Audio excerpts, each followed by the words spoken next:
Good afternoon, everybody, and welcome. I'd like to call the April 22nd, 2025 meeting of the Pinellas County Board of County Commissioners to order. We will have Commissioner Peters that will deliver today's invocation, followed by Commissioner Latvallow that will lead us in the Pledge of Allegiance. First of all, if you would all join me in a moment of silence for the victims of the FSU shooting.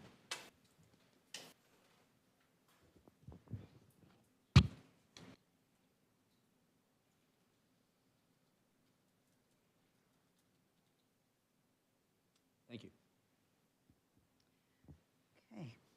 I thank you, God, for these, your servants, our chair, our county administrator, our county staff, and our commission members. I give thanks for those way of service that they have chosen to take up on behalf of all of us here. We all come to this room tonight as complex human beings, carrying burdens, carrying joy and hope, trusting that you alone can hold us together. Oh God, in your love and peace, help us, Lord, to trust you more than our fears, more than our wounds, and even our accomplishments. May we lean on your everlasting arms tonight. God, in your word, you make clear our expectations for those who sit in places of authority. We remember the Apostle Paul writing to the Christians in Rome, and his teachings to those in authority are first and foremost your servants. So we pray that you would be glorified tonight through the decisions of this county commission. We pray that we would have the eyes to see how our lives are all connected and how our common good is upheld when we listen and respond to those most vulnerable among us. We pray that your kingdom would come in Pinellas as it is in heaven through your power, working in each of these your servants. May your truth be revealed. May your light shine brighter. May the voices of those most silent be heard loud and clear.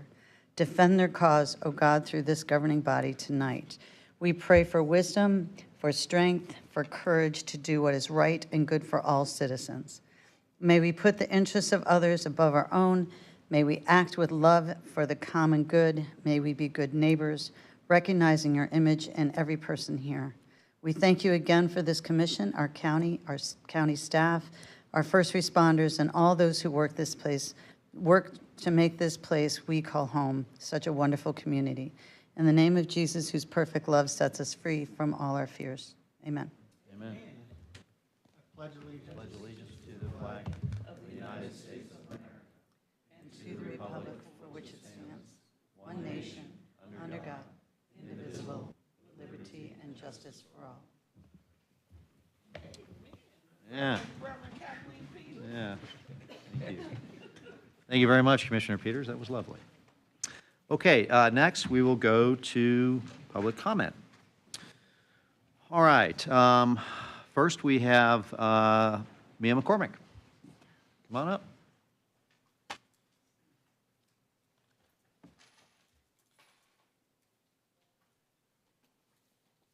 Good afternoon. Good afternoon. Hi, everyone. I wanted to introduce myself. My name is Mia McCormick. I'm the new executive director for the Florida Botanical Gardens Foundation here. I'm assuming many of you have been to the gardens. Is there anyone who hasn't? Wonderful. Great. Then I don't have to sell you on how beautiful it is because it's a gorgeous place, a real community gem, free to the public. But one thing that you may not know about it is that when we opened the Majid Discovery Garden in the last year and a half, with it, we have this beautiful screened-in outdoor classroom. It's equipped with Wi-Fi, a smart board, and fans. And it's a wonderful, centrally located meeting place. And we'd love to offer it up. I know many of you have remote office hours. We'd love to offer it as a location for our county commissioners to use as a meeting place or a lunch and learn or any kind of a way that you think that you might be able to utilize this gorgeous space. This time of year, it's a wonderful time to be in the gardens. After another month, it's going to be really warm to be in the gardens, and we'll look again in October to offer it as a meeting space. I just wanted to let you know that that's available to you, and if you haven't been in a while, please come back, come and see us. I left a card with each of your aides, I believe, before this meeting, so if you have family in town or visitors, please shoot me an email. I'd love to schedule a private tour with one of our docents who know everything there is to know about this garden. It is absolutely a place that has been a part of the lifeblood of especially Central Pinellas community. Our volunteers, many of them have worked for over a decade in these gardens. They're very committed to that work. So anyway, I just wanted to introduce myself, and I hope to hear from some of you soon and take you on a tour. Thanks, Mia. Appreciate it. Okay, next we have Henry Kogan.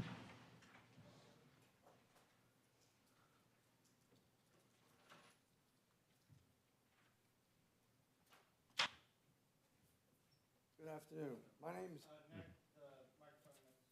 Sorry about that. My name is Hank Kogan. I live at 1551 Bel Air Ridge, Clearwater, Florida, 33764. I have 3 complaints that I'd like to identify against Pinellas County. And the first one is a 20-foot metal shipping container housed at 1545 Oak Lane. Same zip code, same city, and it's owned by a James Burt. 4.5 years ago, I started to initiate a complaint about this container. It's a shipping container, and it's used for storage. Code enforcement for the first 2 years worked on it, indicating that the only thing lacking from this container was a permit. At the end of 2 years, the complaint was closed. Then it was passed on to the building department, and Kevin McAndrew and Mark Speed handled the problem for the remaining 2.5 years. And it went from a permit to an unauthorized container on his property. So Mark Speed went to the homeowner, looked at the container, told the owner that it had to be removed. So at the end of that 2.5 years, which just ended about 2 weeks ago, I then called, then they indicated that the matter was closed entirely. So then I went back to code enforcement, and I got a hold of Supervisor McDermott, and I asked him what my options would be to eliminate this container from the property. So he indicated that he'd send out an email to everyone in the county. So about a week later, I received a phone call from a building employee indicating that the matter was opened again, and that it was no longer hinged on whether or not the container was authorized, even though there was an internal document indicating from the building department that the shipping container was unauthorized. So now I received a call, and I was further told that this container had to be relocated on the same property within the limits of his property, 10 feet on the east side and 7 feet on the north side, within the boundaries of his property. So I'm still waiting to see what happens. So apparently, after 4.5 years, the county supposedly has done something, but nothing's taken place yet. Then I have another problem with the tree department. I have a I thought, okay. So is it over? Yes. If you have further comments, you can email us individually. I'm not going to email. I'd like to set up an appointment with the county commissioner. How would I go about doing that? Email us. Just send. I'll meet you outside. Thank you. Okay, next we have David Ballard Geddes Jr.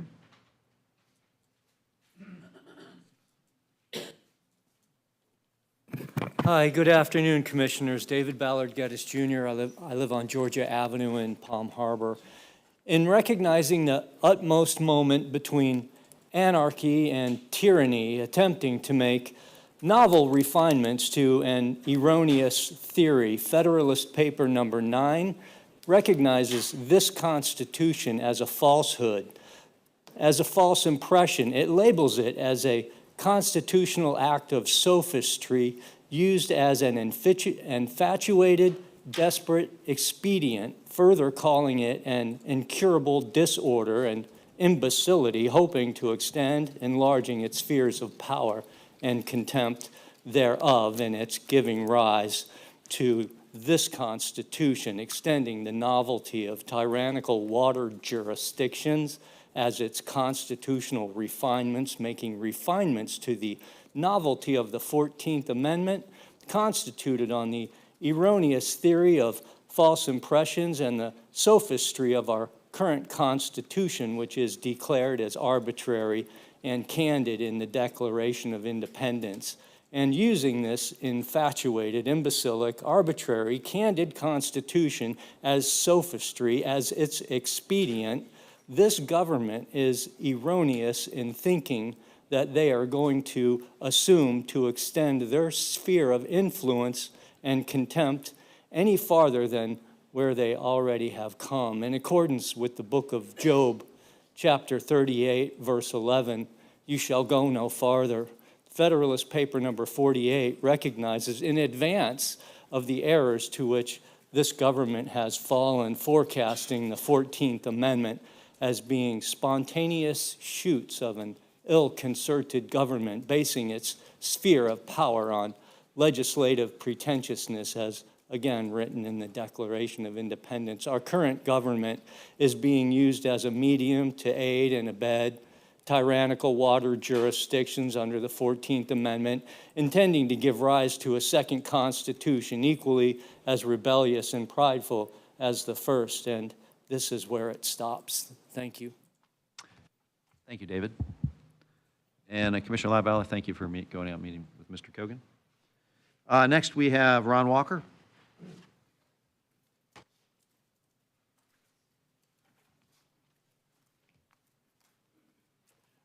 Ron Walker, 7100 Alderton Road, Largo.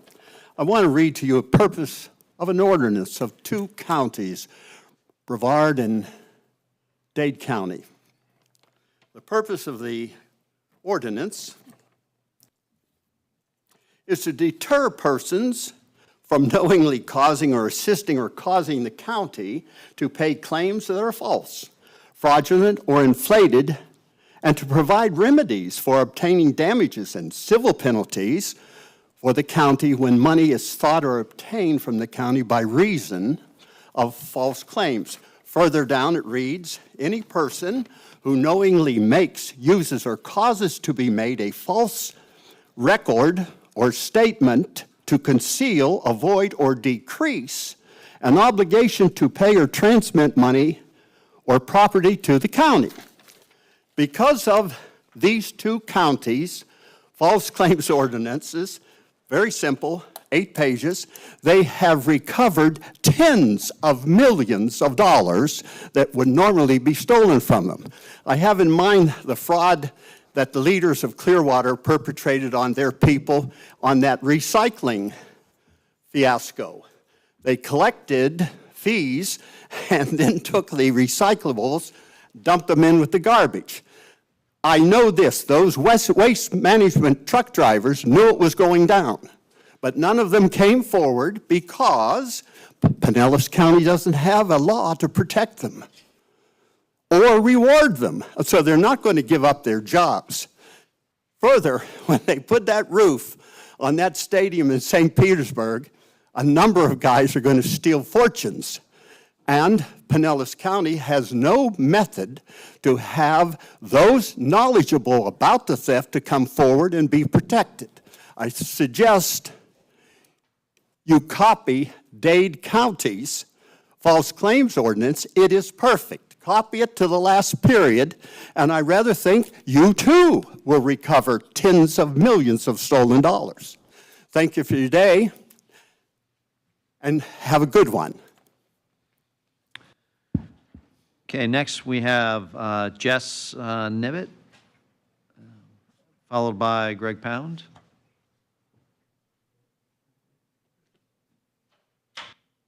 Do we have a Jess Nibbett?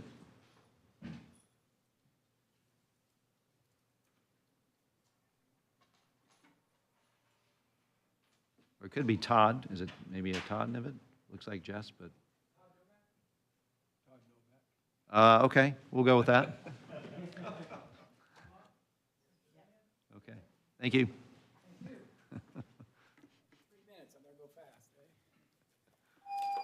Crap, okay. Here? Okay. The county has deemed my home to be substantially damaged. They are using a formula that is not what is within the FEMA guidelines for residents that own their homes that want to do the repairs themselves. I have email documentation that I will leave with you that came from not just someone on the lower level tier, but when I sent an email asking to use an hourly rate, they sent me an email back saying that I am required to use an electrician. Can you confirm for me that that's not true? Is a man that owns his own home, can he not pull an electrical permit if he wants to replace an outlet or a wire in his home and therefore have it inspected afterwards? Is that not illegal? Anyone? This is public comment. We don't. Okay, it's legal. So they are defrauding me. The damage to my home, literally, it's a cement home. It's a slab foundation, block walls. Water came up 18 inches for 3 hours and it left. The county requires me to replace 10 outlets in my home, 9 or 10 outlets, and it takes an hour to do each one. That rate of pay per average electrician is about $30 an hour. It's about $300. They're saying I have $36,500 of damage to my home, which is finished and ready for sale right now. It's complete. I was getting ready for sale before the hurricane ever came. But it is completely done and finished and ready for sale. The only thing I had to do because of the hurricane was to replace 10 outlets. Still 10 wires to be replaced, hasn't been done yet. The 10 outlets are replaced the day after, within a couple days after the hurricane. The fact that they are giving me misleading factual information saying that I cannot do the work, it has to be done by an electrician. Even if that were the case, I had to replace less than 10 wall boards, more like 4 in my home, and 10 outlets. Not 36.5 in damage. 6,000 in damage is a way overestimate of that. So the fact, and my neighbor at 6621 Rosati Lane has the exact same structure, built the same year. It's the same rooms. It's the same home. He's good. They said he's good. And I've asked them repeatedly, give me the evidence that you're saying in your formula that says this is the numerical information. They've refused to do so over and over, multiple requests, all on email, no response. So if they're going to do that, and I'm assuming they've done it to many other homeowners, because FEMA they get their money by having homes designed as substantially damaged, they're going to face a lawsuit, not just by me, but by class action lawsuit on all the damages that they've done. Thank you, sir. I believe Mr. McAndrew is still outside. Okay. Sir, there's a gentleman right outside that door with gray hair that would be the person to talk to. His name's Kevin. At least, yeah.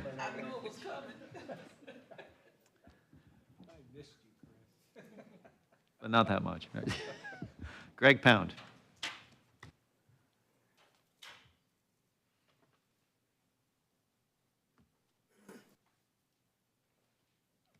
That's Greg Pound, Largo, advocate for families here in Pinellas County. You know, it's amazing when you look at the Hebrew word for man and woman. The Hebrew word for man is ish, and woman is isha. And you know, in both those words, as you spell them out in Hebrew, it has the short form of God's name, Yahweh. Yahweh's his holy name, and then Yah. And when you take God out of those names for husband, for wife, you have the word fire. That's the Hebrew word for fire. When you take God out, you know what we have inside of us? A fire of lust. And that's in men and women both. And so God says to find fulfillment, it has to be in marriage. And so, you know, when I went down to this beach this past week, and I mean, it's just amazing. I mean, to see the young children, the young girls walking around in almost total nudity, and to see that we're not being educated, and it's destroying us. The Bible says sex outside of marriage breeds violence. It breeds it. And we're becoming a violent society. I mean, when I'm up in Tallahassee, if you go to the Politico and type my name in, Greg Pound, and you look why they threw me out of the Senate committee meeting, and watch what happens, and just watch that, and tell me what you can put together. And this is where we're at. And when we see our leaders they're not dealing with the root problem, they're dealing with surface problems. Incarceration, drugs, all the stuff we're doing as a people to resolve the problems we're having in our social structure is not working. And if we don't find out what the root problem is, we're going to have problems. And so when I see our leadership, in Tallahassee, it's like, I seen this thing this past week. The attorney that's built, his billboards are all over. He's like the prime attorney. He covers all these accidents and so forth with Governor DeSantis on the marijuana issue, pushing the legalizing of marijuana, and that's not going to fix our problem. I mean, it'll make a lot of people money, people who are running it, but it's not going to resolve the problems we have in our families. It's not going to have the problem we have in our society. The Creator draws us to him in two ways. He reveals himself to us in two ways. One is through pain, problems, and the other one is through his word. And he created a relationship called marriage in order to bring the family to him. That marriage that's where the children are. There's nothing more precious or valuable than the marriage, than the husband, the mother, and the children, and that tree, that family tree. And when you chop that down, you've got problems. All you have to do is talk to your friends and all the people you know. And if we don't get back to the Word of God and what it teaches on building our families, we got this gay pride thing coming up in this town. Do you know last year they passed out those flyers where they united with Islam? They united the gay movement, LGBT, united with Islam. Thanks, Mr. Pound. Okay, that concludes public comments, and now we will move on to the consent agenda. Okay, all right, we have a motion and a second. Motion from Commissioner Egger, second from Commissioner Flowers. All in favor? Aye. Any opposed? Okay, passes unanimously. Thank you very much. Moving on to item number 9. Item 9 is an award of bid to Caladesi Construction for mitigation of water intrusion at St. Pete Clearwater International Airport, $1.5 million. Okay. Do you have any questions, any comments? Okay, motion from Commissioner Flowers, second from Commissioner Wiki. Any other thoughts? Okay, clerk could open up the voting, please.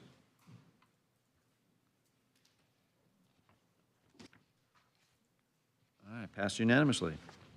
Moving on to item number 10. This is at East Lake Recreation, MSTU. This is a funding request for upgrade of the lightning protection and detection system. Okay, motion from Commissioner Egger, second from Commissioner Latvala. Have any questions or discussion? All right, hearing none, if we can open up the voting, please.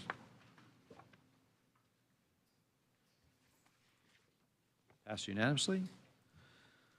Item number 11.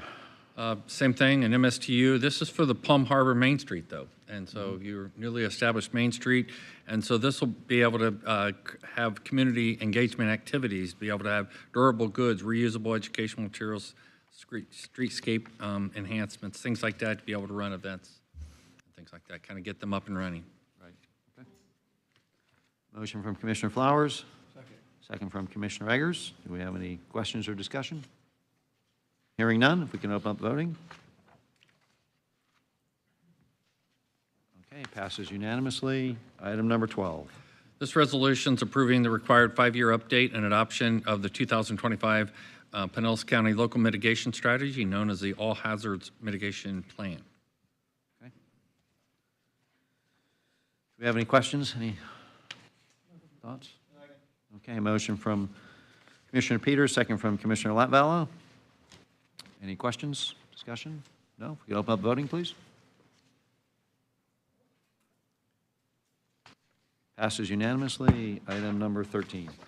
Item 13 is a grant agreement with WestCare for the Adult Drug Court Expansion Grant Program.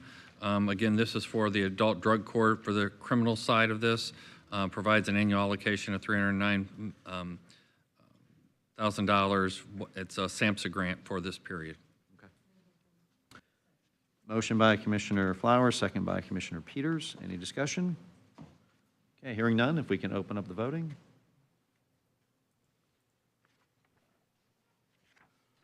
Passes unanimously. Item number 14.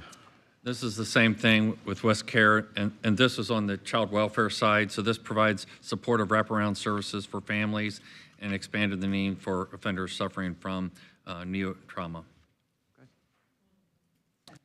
Motion by Commissioner Flowers, second by Commissioner Peters. Any further discussion? Hearing none, if we could open up the voting.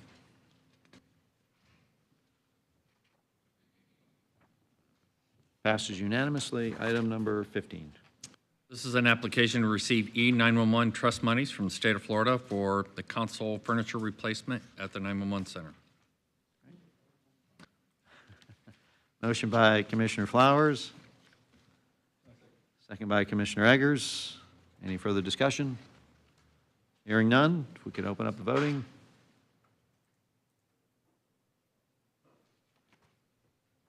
Passes unanimously. Item number 16.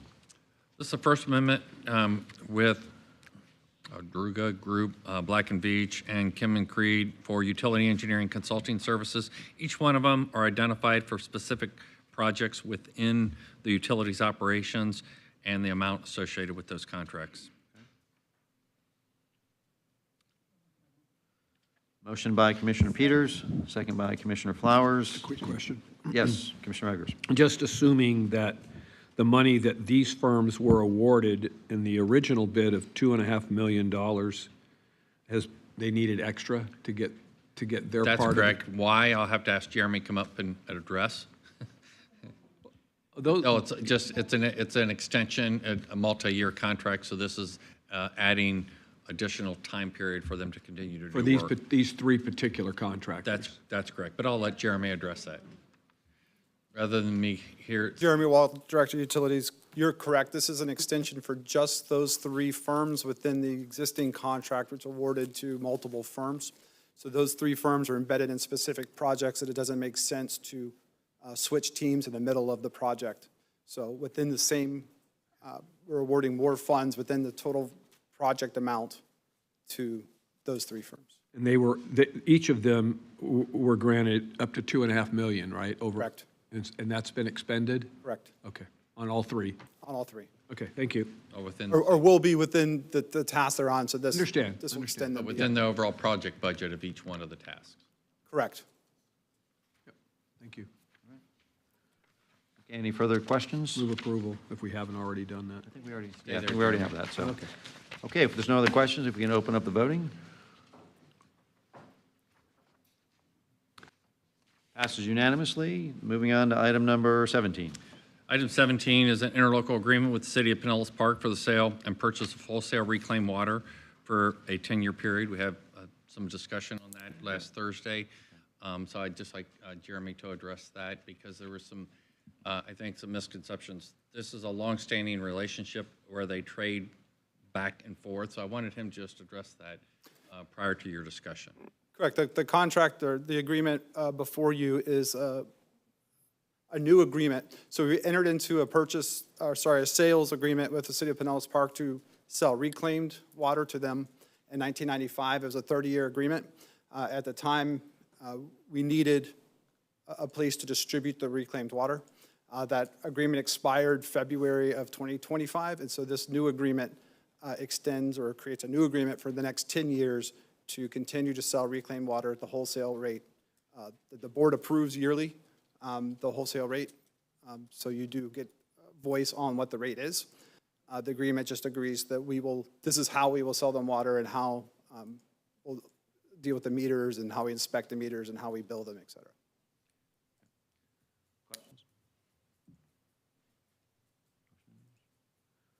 I've got a question. Sure. Jeremy. So this is on this reclaim is coming from our south system, from Cross? Correct. Okay, all right. Have we had any instances over the past few years where we were not able to provide water to unincorporated residents, but we were providing water to Pinellas Park? So we treat all of the wholesale and the retail customers equally. So in the agreement that was existing last year, we were up to, the agreement said up to 5.7 million gallons a day average. Last year, we delivered to them, just so I get my number correctly, in 2024, 2.2 million gallons, because we were in a water shortage for our retail, so our customers were treated the same as our wholesale customers and our retail customers. We don't distinguish between them. When we have a shortage, everyone's treated the same. All right. Will the board? Okay, well, motion by Commissioner Flowers. Second by Commissioner Nowicki. Okay, any further discussion? All right, hearing none, if we can open the voting. Okay, passed unanimously. Madam Attorney? No reports today. No reports. All right. County Administrator?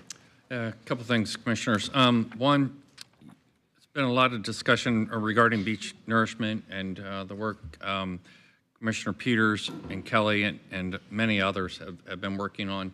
We're anxiously awaiting. I know there's angst about, when we're going to have a decision. It's been a lot of discussion with the Corps of Engineers. They gave us a 45-day review period in which they said they would give us a decision. That ends on May the 9th. And so we're waiting that 45-day window, and the commission has some decisions to make at that point.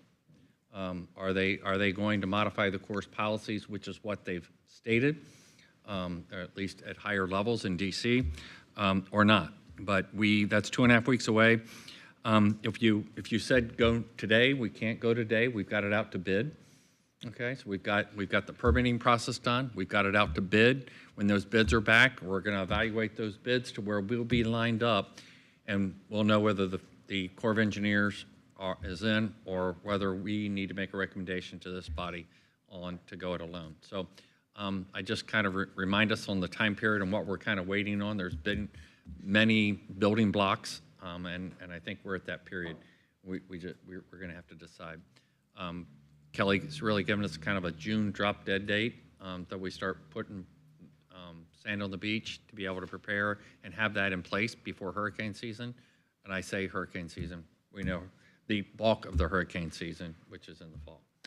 There's always that risk and that we can't avoid, but of an earlier time. But anyway, that's a big one, so I just want to remind folks of that date. We got the upcoming CDBG DR meetings. So right now, the draft action plan is published on the website for a 30-day comment period that will end May 23rd.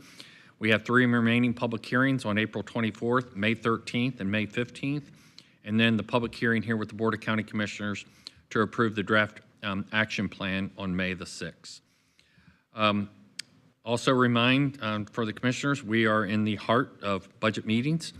So we are meeting with all the departments right now from morning to night, all the appointing authorities and constitutional officers. Those started on April the 14th, and they're ongoing. So that'll get us ready, and we'll be through those here into mid-May, and that'll enable us to get the budget documents ready for you for the BIS meetings coming up here in June. Also, as a reminder, National Public Service Recognition Week is coming up May 4th through 10th, and we do have our Employee Appreciation Picnic at Sandkey Park on April the 30th, and everybody is certainly welcome. And finally, reminder that we have the joint Tri-County meeting, which the commissioners of Pasco, Hillsborough, and Pinellas come together and talk about regional issues on May the 2nd at 9:30. And this will be at the Starkey Ranch Theater, Library, Cultural Center in Trinity. That concludes my report. Right. Yeah, right. Maybe we get Bob to give us a ride in a helicopter up there. See what? Depends on where you're from. Yeah, maybe Bob's they put it in the southern part of Pasco. I said if they put it in north, then we're going to hold it at Fort DeSoto. So. Right. Yeah, right. All right. Moving on to item number 20.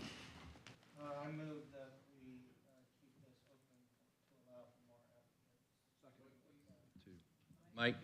Oh, I'm sorry. I make a motion that we keep this item open to allow for more applicants to apply. Okay. Okay, so we have a motion from Commissioner Latvala, a second from Commissioner Eggers. Is there any further discussion? Hearing none. If the clerk can open up the voting, please.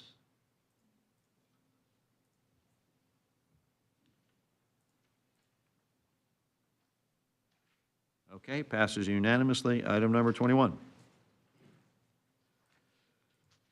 Okay, appointment to the Pinellas Public Library Cooperative.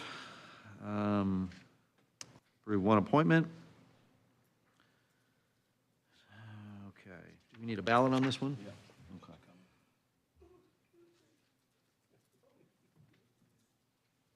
Okay. No yawning, that's contagious. Thank you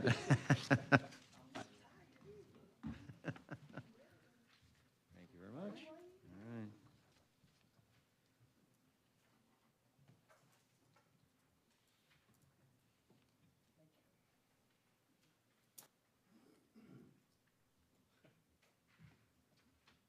Were any of the people here to talk, or I don't know? Oh, I got hers. Oh, I got Dave's. I put my name Oh, I didn't really say names on them, I'm sorry. I didn't know they did either.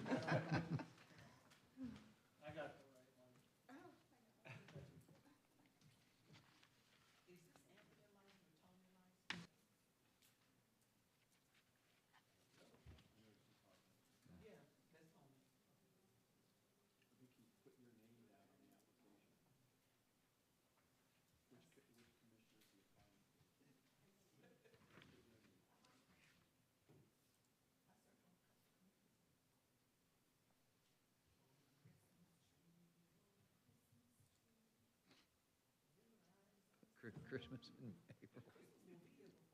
Well, if you watch Hallmark, that's all they have. That's true.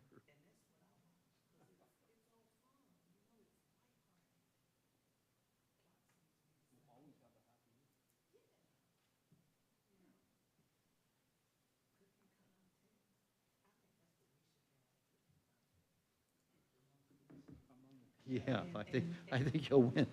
Well, I don't know, Kathleen might win, I don't know. Well, I know I won't. Yeah, I won't either.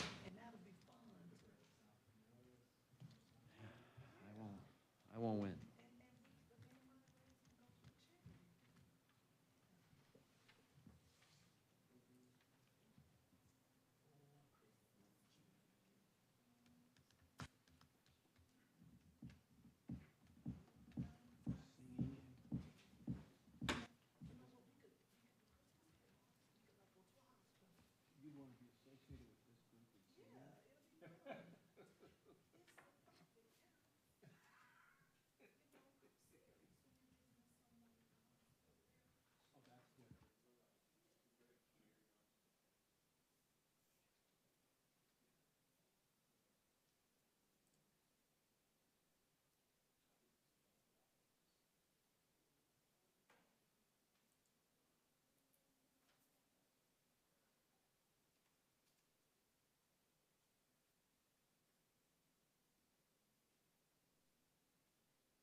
Mr. Chair, I have 4 votes for Weidman, 2 for Leisner, and 1 for Freeze. So Weidman would be the selected.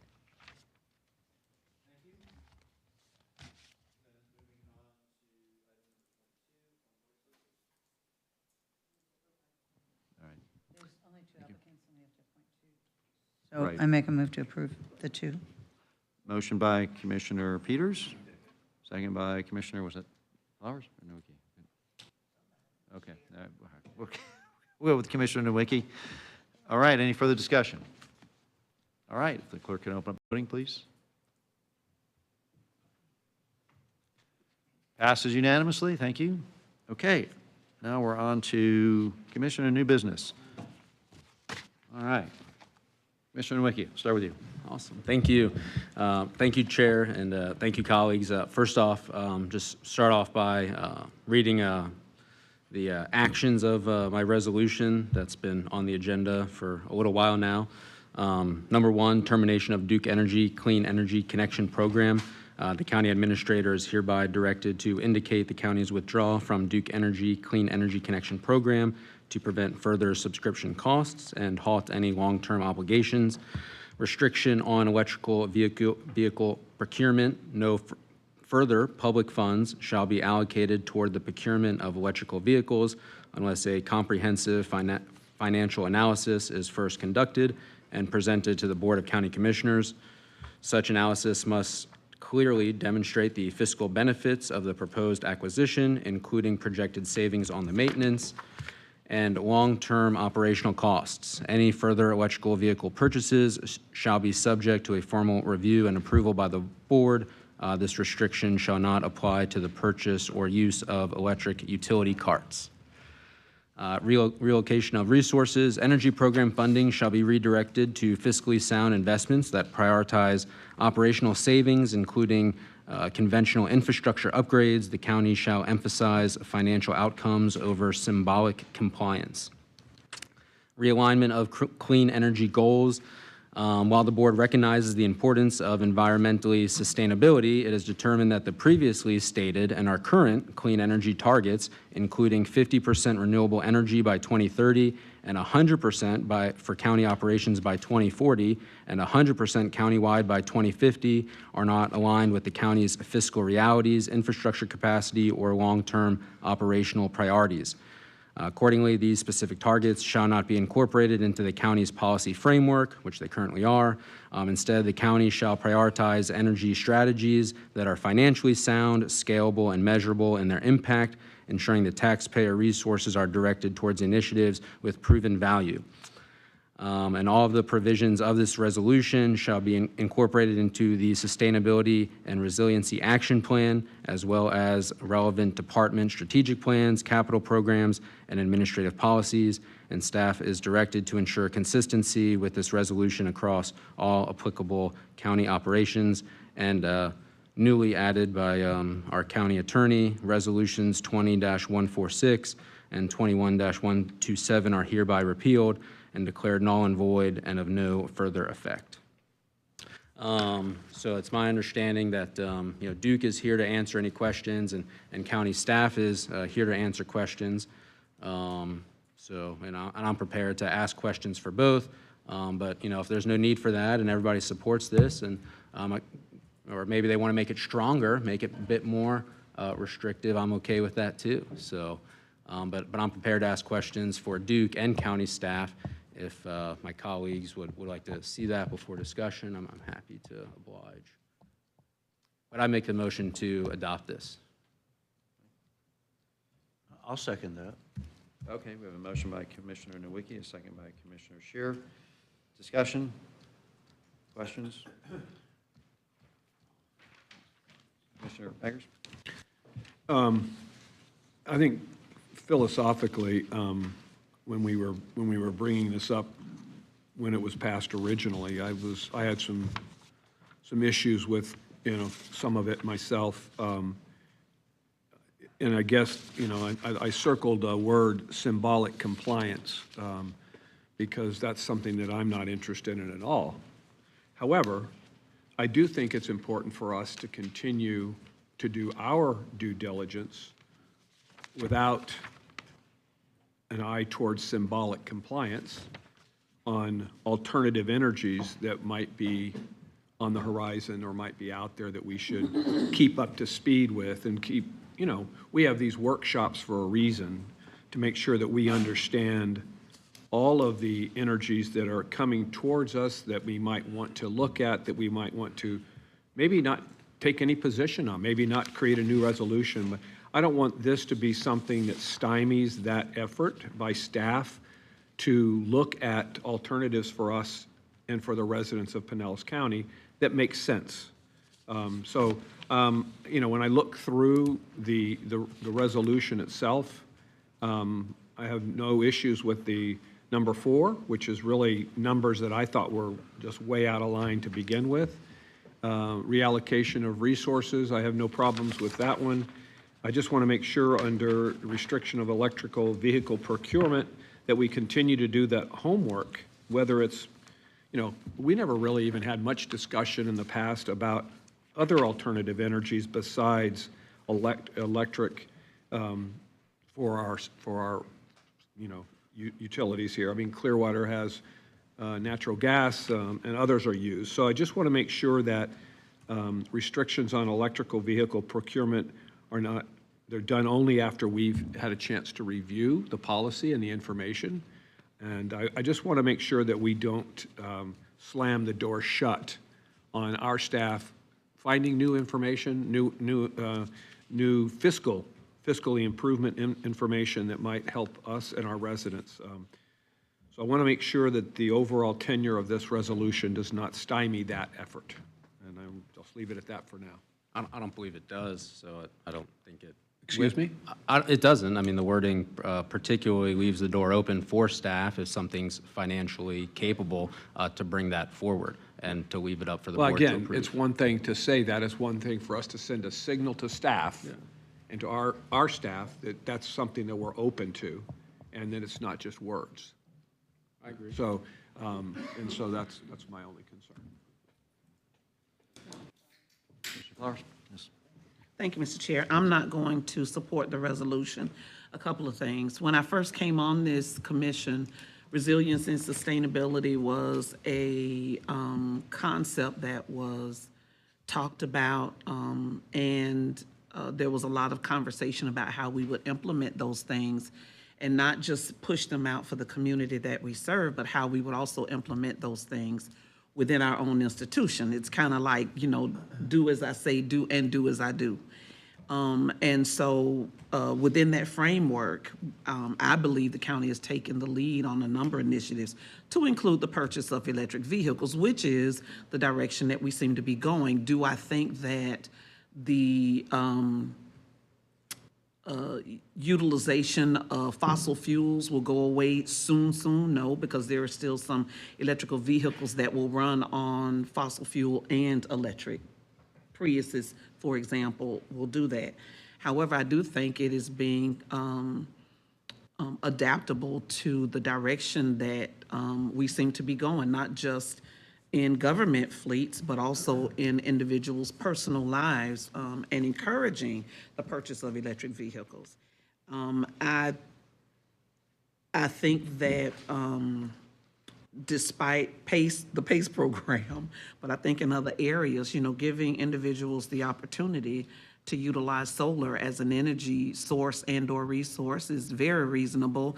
And I believe even with this newer commission, I've asked even for our new building, if there's any contemplation on utilizing solar to help lower our costs. I think that having clean energy goals is something that is, it's like anything else, it is a goal. And then what things are you doing, or what are you putting in place to be able to ascertain and reach that goal?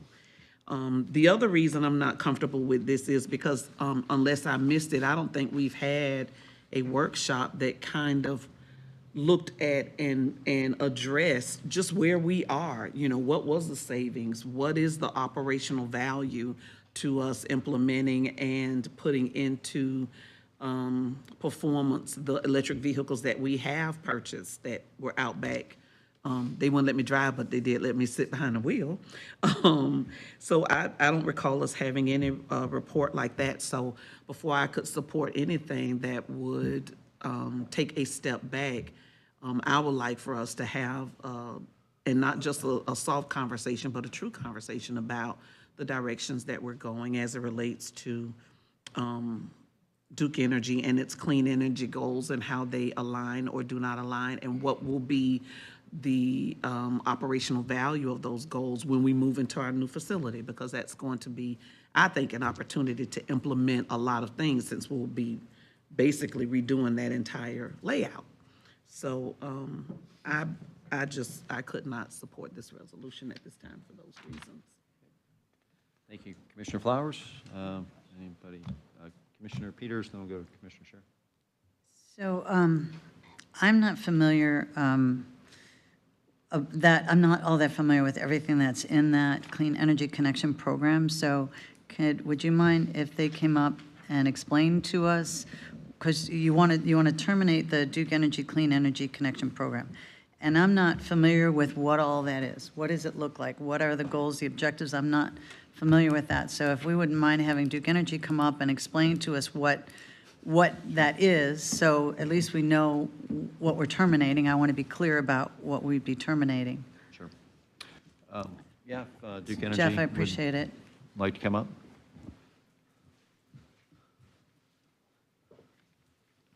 Welcome, gentlemen. Thanks for being here. Thank you. Good afternoon, Commissioners. Jeff Baker with Duke Energy. I have Mike Malley with me today. Mike is the account executive for Pinellas County, the Duke employee who oversees your account, so he's very familiar with your billing and everything of that nature.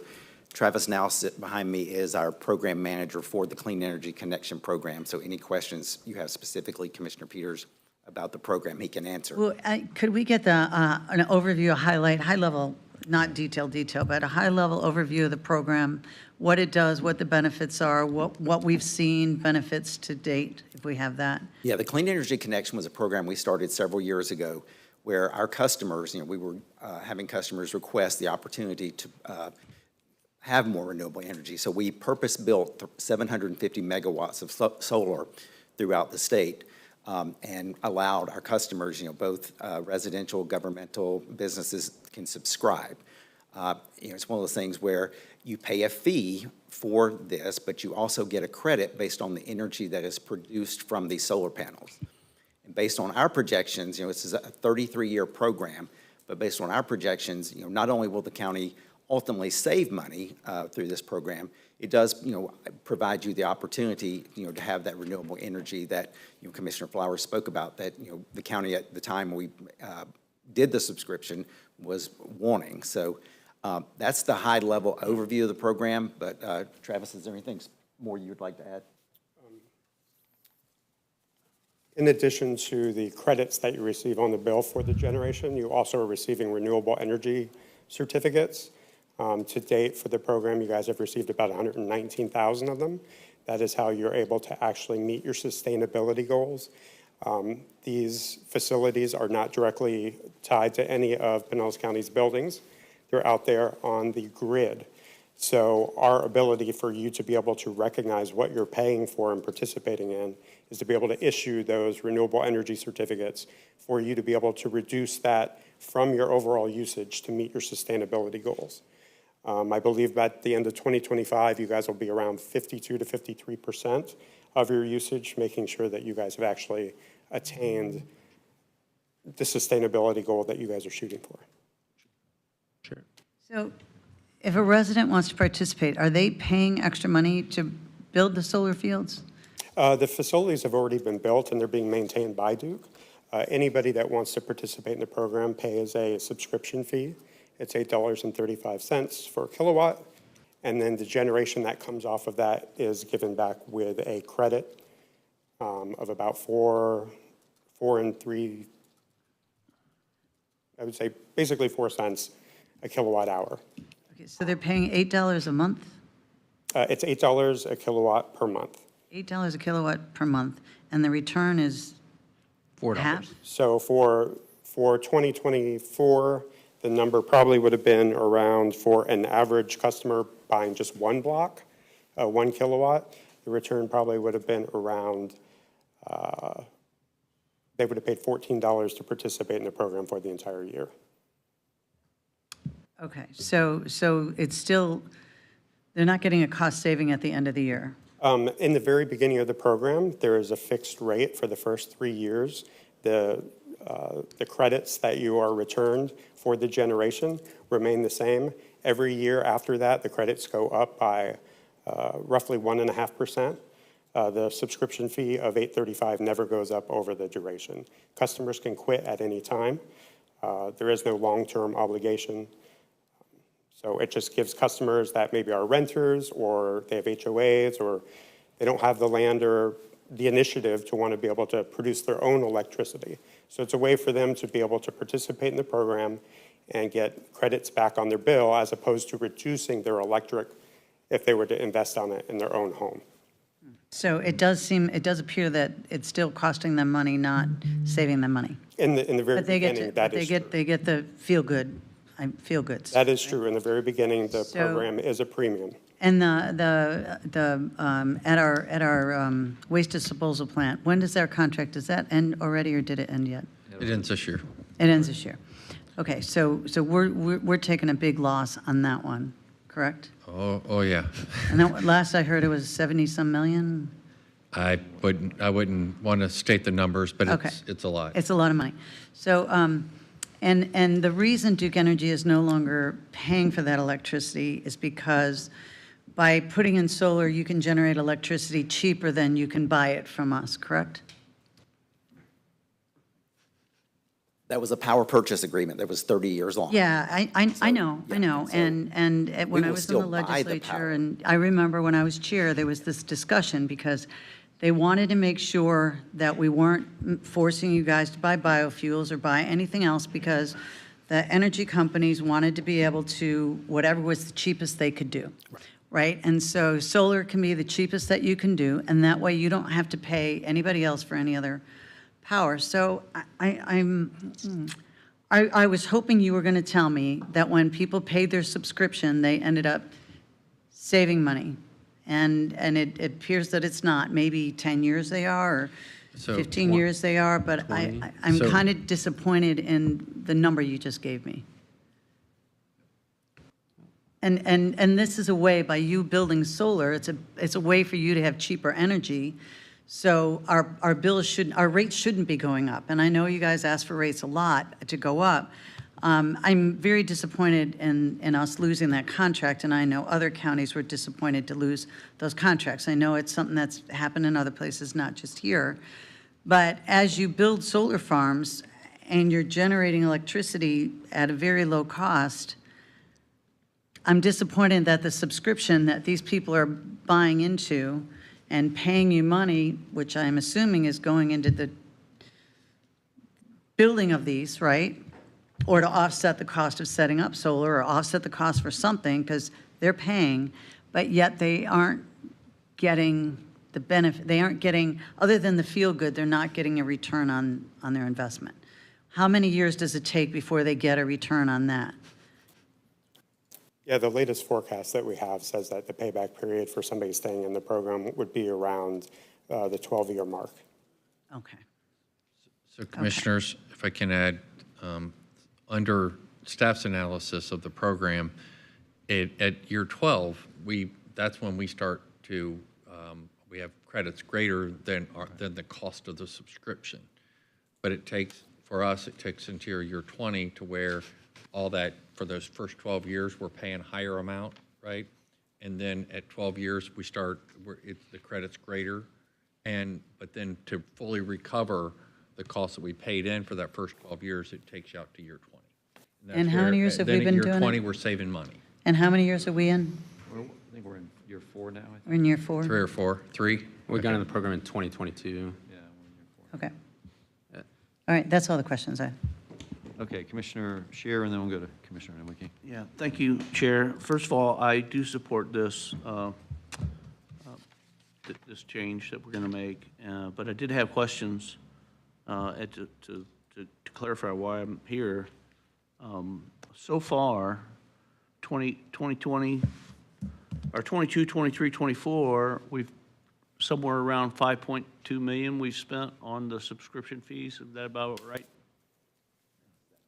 I would say that you've spent around 4.4 million, or I'm sorry, 5.2 million, yes, in fees. 5.2. And received 4.4 And million. our credit generation has been about 4.4, so we're already in this to about $800,000. And the projections I have is we're going to continue to be negative cash flow on this investment for the next, well, you said 12 years, so I'm looking at till 2033, we're going to be going negative on cash flow. Would that be about right?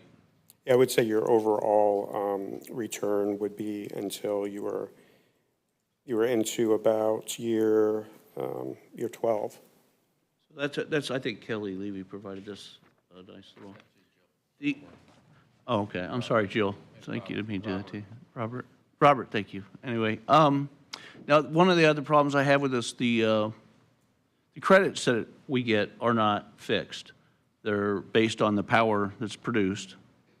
That's right. Correct. That's right. So if you have problems with your grid or your solar farms, or they get ripped apart, will that affect our credits?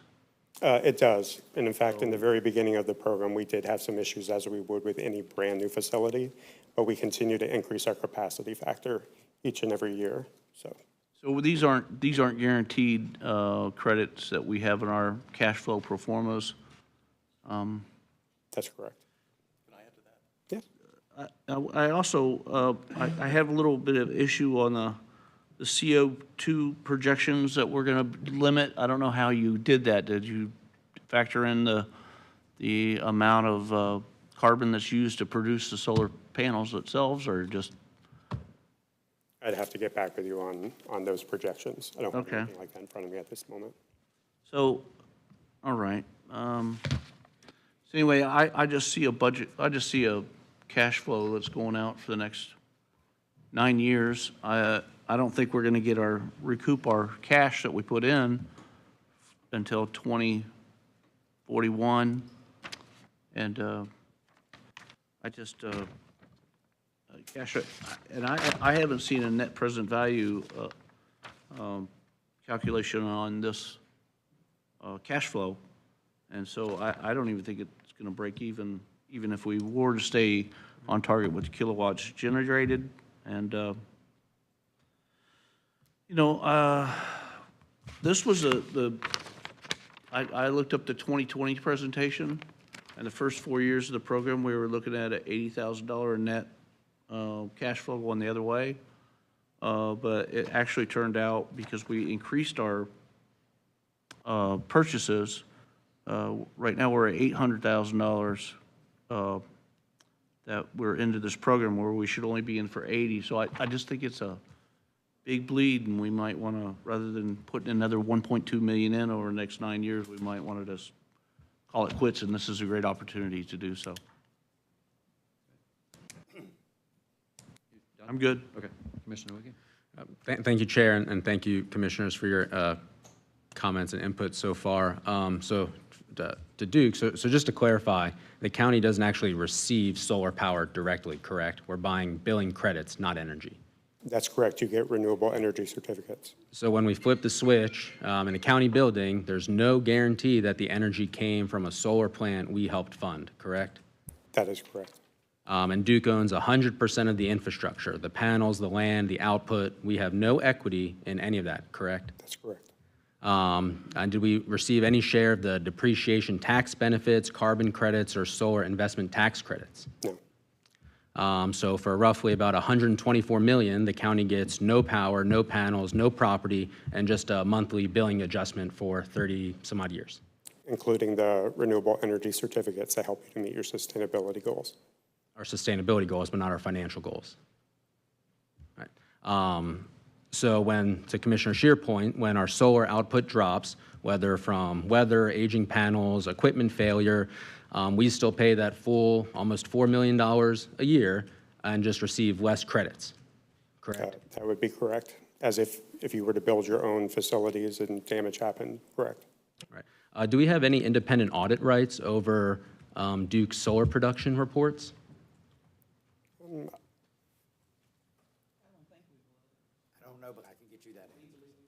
Okay. And then, so is there a guarantee of production in our contract? No, there is no contract. So essentially, the county is carrying all the performance risk, and Duke receives guaranteed revenue regardless of solar output.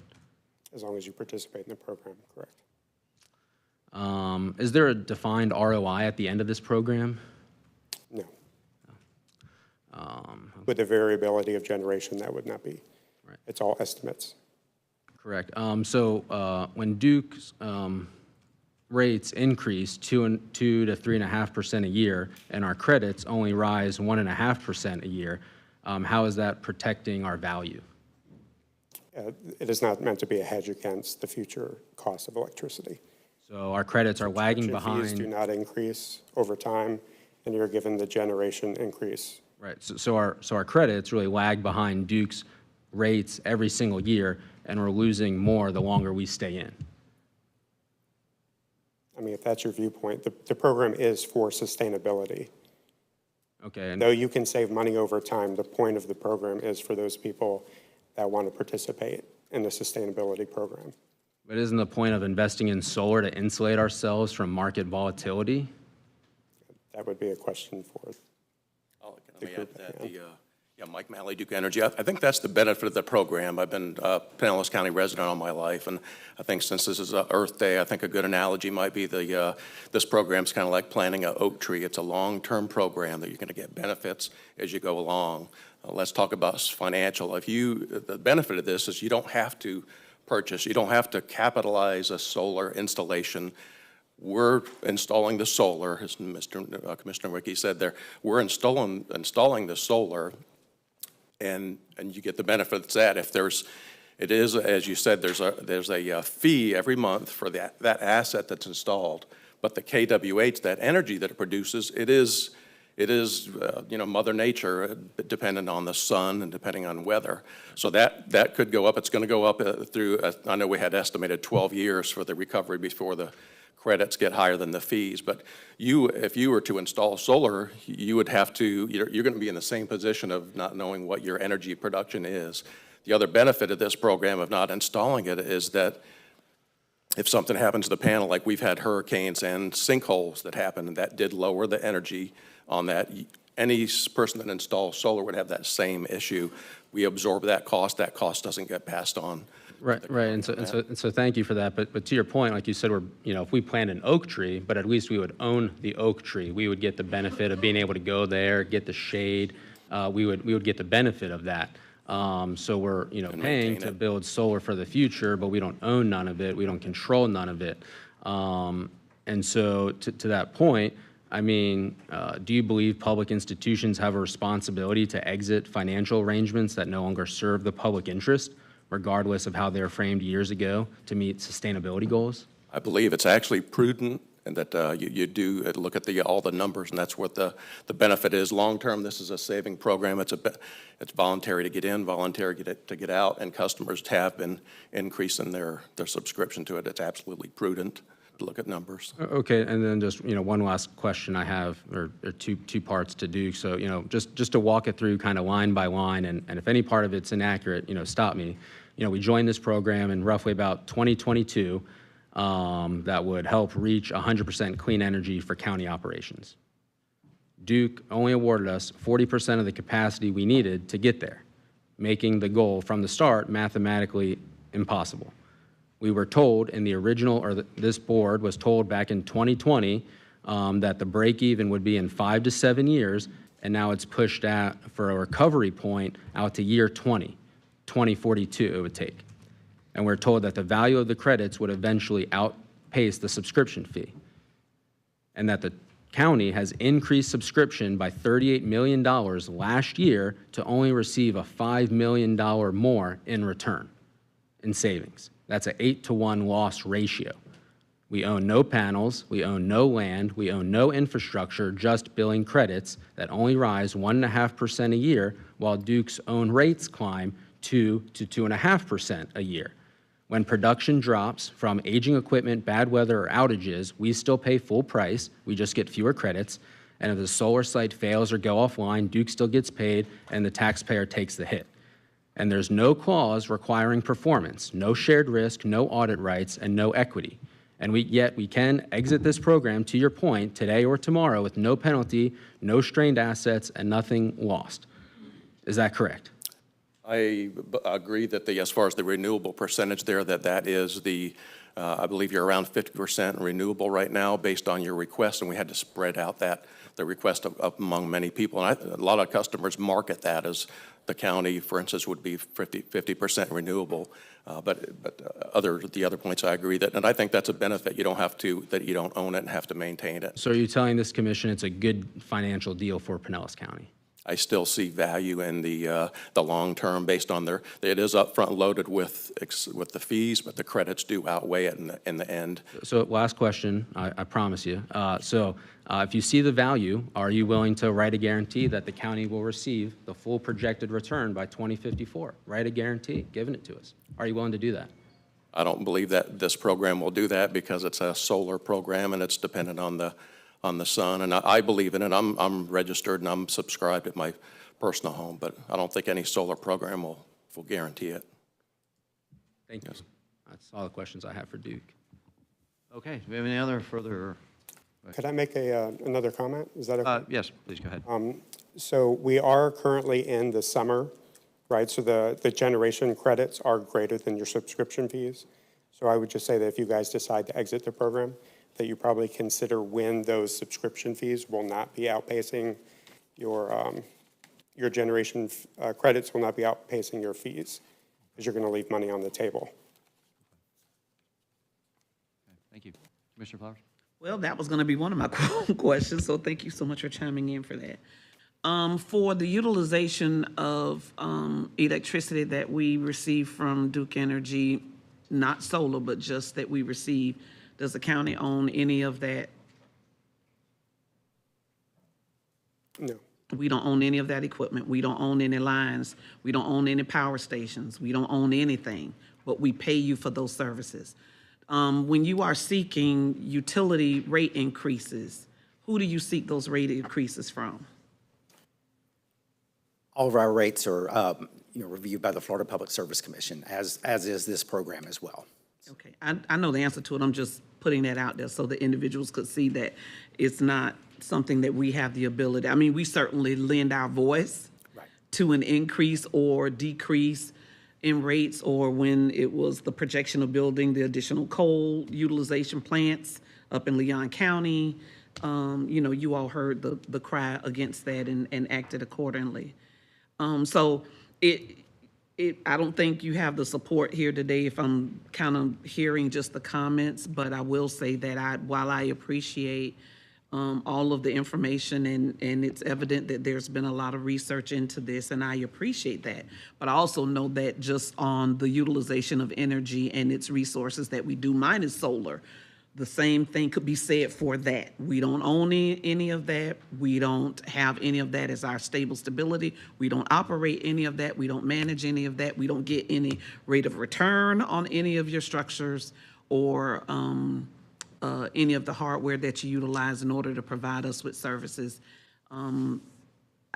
If this passes, Barry, I would just like to know what will be the process by which to notify consumers in a timely manner as it relates to this program, and what they can and or cannot expect when it comes to solar reimbursements. This is just for us as a user, as county facilities. But I still would like for that information to be put out. I get that, but for that information to be put out to the public that we are no longer utilizing this program. Here's why. Because there are a lot of things that are coming down the pike when it comes to renewable energy, clean energy, to include these solar energy programs. We've heard the scuttlebutt, those of us that kind of stay in tune with what's going on with the federal government, we've heard the scuttlebutt about what's happening when it comes to clean energy and renewable energy programs, solar energy, electric vehicles, clean environment. Certain words have to be taken out of certain things now. And so I don't believe that this will stop here at this location. I believe it's something that will flow over to our individual residents and taxpayers. So anyway, just sharing. But thank you all very much for providing your information relative to this. You all got brought in because the county decided that the county wanted to have a resiliency and sustainability department and program. Individuals were hired to run that program and to try to look at how the county could be more resilient and look at cost-saving elements. As with anything, when you first start out, you're going to see elevated costs, and then there's that smoothing, as most businesses say. Same with my investments. I didn't see a whole lot of rate of return, but now, because of the number of years I've been in it, I'm beginning to see a smoothing out, and in some instances, I get a real nice bump in it. So I understand that when it comes to business, that's just how business operates. So anyway, I thank you all for coming, and I truly understand the program and what it was intended to do.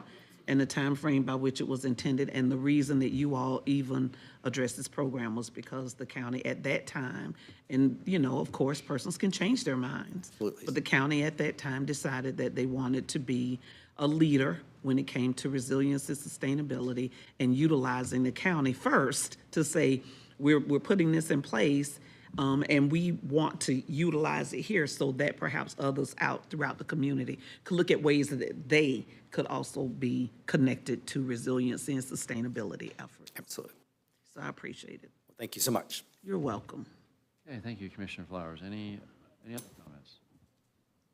Okay, I have, Commissioner Eggers, go ahead. Yeah, I just got some thoughts.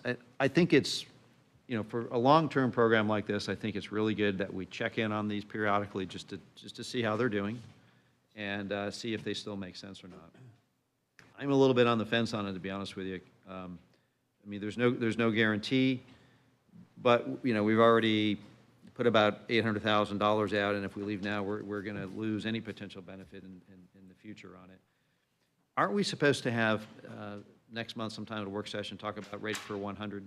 Barry, wasn't that? Yeah, we'd actually teed that up. I think Joel's recommendation to do that simultaneously with this, if this passes. Okay. That way we can take it off the next agenda. Okay. I'd like to have that work session, just to have this as part of a broader discussion, because I'm not sure that I completely understand it myself. I mean, it's a long-term program, and I think I would just like to have a 30,000-foot level discussion about all of that, to see where how all of these pieces fit in together. So that's sort of where I'm at with it right now. I do think it's good to have the discussion, and I'm glad we're checking in on it. I'm just not quite sure I'm ready to support it yet without understanding the broader picture of our resiliency plan and what that is. So that's kind of where I'm at right now. Commissioner Eggers?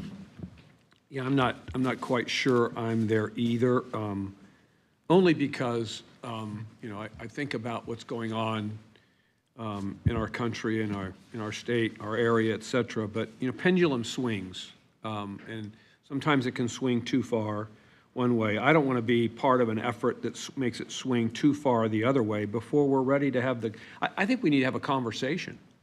There's a lot of information that's out there. I mean, I remember doing the homework for a couple of people, including myself, about solar energy on my house. And with credits and everything that were available, I mean, at the time, it was a 5-year payback. I mean, I owned it. To your point about, you know, this county doesn't own anything. I owned it, and not only did I made the return on the investment, I saved money. The return on the initial investment and the ongoing investment was recouped in 5 years, and you know, after that it would have been, you know, a different story even. So, and there are assets that we have. We have a new building that's coming up. I don't know that it makes sense or doesn't make sense to add a solar component to it from an electrical energy financial return standpoint that we need to look at. And again, I don't want the message today to be those aren't things that we're looking at anymore. And I don't think it is, but I just want to make sure that the message that we're sending is inclusive of that kind of conversation, as well as it's interesting under the relocation, under the second paragraph where it says, except as it relates to purchase or use of electric utility carts, which I was glad to see that. But we may find that there's going to be some other small vehicles that we have, and I'd like to know what the infrastructure that we need for a small fleet of the smaller vehicles that might make sense. I don't know that. Again, I don't want to be in symbolic compliance, but I do want to make sure that we're opening the door for those continue to look at those kinds of things. And then always having a rational approach to alternative energy. Again, I remember bringing up, you know, what Clearwater's doing with their natural gas for their for some of their vehicles, and again, I'm sure it's not a nirvana. There's issues that go along with that. We kind of dismissed it out of hand, but I just want to make sure that we continue to explore that. That's all I'm saying. And if we're going to have what month did you say we're going to have that conversation? Next month, he said. Well, we had it teed up for a resolution for next month. That's the repeal from a previous conversation with the commission, Ready for 100. So we had that teed up for next month. Joel's recommendation is to include that within this if it's going to pass. Because we already had a workshop on this like months ago. Yeah, the Ready for 100, you gave us a direction to repeal that, I right? understand. I'm talking about the concept of the alternative energy discussion, electrical components to buildings, utility vehicles that we might think that makes more sense from a financial standpoint. I don't know what staff is doing. I think to either Commissioner Scott or Commissioner Peters, there's a lot of information that is changing over time, and I just want to make sure we're up to speed on it.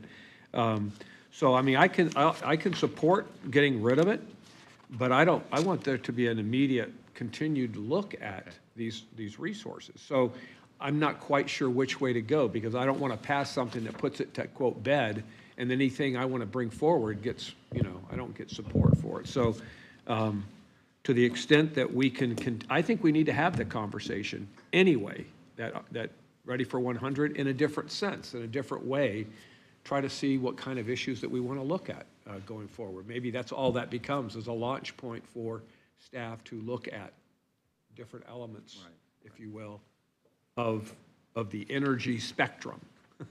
Because, I mean, if you think anybody around this table, any of us, knows everything about this issue and how it's changing over time dramatically, we don't. What I do know is I'm interested in financial return and, taking care of our environment. So those are both important things. And I think nobody around this table speaks different. I think it's important to all of us, those issues. So that'll be my last comment on it for now. Mr. Chair? Yes. Commissioner? Go ahead. Thank you, Chair, and maybe I can help, address some of the, concerns you brought up, Mr. Chairman and Vice Chair. Number one, this resolution doesn't ban clean energy. It doesn't, put the issue to bed. It simply withdraws us from this program, which gives us no guarantee. And if you, believe the numbers, that aren't accounted for inflation or opportunity cost, would actually have like a less than a 1% return annually a year. I mean, even investing in $3 million a year in conservative municipal bonds at 4% would get us a better return than this, that we could buy way more solar panels. So number one, this does not ban clean energy in no way, shape, or form. And why this originally came up, if you look at the resolution, that was brought up in 2021, it was to quote, to advance Pinellas County's commitment to carbon neutrality and renewable energy sourcing by 2040. Nowhere in the resolution did it say, hey, only if it makes financial sense, only if it does any of that. The pure goal was to be 100% carbon neutral county facilities by 2040. That was the goal, not financial statement. And so now, I think we have a duty to our taxpayers to look at things, through the DOGE resolution that this board passed 6-1 just a few weeks ago, where it literally looks at outdated contracts. And the county increased our expansion of this program last year by $38 million. And I don't know if that was a direction solely by staff, but I couldn't find a vote or an agenda item where we expanded the county's involvement of this program by $38 million, which brought us to a $10 million return to a $15 million return. But the email we all received on Saturday showed our return at $12 million. So in 1 year, we've lost $3 million of a return. That's 20% loss in 1 year. And so I think if we're constantly getting different projections, I mean, I watched the Zoom call from 2020 when you were Chair, Commissioner Eggers, and Ken Welsh specifically mentioned that there's no equity in this. We don't own anything. Why are we moving forward with this? So there was hesitations back then, but it was sold under the idea that it was a 5 to 7 year return at over 20%. And those aren't the numbers. And if you look at the staff memo from when this passed, it specifically says a return of 5 to 7 years. Now we're talking, when you account for inflation, a recovery of over 20 years. So, I mean, this isn't about putting clean energy to bed.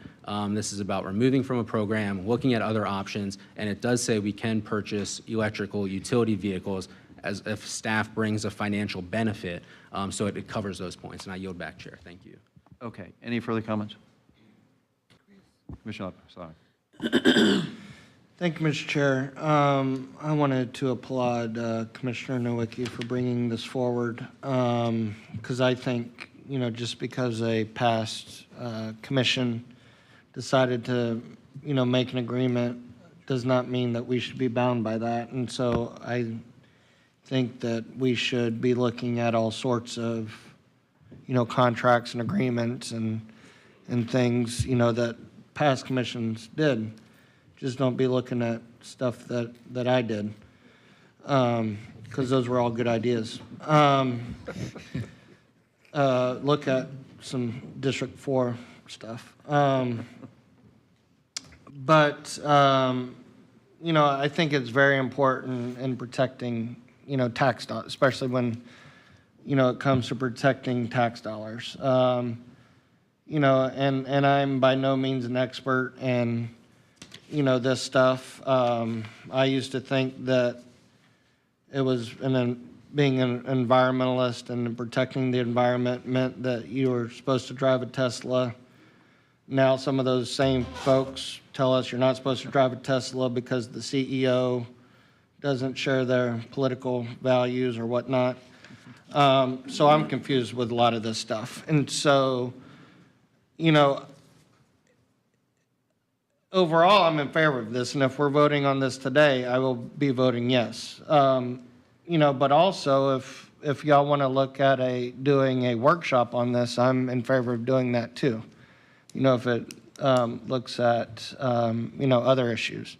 And certainly the Ready for 100, I'm in favor of that resolution too. So I'm kind of, a lot of what our chair said is what I'm amenable to. If we're voting on this today, I will be a yes, but if y'all want to wait till we do a workshop, I'm in favor of that as well. Thank you, Commissioner Lavella. All right, a couple, final comments from myself before we vote. Like I said, I'm on the fence. We have to do what's right for the taxpayers ultimately. I mean, if this is not a financially sustainable program, it's not, and we just need to understand that. But I'm not sure. And by walking away from it now, coming into the summer, we're potentially leaving some money on the table. I would like to have a kind of a bigger discussion about kind of where we go from here, because when Ready for 100 was passed, I mean, it was a lot of symbolic stuff in there, and a lot of those targets are just plainly not achievable, and they were just very, very lofty goals that would, spend a lot of money to probably not even get attain half of those goals.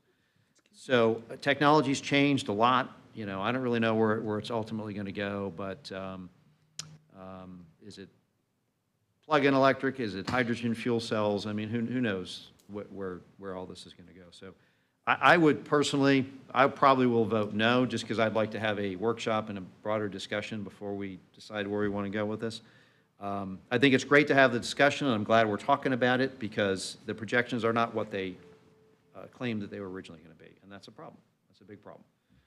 But walking away from it now, we're going to leave money on the table in the summer months, most likely.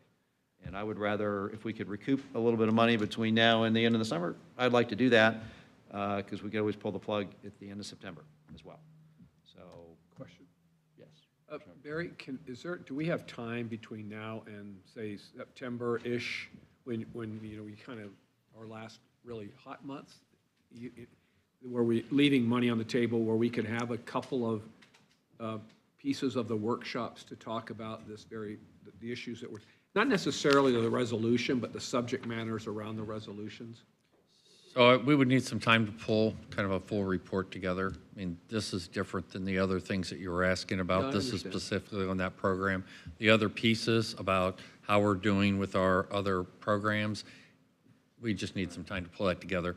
Looking at your agenda, we're full May 15th.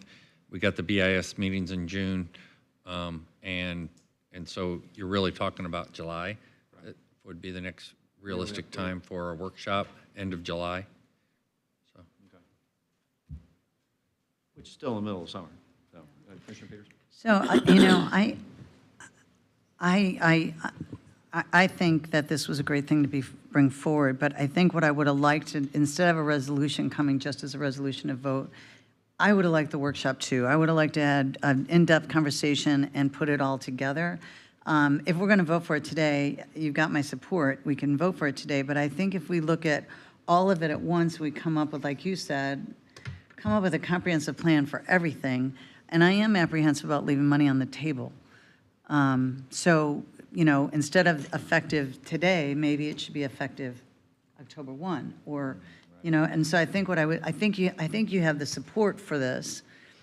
If I count the numbers, I know you have the support for this. So I think my thought is if we really hash through it to see when is the best time for the date to take place. Right. And when we do the 100, you know, make sure that this is on the table too, so you're looking at everything Right. all the way around. And that's just kind of my thought. So whether we vote for it now or we vote for it later, we combine it together, you know, either way, I appreciate you bringing this forward.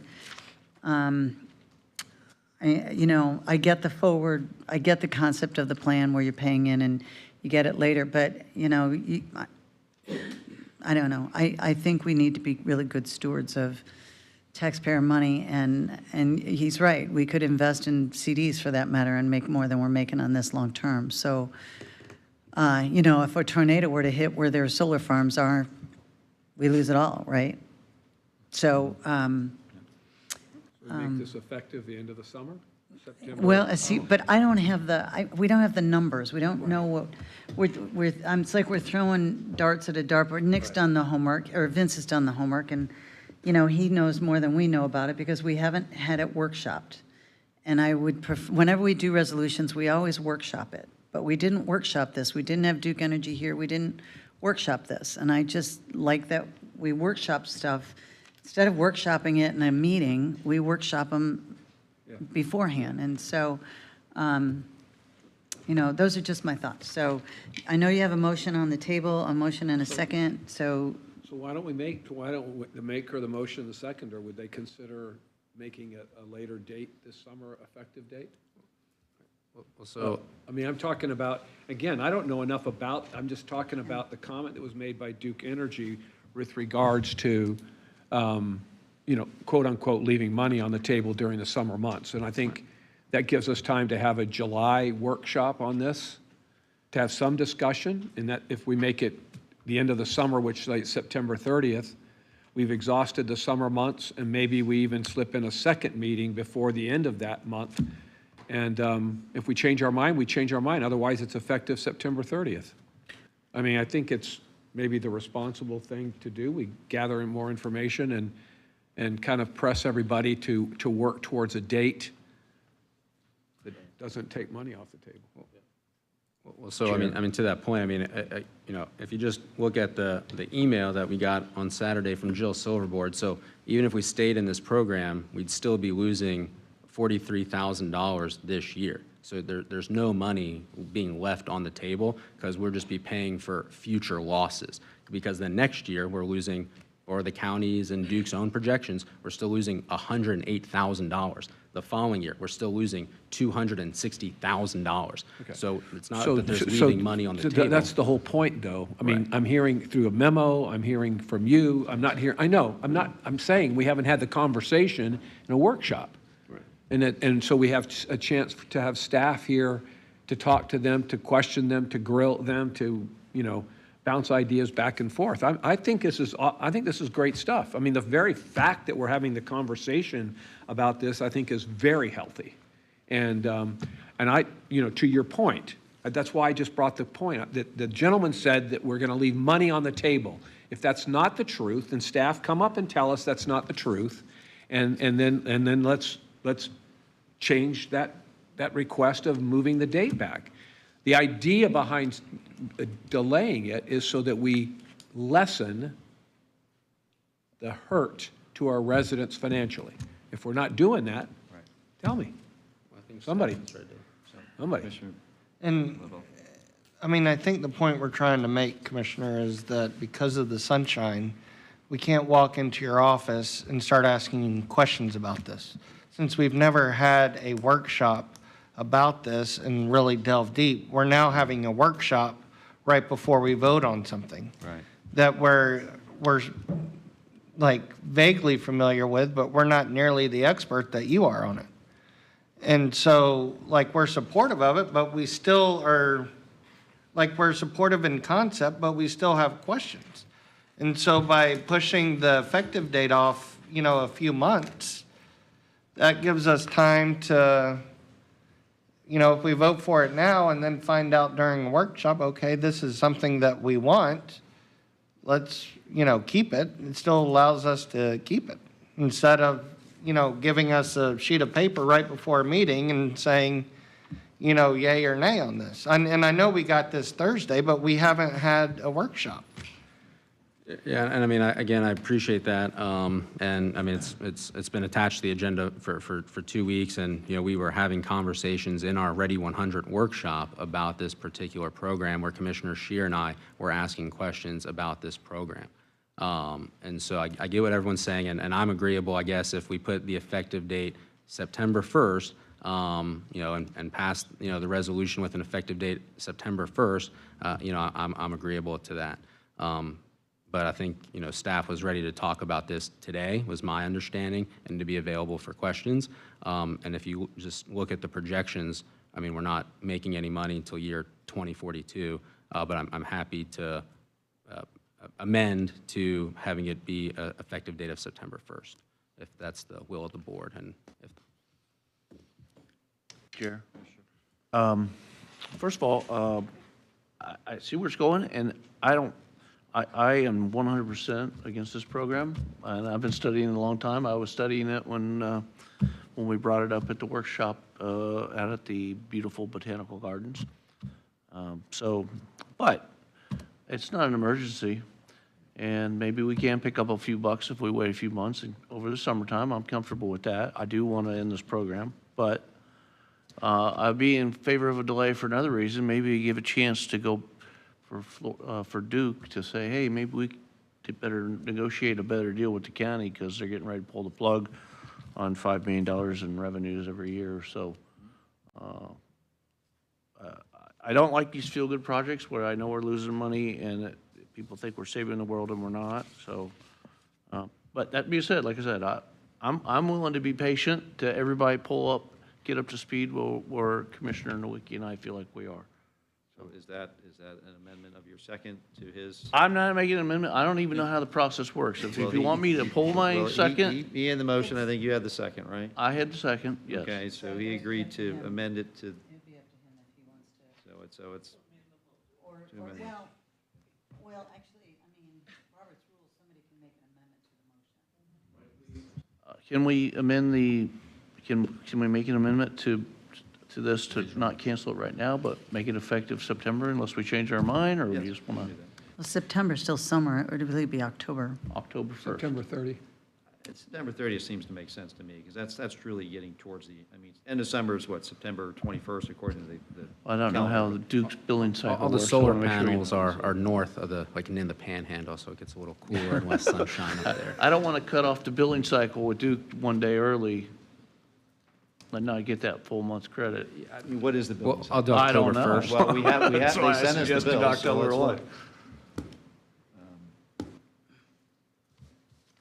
Let's see, it goes through, looks like the 20th of the month. So, There you go. which is, so September 20th. 20th is the Start of end of fall. summer, right? It's September 30th, fine. So, well, So I amend the motion to be adopted September, no later than October 1st. I'll second that. okay. All right. Well, we have a motion and a second, and are we all good? All right. Please, clerk, please bring up voting.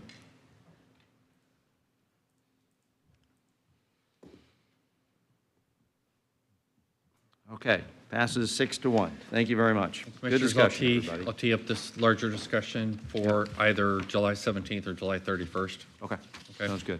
All right. Any other new business, Commissioner? Just thank you, colleagues, for your support on that. I have done a lot of time, and I'm looking forward to a workshop where we can talk more about it collectively and come up and brainstorm with ideas to lead, the county into the future.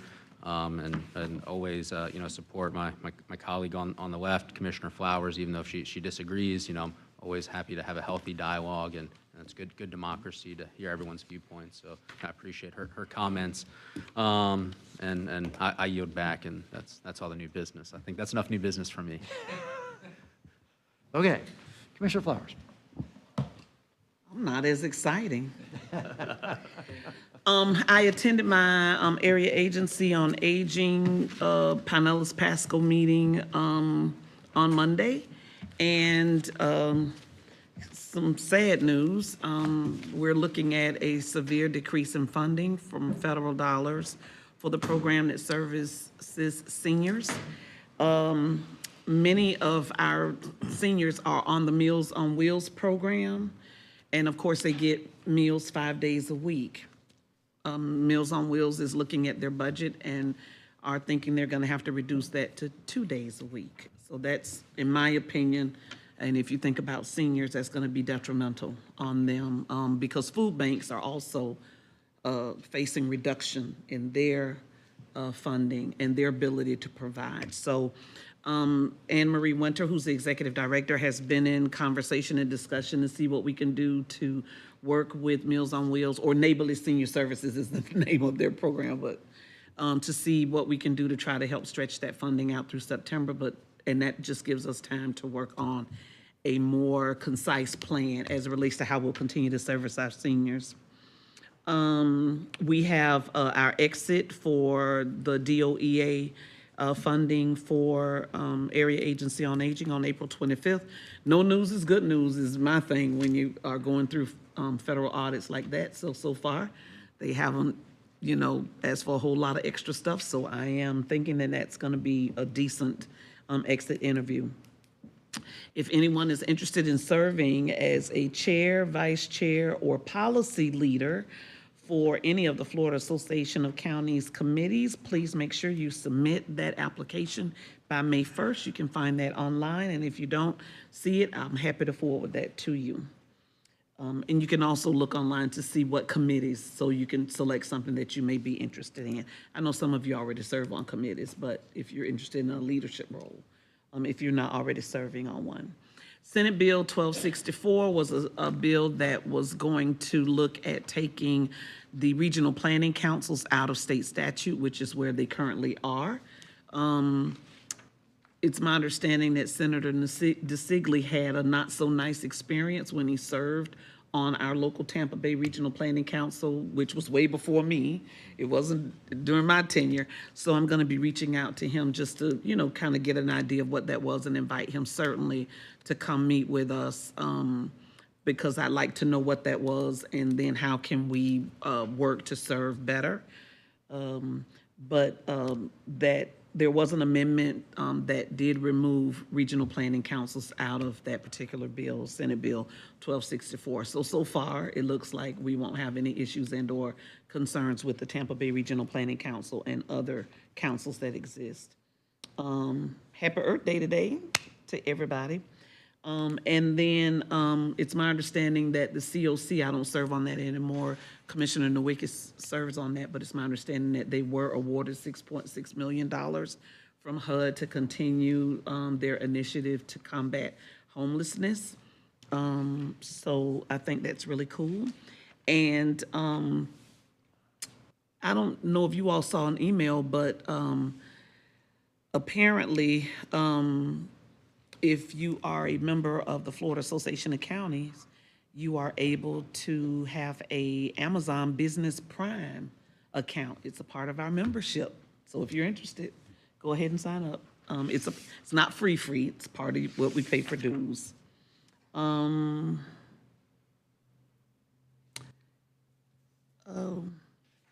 think that's it. Told you mine wasn't as exciting. Commissioner Eckers. Yeah, just real quick. We had a Forward Pinellas board meeting. There's 4 of us that sit on that board, but I've asked Stacy to go ahead and send our board meeting summary report, and I think that probably will be more informative, and if you have any questions, you can bring it back to the next meeting, or if it's nothing that we're going to vote on, you certainly can ask me a question about that information.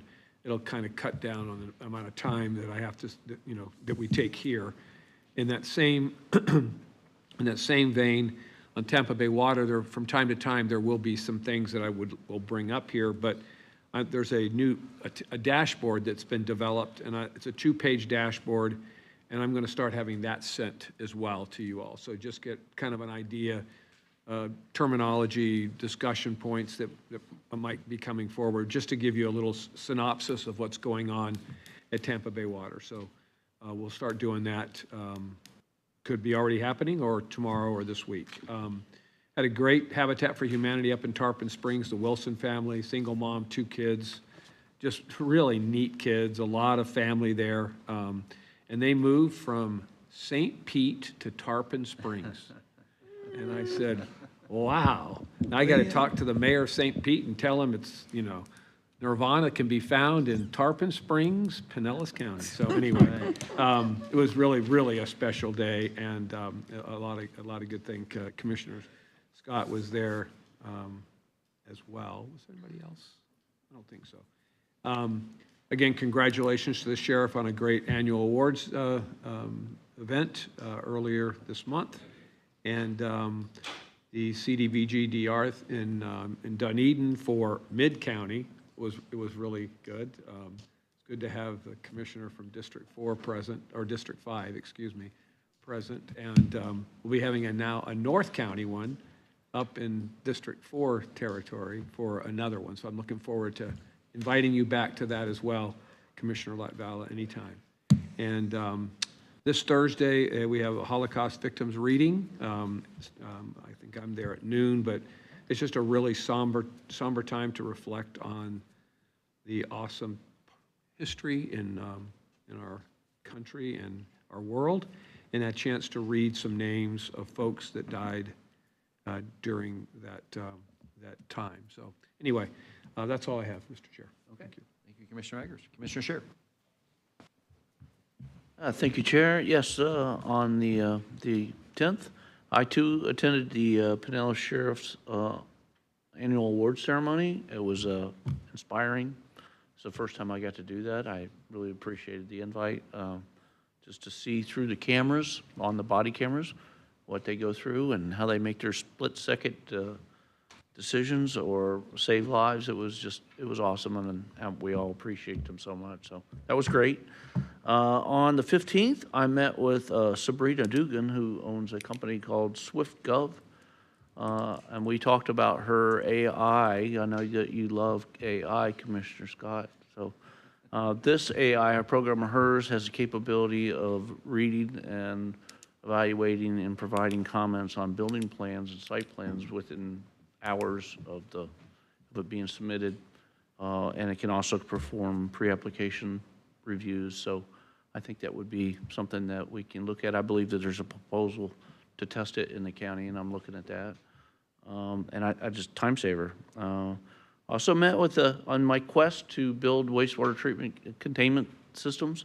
I met with the engineer who designed those systems I toured in Manatee County.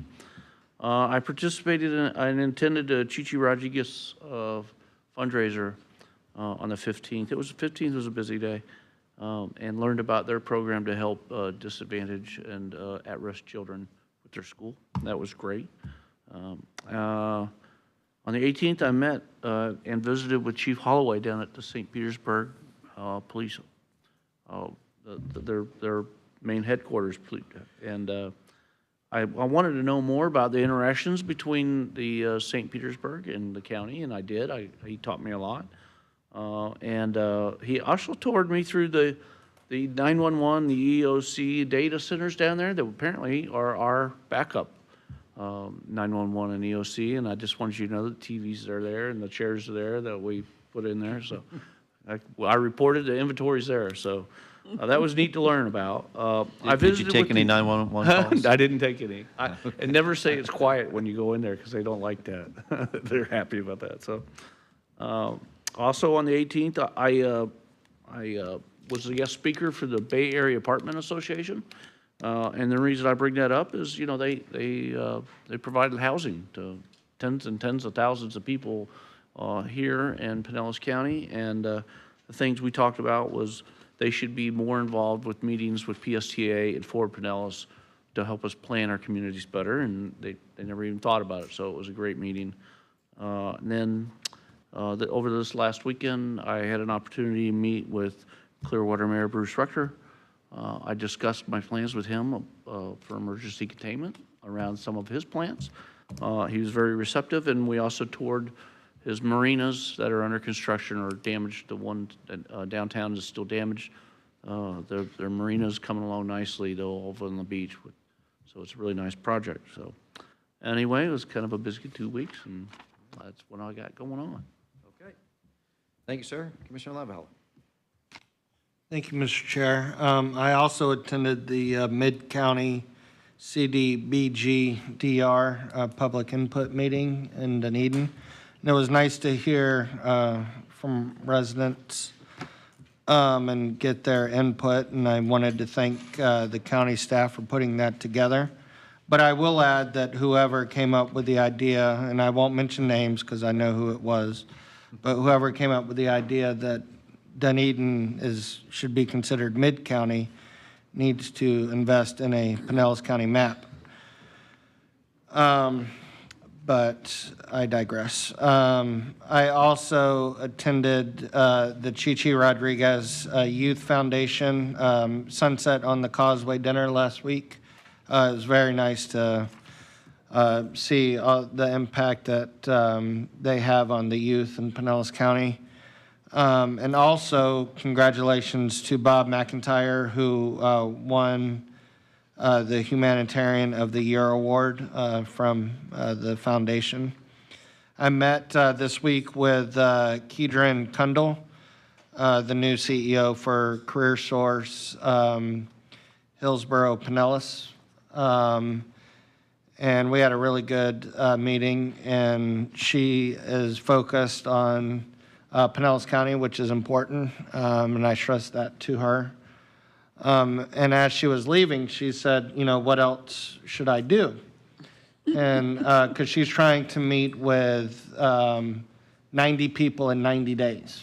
And she's been there a little more than 90 days, but every day she tries to have a meeting with somebody and the community. And I said, you know, make sure that you meet with Commissioner Flowers. And she opened up her book, and she said, oh, I have a meeting with her coming up. So I was very pleased with that.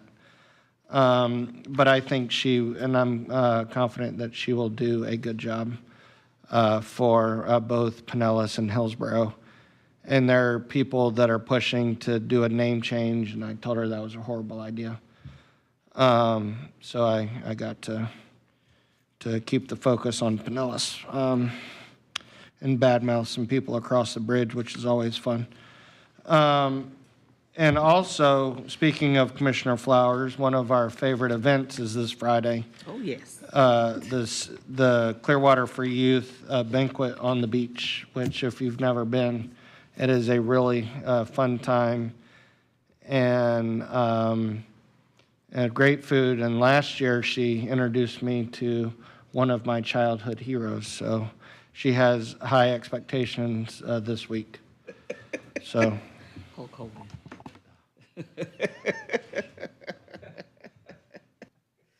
That's all I have. Let me tell you something, brother. Commissioner Peters. Thank you.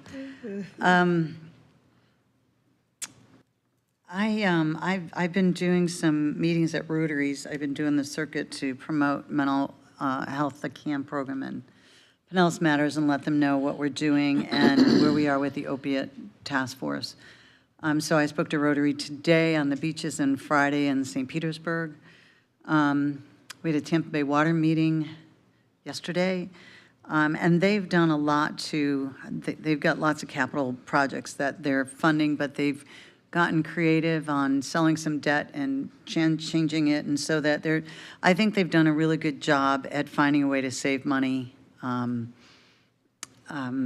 with the debt that they have to do, given that we have to work on the South Hillsborough water line. So I think they've done a good job. It's all budget right now. PSTA as well had a budget meeting last week. And so it's, just like we're doing budget, it's budget everywhere.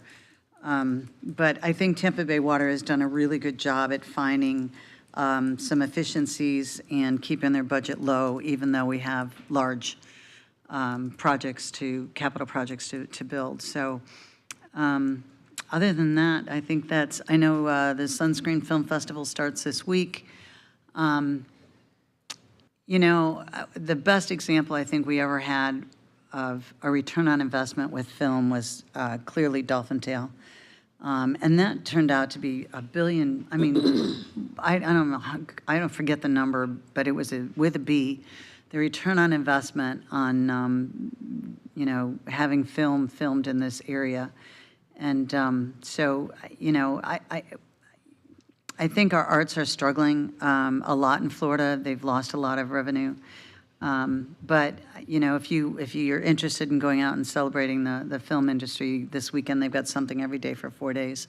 And I went last year, and it was great. And we got to meet with cinematographers, and we got to meet with directors and really learn a little more about the industry. And it was fascinating. So I know that starts on Thursday, and it goes through Sunday.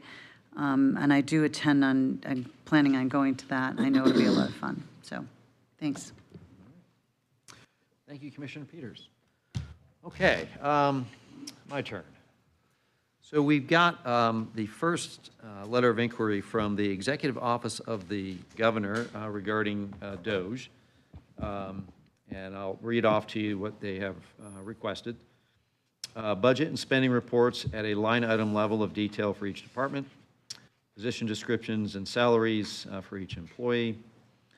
All contracts with total cost deliverables, spending amounts, and whether the contract was awarded competitively or non-competitively. All grants made to each recipient and subrecipients where applicable with description and purposes. Service delivery metrics and performance for all departments. And hours worked by department and projects and tasks completed. So earlier today, Barry, myself, and Ken Burke had a very good meeting about just kind of dividing up the responsibilities of who's going to be, compiling the information and responding to the letter, which is due by May 2nd. And we'll make sure that you all get copies of the response. There's probably some information in there I think that you would all like to see. So that will be forthcoming. Yesterday afternoon, I went up to the Westwind Mobile Home Park in Dunedin. And met with almost 100 residents about their substantial damage letters in their mobile home park. I didn't really know what I was walking into. I thought I was walking in to meet with a few residents, and I walked in, there's tables and chairs, and there's like 100 people sitting there. So I wasn't sure I was going to make it out alive, but I did. I'm here.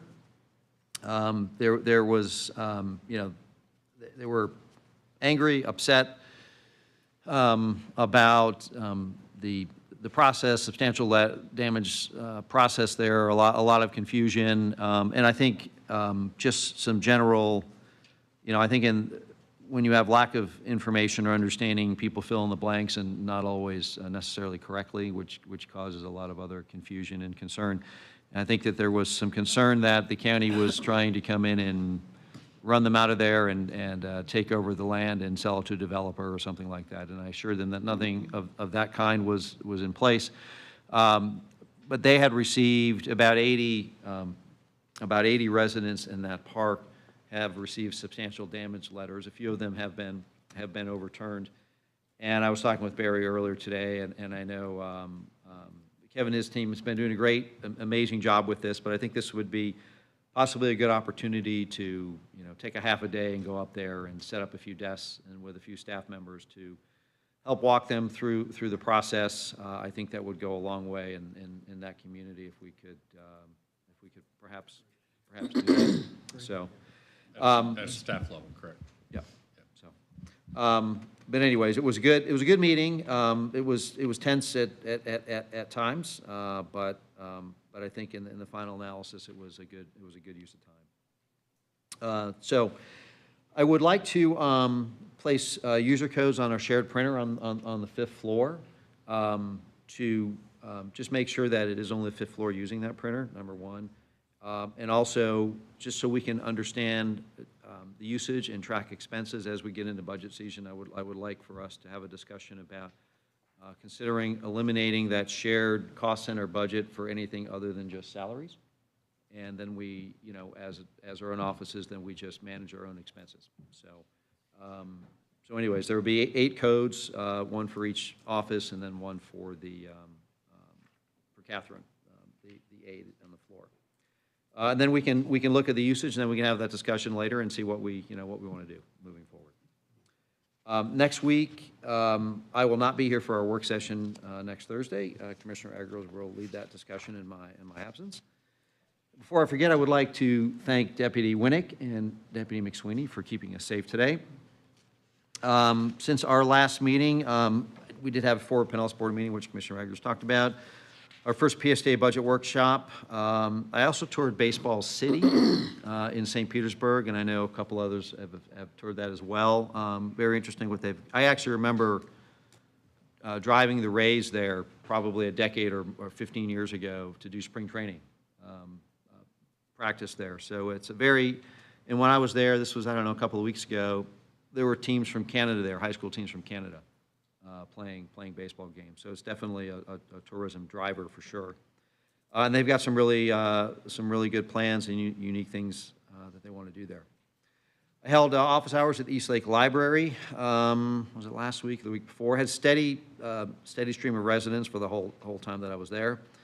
Had the opportunity last week, Sandy and I, to attend the Michelin Guide event in Orlando, which I have to say was really pretty cool.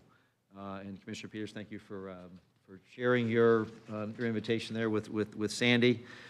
Very first time I've ever been to one of those. Very high-end event. Very well done. And I want to congratulate. There's 3 restaurants in St. Pete that made the list, and one in Safety Harbor. St. Pete, it was Fortu, IL Retorno, Sushi Show Rexley, and in Safety Harbor it was the Tide Market. So congratulations to all of them. This morning, I had a chance to meet Mia McCormick, who the new executive director for the Florida Botanical Gardens, who came to public comment today to introduce herself. So I encourage you to get out there and have a chat with her. And then the highlight of the day was I got to do another Canine Commissioner shoot. So there we go. That is Aurora right there, right? Oh, what a beautiful dog. I mean, what an absolute, this came in as a stray, and now that's Aurora taking a treat from me. So, no, she was taking it from me, not the other way around. But what a beautiful dog. It's a 4-year-old husky mix, and it came in as a stray. That's a good picture of you. That's a great picture of, dog, that's for just, sure.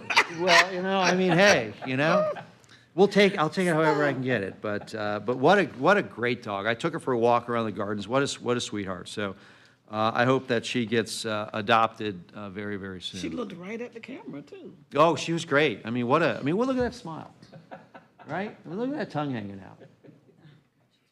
Yeah, absolutely beautiful. Yeah, right. Well, and then lastly, I want to offer my congratulations to the Palm Harbor Library robotics team, made up of students from grades 5 through 8. They won first, second, and third place of the recent RoboFest, which is their next stop is now the national competition in Michigan. So that concludes my report. I have a question. Yes, Commissioner Peters. So this is for Barry or Kevin. So we all received an email from B. Farling, and this family had damage from the storm, and it was only 2 inches of water, not a lot. It's got the house fixed, but now wants to harden the house and put windows. But now is having to redo the FEMA, and it's being added to harden. So the repair has been fixed in the house. And I don't understand why, once that permit is closed, that would meet that 50% rule, and now they can harden the house and it's something different. But adding that on to that makes it, for some people, make it impossible to harden their house. So it's Florida Building Code, okay? So you got 2 different issues, substantial damage and substantial improvement. and that's in the Florida Building Code. Now, ours is a one-year look-back period, okay? You've got others, that's part of a state law that was looking at to fix that at 1 year, but that is in the Florida Building Code. Yeah, and are we looking? And Kevin's not here, otherwise I would turn it over to him to answer it. Are we looking to, because in my city, we don't have a look back, and I like that. And are we looking to do that? Nope. Because if they fix their house, they shouldn't have to wait a year to put impact windows in to harden their house for another storm and have to wait a whole nother storm season before they could do that. It's silly. To me, it's just silly. And I just think that they should have the opportunity to close that permit. It's done, they're finished with the repairs on the house, it's done. Well, To go ahead and open another permit for we can hardening have their that house. discussion, but I think that I don't want to speak without Kevin here because I'm not an expert on this, all right? Okay. And, but I think that's exactly the reason for having substantial improvement in the Florida Building Code, is that if you get to a certain level of improvement to make those improvements to where it's resilient. So it's the whole purpose Well, of it's the having whole- that. Otherwise you would not, there was no reason for the substantial improvement if you close one permit out and just pull another one. Well, but they're trying to improve, they're trying to improve their home. They're trying to make it more resilient. And our look-back rule is preventing them from hardening their house and protecting them next storm season. And it just, to me, this doesn't make sense. It just doesn't make sense. I'd rather have Kevin here to have that discussion. I can explain what is in place, and I can explain that it is a Florida Building Code issue. You say there's no look-back period. I don't know what the Florida Building Code has within it, but it is literally within the Florida Building Code. So I would need Kevin to have Well, I that know discussion. other cities have longer look-backs and some have no look-backs. Yes. Me personally, I like the no look-back. Get it done, fix up your house, harden your house. I don't think we should be stifling somebody from protecting their home. I understand why, I'd have to have Kevin here to have that Okay, discussion. so I let's- know, I don't know if anyone else has responded to Well, this Tom's got it, gentleman, and when but- we have Kevin here, we'll ask him to look at that. Okay, great. I appreciate it. But I think, I know we all received it. I don't know if anyone else has responded to them, but I've waited till I asked the question. I mean, the reality is, that right now, it's part of the regulation, and so they have to comply. Okay. All right, thank you. And Commissioner Peters, thank you for bringing that up. I do think, the rules that are in place at the time of the storm, right? So I'd like to look at them. Yeah. Before we were going to do that, we're going to get a look back at how, the good, the bad, and the ugly, and how we handled things last year. I don't know of any bad from our staff perspective, but I mean, there's always room for improvement. But those rules that were in place, that I keep being told, whatever was in place at the time of the storm. So I just want to make sure what flexibilities we have. And that's on the substantial damage side. Substantial improvement is different. Okay, when they're looking at your floodplain ordinance, and that's where it applies. The substantial improvement I think is outside of what that FEMA's going to regulate on that. So I think you could look at that as a completely different To the extent regulation. that we can control. And Correct. I don't know what, that's the part. Yeah, I'm Before just saying, what we've hammered on is you can't change your rules from the date of the storm, but that's really in the substantial damage side. If you want to look at the substantial improvement, I think that's different. You could do that now. That's fine. It should be different. Because that's not a damage issue, it's an improvement to your It's not a property. damage issue, and they can improve it up to 50%. So I just, if they want to harden their house, I don't think we should have a rule in place to prevent it. And it is counterintuitive that you want to improve it, and I yet those understand. dollars that are expended there come back to haunt you on this 50% rule. And I mean, again, I'm not. Be happy to bring it up. I'm just saying. And Well, I'll bring it, I will I'll bring need it back to to- Kevin. we do and need to let's have the respond to discussion. him. We do need to respond to him, Well, so. the response is that is a regulation in place right now. Okay? I'm just confident we're going to find a different response, Barry. I'll call No, that is the Kevin. regulation that's in place right now. You can't, There's you gotta can't be waive a or better answer. reinterpret what is in our code and what's in the Florida Building Code. So So we if could you perhaps choose wait to on the change improvement. that in the future, you can do that. I believe, okay? I don't, again, that's where I don't know what the Florida Building Code says, okay? Well, And I need I'll Kevin here follow for up that with Kevin. discussion. But in terms of what our current regulations are and what staff will enforce, it's what's on the books. Just a quick on that, since we brought it up, I've been looking at a lot of things that we can change in our building, what requires a permit. I believe that we have too many things in Pinellas County that require a permit in the first place. So if a man wants, or a woman wants to change the windows in their house, why do we have to permit all this work? I'm happy to have these discussions, but remember, we've got regulations in place, and if you want to change those, we can have those, but staff has to enforce first. And we've had this issue where you say, okay, let's not do this. Well, it's under the Florida Building Code. They're certified, and under Florida statute, it directs the building official, which is designated and classed as the person making those decisions, okay? And so they will enforce, because that, otherwise they would not be certified and they'd lose their position. So that's, I mean, you can't change that. You can look at your regulations, and if you want to change that within the confines that doesn't conflict with the state building code, you can. And I'd be happy to look at that issue and have Kevin in here for a more in-depth discussion than what I can provide. Well, I know we can change the look back because other cities don't have one. Yeah. So I know we can. But I that's just okay. think to give a disincentive for somebody to protect their property, it's, I don't Commissioner, support I this at understand all. exactly what you're saying. I did doors in my house and said, okay, I'm not going to get to 50% because I don't want to have to replace all the windows. I understand exactly, what you're saying. I don't know the Florida Building Code. So I will be happy to bring this up and tell Kevin that we want to have that discussion. Thank you. Sooner than later, though. Okay. Thank you. All right. Well, if there's nothing else for the good of the order, we are adjourned until 6 p.m.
now call our public hearing to order.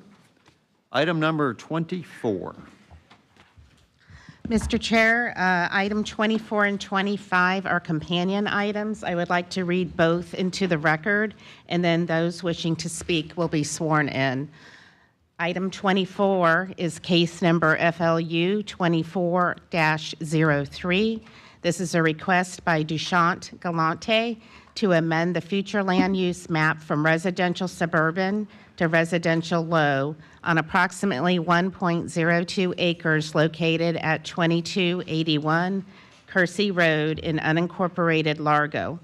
For item 24, the public hearing was properly advertised and an affidavit of publication has been received for filing. 1 letter in opposition and 6 voicemails in support have been received by the clerk. Item 24 is properly before the board to be heard. Item 25 is a quasi-judicial hearing. It is case number Z0N24-05. This is also a request by Duchant Galante for a zoning change from R-R rural residential and R-3-CO single-family residential with a conditional overlay to R-3-CO single-family residential with conditional overlay on approximately 3.2 acres located at 2281 Kersey Road and 1736 Winchester Road in unincorporated Largo. Item 25 was properly advertised and an affidavit of publication has been received for filing. 1 letter in opposition and 6 voicemails in support have been received by the clerk. The matter is properly before the board to be heard. Since this is a quasi-judicial hearing, all individuals who plan to speak on this item must be sworn in. For those wishing to speak, if you're able, please raise your right hand. Do you swear or affirm that the testimony you are about to give is the truth, the whole truth, and nothing but the truth? Please signify by saying, I do. Thank you. Thank you, Madam Clerk. Okay, first of all, we'll go to staff presentation on item number 24.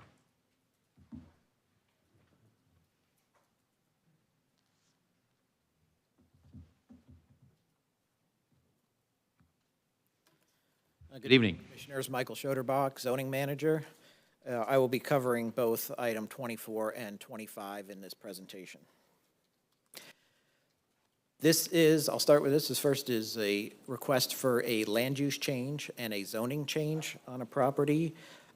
This matter was heard before the commission on one of the properties back in 2021, so I'll cover this history first because it's relevant to the case. So previous case ZLU 20-12 at 1736 Winchester Road was heard by the Board of County Commissioners in April of 2021 for a future land use change and a zoning change. It was denied by the board at that time. The applicant after that filed a request for relief and for mediation pursuant to Florida statutes. That went to mediation sessions with the applicant and county staff, and also some of the neighborhood representatives were there as well. They explored solutions on the contested issues resulting in the case denial. An agreement was made. It came back to the board in October, where the board approved the land use case and the zoning change with the addition of a conditional overlay, adding conditions to the zoning case, which I will cover later in this presentation. So the request before you includes this 1736 Winchester Road property, which is 2.18 acres, and the applicant has added the addition of a neighboring property, which is at 2281 Kersey Road, and that's 1.02 acres. So the total is 3.2. The future land use amendment request is only for the Kersey Road property of 1.02 acres. The request is from residential suburban, which allows 2.5 units an acre, to residential low, which is 5 units per acre. And then the zoning atlas request is for both properties, 3.2 acres.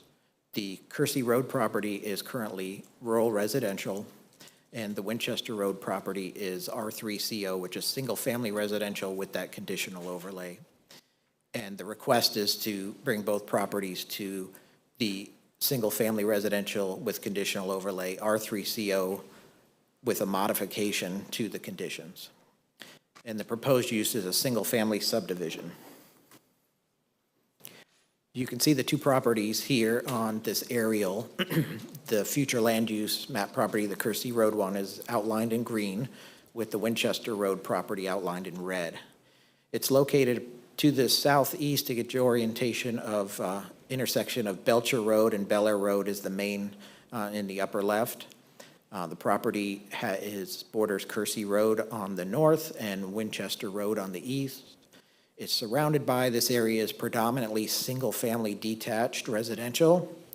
There is a mobile home park off to the northeast, and out at the end of Kersey Road, there is a synagogue, and then down in the southwest, so in the bottom left corner on Lawton, there is a Bel Air Elementary School. So the conditional overlay, the request with this case is the addition of that Kersey Road property, 1.02 acres.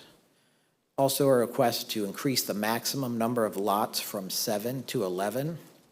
And this is a decrease of 1 unit that originally came in at the LPA meeting.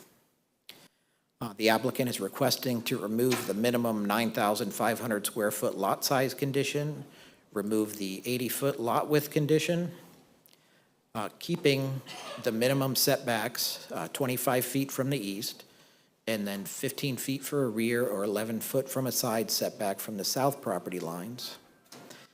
Adding the addition of a 10-foot landscape buffer on the east property line that abuts the rear of the 3 residential lots that abutted up on the northeast side. And then originally this had a 25-foot landscape buffer on the south, which was removed at the LPA meeting. This chart here gives you a comparison. The first column shows the current conditions. That's on the Winchester Road property, which was the case that was approved in 2021. The middle column is the proposed with the conditions as requested today. And the last column is if there was a land use and zoning change without conditions, so meeting code requirements. So you can see the difference here in the number of lots, lot size, lot width, setbacks, and then landscape buffer. This is the future land use of the property. On the left is the current, and on the right is the proposed. The Winchester Road property, the southern one, is residential low, and the northern is residential suburban, which is requested to change to residential low. The properties in the area are it's surrounded by mostly is residential suburban, which allows 2.5 units per acre, and residential low, which allows 5 units an acre. The areas in white are in the city of Largo. And that area of dark green and blue is Allen's Creek. And then this is the zoning map. The hatched property is the one with the current R3CO on it. And the northern piece, Kersey Road, is RR with the request for, on the right, which is to go to R3CO. Again, most of the surrounding properties are in the R3 zoning district. That's the yellow with that light green right there to the west. There's a few properties that are residential rural, and the dark brown off to the south and the southeast are residential estate or residential agriculture, which requires 2 units an acre. The pink up in the corner there is multifamily. These are some site photos. This is looking at the Kersey Road subject property. The applicant did apply for a demolition permit to remove that house on it. That's the silt fence you see out. As of when we went out there and posted signs, the house was still up. The applicant can speak to if this house has been demolished yet or not. And then this is looking at the subject property from Winchester Road. And then looking east on Kersey Road, the subject site is on the right side of the photo. and then other houses across the street, and then looking south on Winchester Road, where again, the subject property is on the right. The applicant provided in his submittal to us 2 neighborhood outreaches, one in December 2024. He distributed a narrative and concept plan to the surrounding neighborhood, and 9 responses were received that were provided to us. And in February 2025, he did another distributed narrative and revised concept plan to the surrounding neighborhood. 2 responses were received by us. Staff did a public notice and correspondence. Property owner notices were sent within 300 feet of the subject site. We posted 2 signs out on the property. We received 2 letters from residents, and 8 residents spoke at the LPA hearing in opposition. So this was as of the LPA hearing. We look at potential traffic impacts for the future land use change. So this is only for the portion that's going from residential suburban to residential low. This could generate up to 14 average annual daily trips, and it would not impact the level of service on the closest adjacent roadway, which is Belcher Road, which is currently a level of service C. As noted during meeting with the applicant, with the site plan review staff, in a preliminary meeting, that Winchester Road adjacent to the property would need to be improved to county standards during site plan review if this was approved and went forward. The applicant also provided a traffic study which showed that there's approximately 14 peak hour trips that would not cause a level of service issue. At the local planning agency, the vote was recommended approval with the modification of the conditions. They decreased the total number of units by 1 to a maximum 11. This was in response to allow for larger lot sizes and for configuration on the property. Same thing with, they removed the 25-foot buffer on the south property line to provide for greater flexibility on lot layout. And the applicant agreed with those modifications. So staff recommends approval. We find that these proposed land use and zoning amendments with the conditional overlay are consistent with the comp plan. They're also consistent with the countywide plan map. This would not require a change since the countywide plan map already has RLM, which allows up to 10 units an acre. Also, the conditional overlay addresses compatibility with the surrounding development pattern. And the surrounding area is a mix of residential, suburban, residential low, the residential rural, and R3 zoning districts. And the LPA recommended approval. Again, it wasn't a unanimous vote on both. The dissenting votes from the LPA were concerned about compatibility on the site. And I will take any questions. What was that last thing that you said? What were the? They were concerned, the dissenting votes from the LPA had to do with compatibility with the surrounding neighborhood. Were they specific to that at all? To what they, because the, I'll go back to this slide, which really outlines it well, is. Joel, are we allowed to take that into account on a quasi-judicial? Okay. You can take anything into account that's relevant to compatibility is certainly a relevant factor on zoning, absolutely. The request, as you can see here, the original request required minimum lot sizes of 9,500 square feet and an 80-foot lot width. Some of the LPA members were concerned about the condition of allowing this smaller lot size of 60-foot lot widths and 6,000 square feet lot sizes. Any other questions? I have a question. I'm not sure if you would know this or not. And this may be for the applicant when they present. 8 residents opposed it at the LPA. And according to our correspondence, we've only gotten 1 opposition, or 2. Do we know if any of those residents have since converted to, that were originally opposed to it, if they've converted to supporting it, or did they just not reach out to us? I don't know the answer to that, no. Thanks. I'll ask the applicant that. Commissioner Eggers? Yeah, so it talked about infrastructure on Winchester. It just says infrastructure on Winchester responsibility is on the owner. What does that mean? So per our transportation design manual and the county code is when a site plan comes in, when there's a development that comes in, the adjacent road, if it's not up to county standards, it's the applicant's responsibility to improve that adjacent right-of-way to county standards. So this current Winchester Road is gravel, so there would be pavement, there would be sidewalks. If there's, drainage requirements, this would be on. There is no drainage requirement? No, there would be drainage, if there was drainage requirements as part of upgrading the road. Okay. And as it relates to additional conditions that we might come up with, can they be, because I always get told that you can't, we don't do site plan stuff.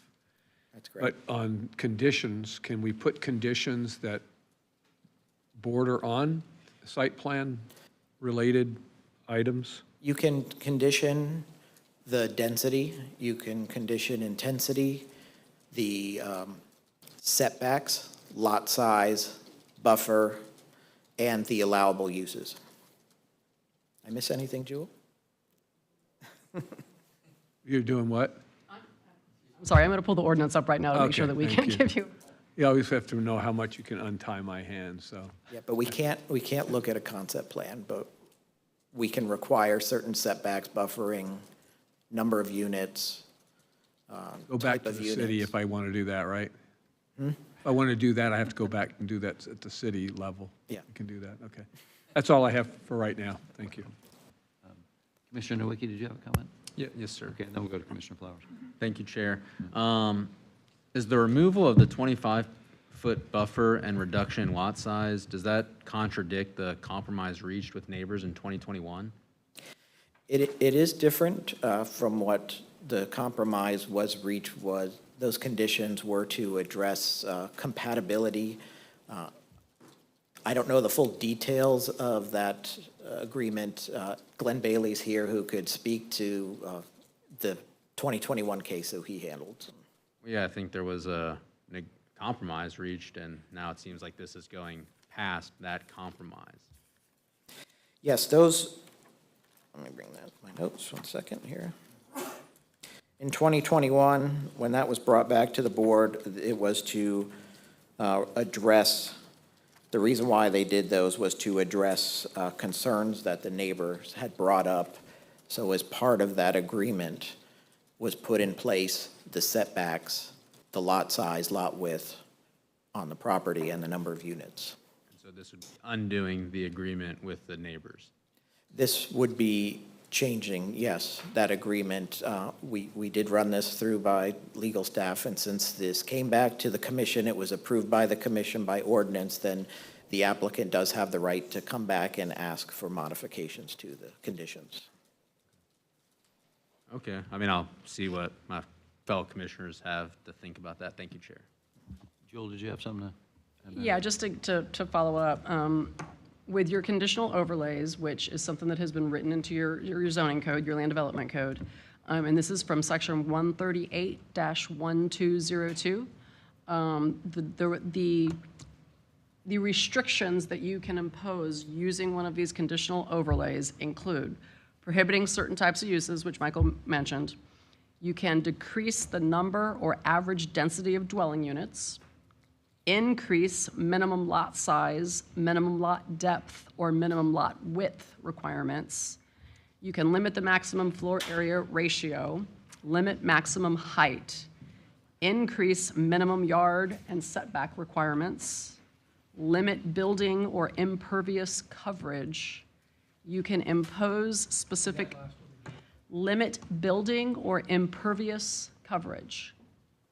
You can impose specific design criteria, and you can restrict access to or from adjacent roadways. One thing I would say that we probably saw a lot with development agreements that I know you would probably be used to, Commissioner Eggers, a lot of times you would see those come forward with site plans attached to them, You cannot impose that as a condition with a conditional overlay.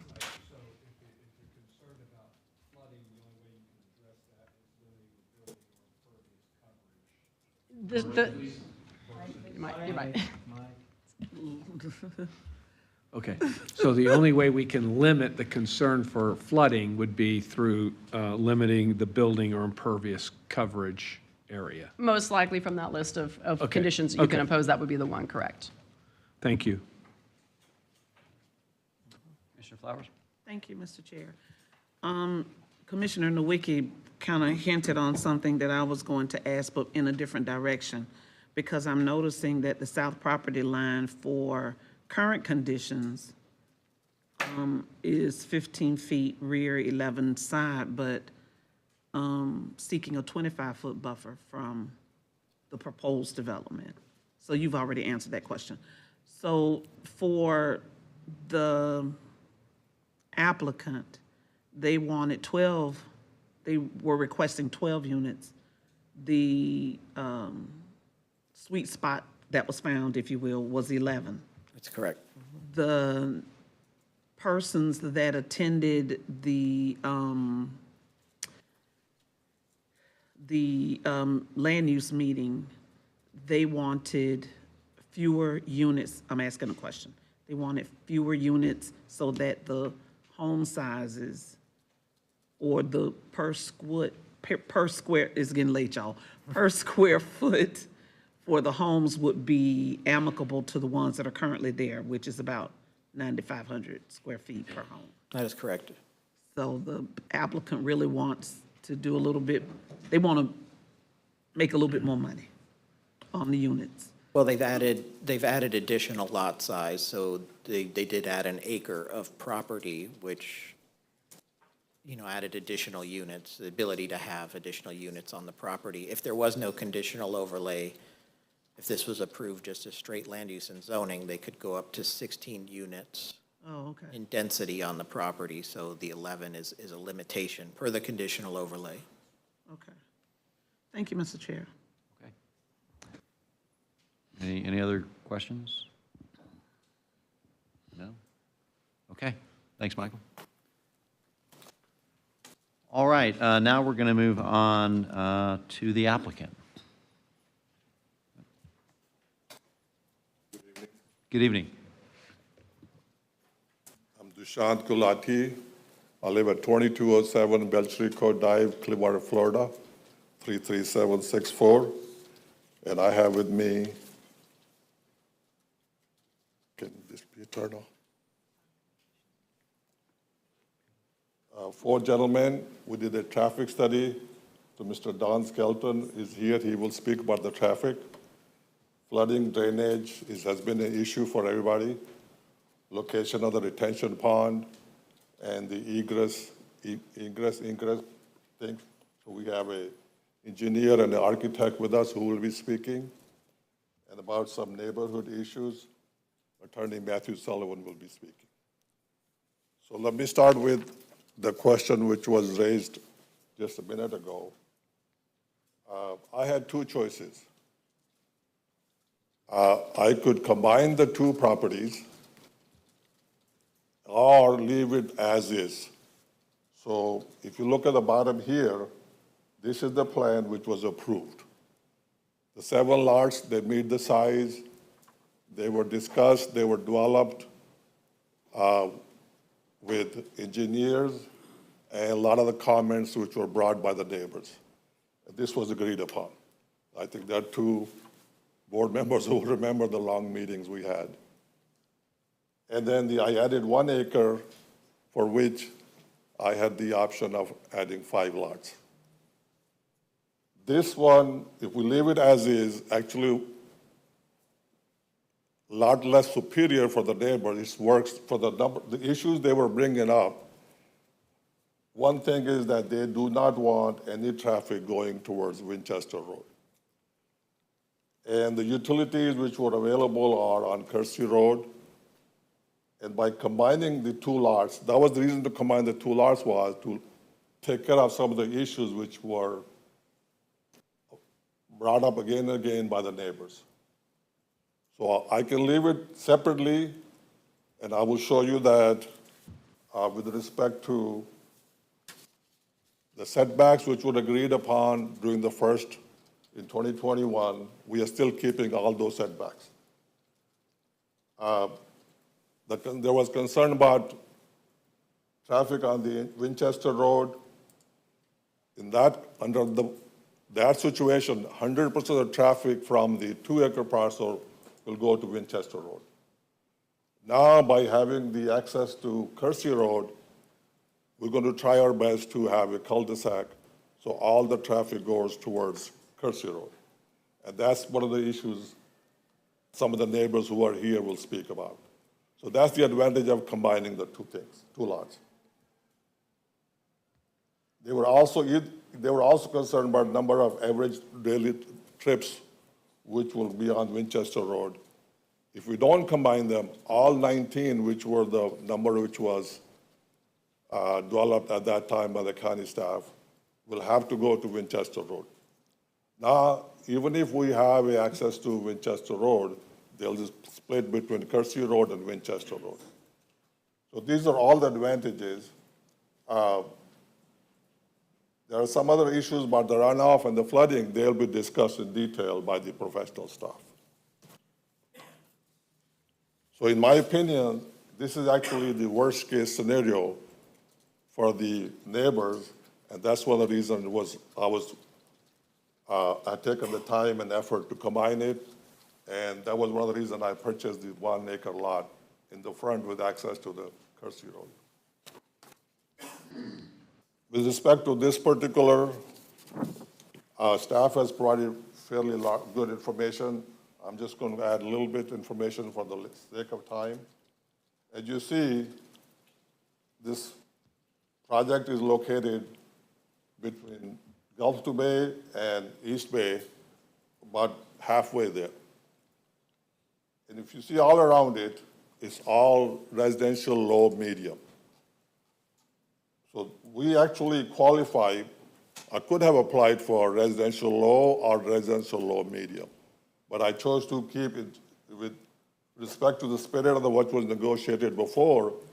I only applied for residential low, change from residential suburban to residential low.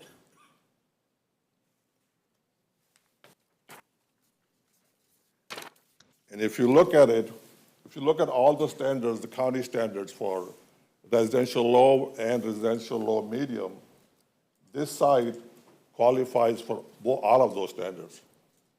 100-year flood plan, transition between suburban and more urban areas, low density in nature, all these transit surveys, availability of open space. This project is within, there are 4 public shopping centers around it. There's walking distance to the transit service. There's an elementary school, middle school, daycare school, all in the walking distance. So it actually qualifies for residential low medium, which would have been 32 units, but I am only requesting residential low, and instead of 16 units, I'm only requesting, I requested 12, but I volunteered myself to reduce it to 11 during the LPA meeting. That will make lot sizes fairly close to what was negotiated before.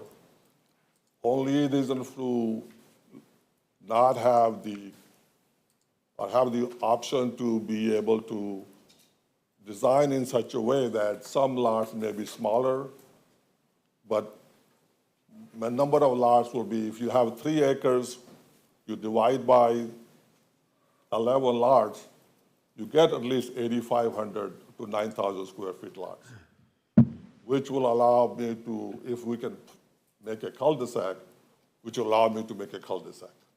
So it wasn't the 6,000 is just the bottom line number, but with 3.2 acres, 11 units, 11 houses, they will be fairly large with a large backyards and everything.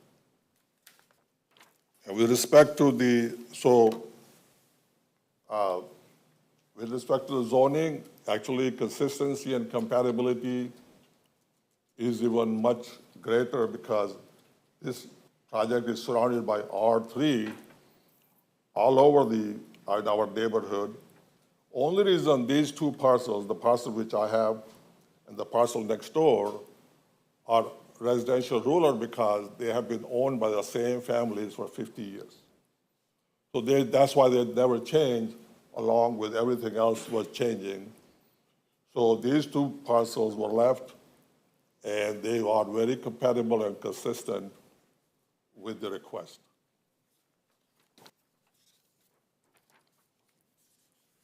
As I mentioned by the staff, this time around with a little bit more experience than last time, I did significant amount of neighborhood outreach.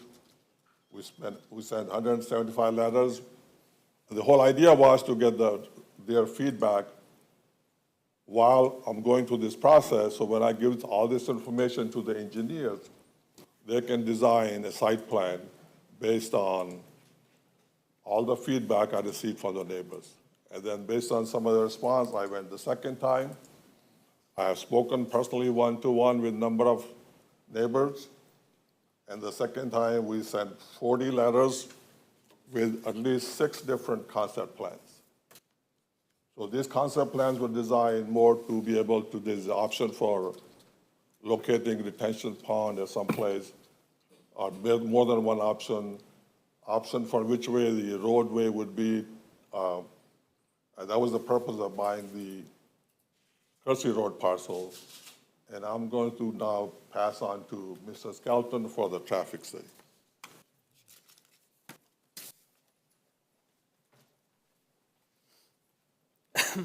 Good evening. So yes, my name is Don Skelton. I'm with Way Engineering at 2002 North Los Avenue in Tampa. So yes, we did do a traffic study, and as part of the traffic study, we collected some traffic counts in the surrounding area.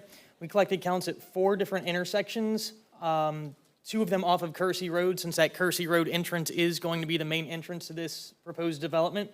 And then the 2 intersections right next to the elementary school, since that would obviously be of concern with the school right there during the morning and afternoon drop-off periods. What we found was, due to the low number of trips, I know that previously someone had said that the level of service for this segment was analyzed, and it would be level of service C. We also looked at the intersection level of service during both the AM and PM peak hours, and they were found to be identical with or without the development. This right here is the AM peak hour, and this left column is without the development, the right one is with it. The delay per vehicle, there's some slight increases at some of the approaches, but overall the level of service remains the same for not just the intersection, but each movement as well. And the following table shows the same thing during the PM peak hour. We looked at the distribution of trips out there today, and it looks like most trips want to go to and come from the north. So again, utilizing Lawton Drive, that's not really a concern for this neighborhood because the trips are going to want to go north anyway, not south. We looked at safety in the area, and the safety shows that in the past 5 years, there were 10 crashes. Six of the crashes, so 60% of them, were property damage only, and none of them were on Kersey Road, Winchester Road, or Lancaster Drive. They were all on Belcher. So we found that with the proposed development, there won't be any negative impacts to the surrounding roadways. So with that, I will turn it over to the rest of our team to discuss the drainage issues.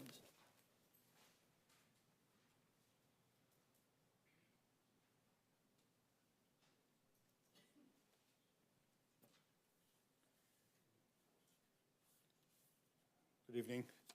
AJ Sharpiani with Rhizome Studio. I want to touch base on the notion of drainage for this development. As the applicant mentioned previously, multiple concept plans were developed in response to neighborhood, and we're still in the process of fine-tuning the best approach.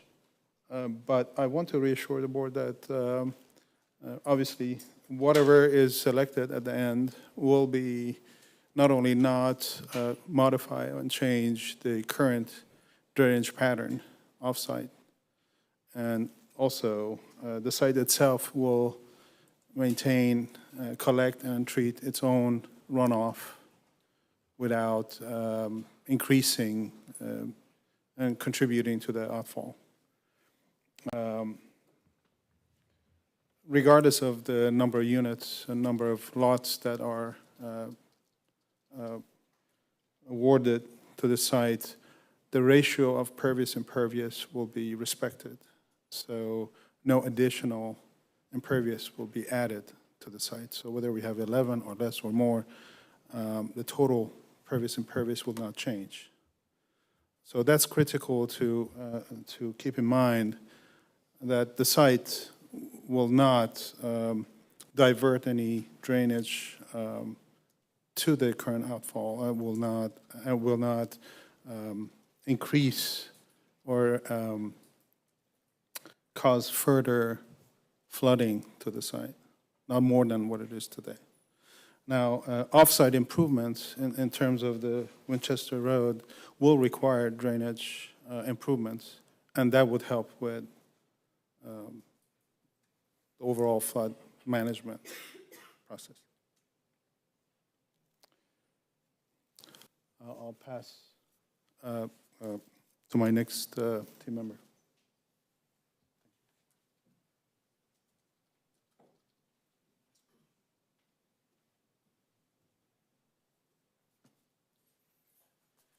Good evening. Matt Sullivan here, attorney on behalf of Mr. Galati.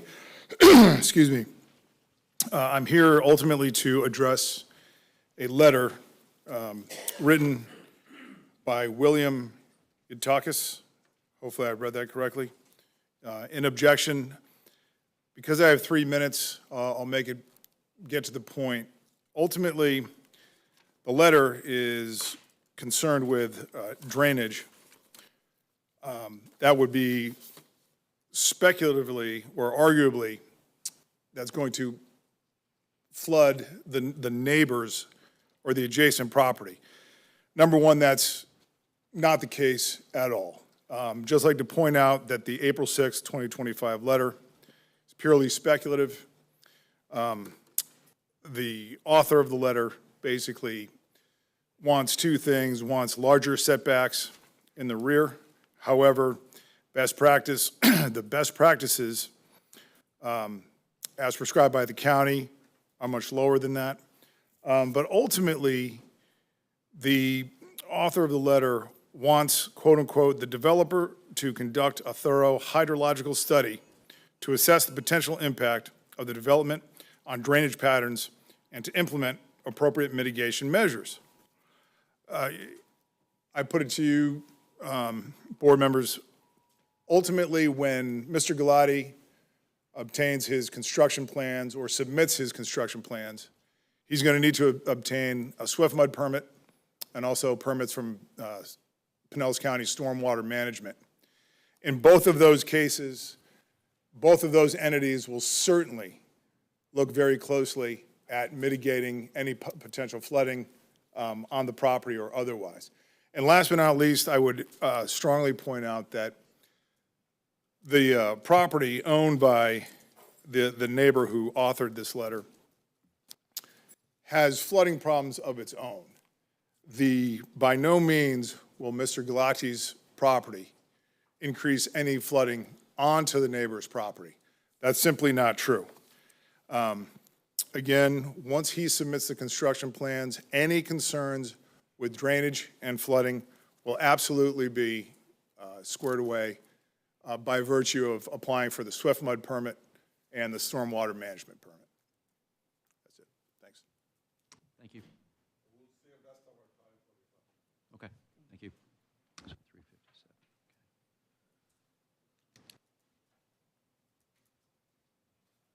Okay.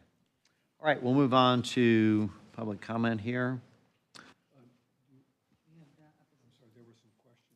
Do you have questions? Okay. Okay. The staff, if the applicant might be available or staff, some of the folks here might have some questions before we go to public comment. I mean, that was. Yeah, okay, she had questions. I don't know who else did. Anybody else? You want staff or? do you want the applicant? Commissioner Flowers had said she might have a question or two, but she stepped out just a minute. I wanted to have her ask her question before. Okay. Public comment. Michael, you Um, want to come up? While she's gone, I have a question Okay. that I don't know if could be answered by the staff or the gentleman that just spoke. And I'm trying to locate the letter that he mentioned, but he made a comment about flooding next door or flooding issues next door that already exist. Are you familiar with that?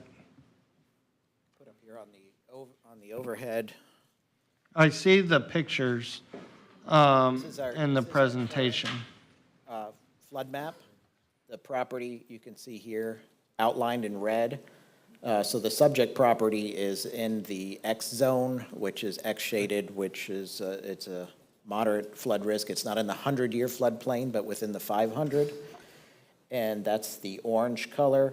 Everything in the blue is all flood zone. So if it's properties to the south, this is the pond. That's off to the southwest. So there's potential that it is in a flood zone, that there could be flooding to the south. As it relates to when there's development on a property, we do have our stormwater manual, which has requirements for subdivisions. Everything needs to be maintained on site. They have to also keep historical drainage patterns in the area. And again, like you said, Swift Mud and the county would be reviewing this to make sure any development improvement would capture all of that drainage. Okay. Thank you. So you say this in the 500-year floodplain? So it's in the, part of it, very on the northern tip is in the X zone, so it's out. But this orange color is the X shaded, which is the area outside the immediate 100-year floodplain, but still within the 500-year floodplain, which means there is a 0.2% to 1% chance of flooding in any given year. Thank you.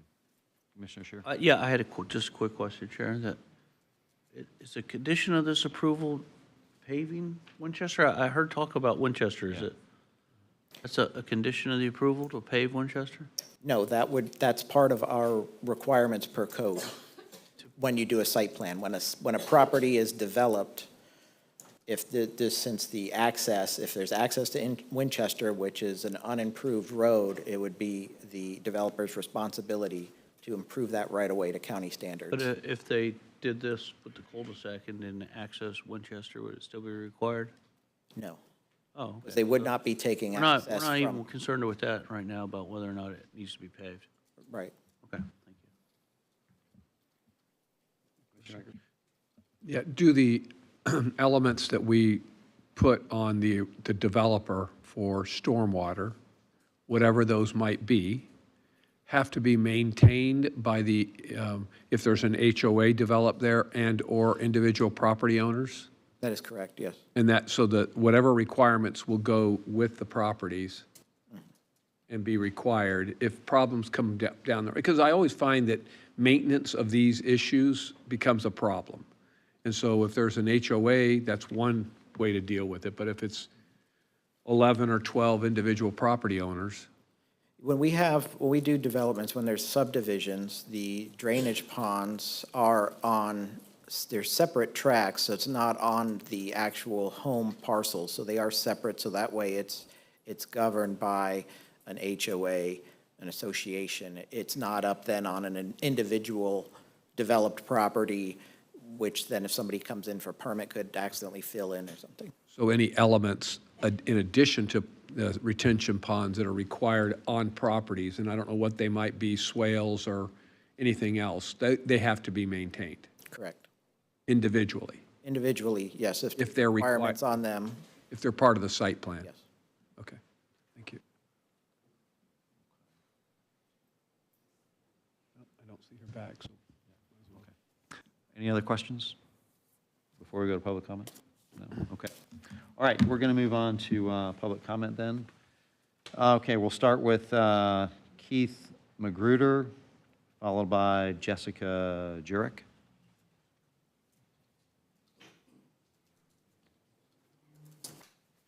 Good evening. Good evening. I live at 2229 Lawton Drive. Basically, Lawton butts up against the south end of this development. Now, I'm not a civil engineer, I'm not a lawyer, none of that, but I'm a 33-year resident of Lawton Drive. And I can tell you right now, with the way this land is currently, undeveloped, trees, undeveloped land, we had our worst flooding year ever last year, okay? In 2007, our area got 15 inches of rain in 7 hours, okay? The water never went over Lawton Drive. Last year during the hurricane, I got water within 15 feet of my house. Individuals got a foot of water in their backyard, and it's all because of drainage. And the main drainage problem is when that whole area was developed, there's connections of small little lakes or ponds that drains into Allen's Creek, which is on the south side of Belcher Elementary School. That drainage line is clogged. So all those drainage that are set up originally with all these homes does not drain properly. Now you're looking to add 11 homes to an area that doesn't drain properly as it is. Neighbors have complained to the county. The county says it's Largo's problem. Complained to Largo, Largo says it's a county's problem. But we have a real drainage issue even without this development. And I know the engineers are going to tell you there's going to be retention ponds and everything. We have retention ponds. Those aren't working. So you're adding more concrete. Ground's going to be raised above these existing lots that are already flooding in major water events. And engineers are telling you it'll drain. I know it won't. I saw it. Water was this deep on our road, and it's never been across our road. So that's where a lot of the neighbors' problems are. Much less Lawton being a private road, we have to maintain that road, okay? We own to the middle of it. Any damage done is ours. Any traffic on it should be us, but it's not. We get all the traffic from the school because, as mentioned by the civil engineer, the road backs up to turn into the elementary school, so they cut down our street. A car was clocked at 52 miles an hour on our street by a sheriff. Okay? There's 19 houses on our street. That's how long that block is. My time's up, but you're putting smaller lots, more homes, more concrete to a place, and we're fearing it's going to become Shore Acres, basically. Okay, Jessica Jurek, followed by Jamie O'Neill DeSanza.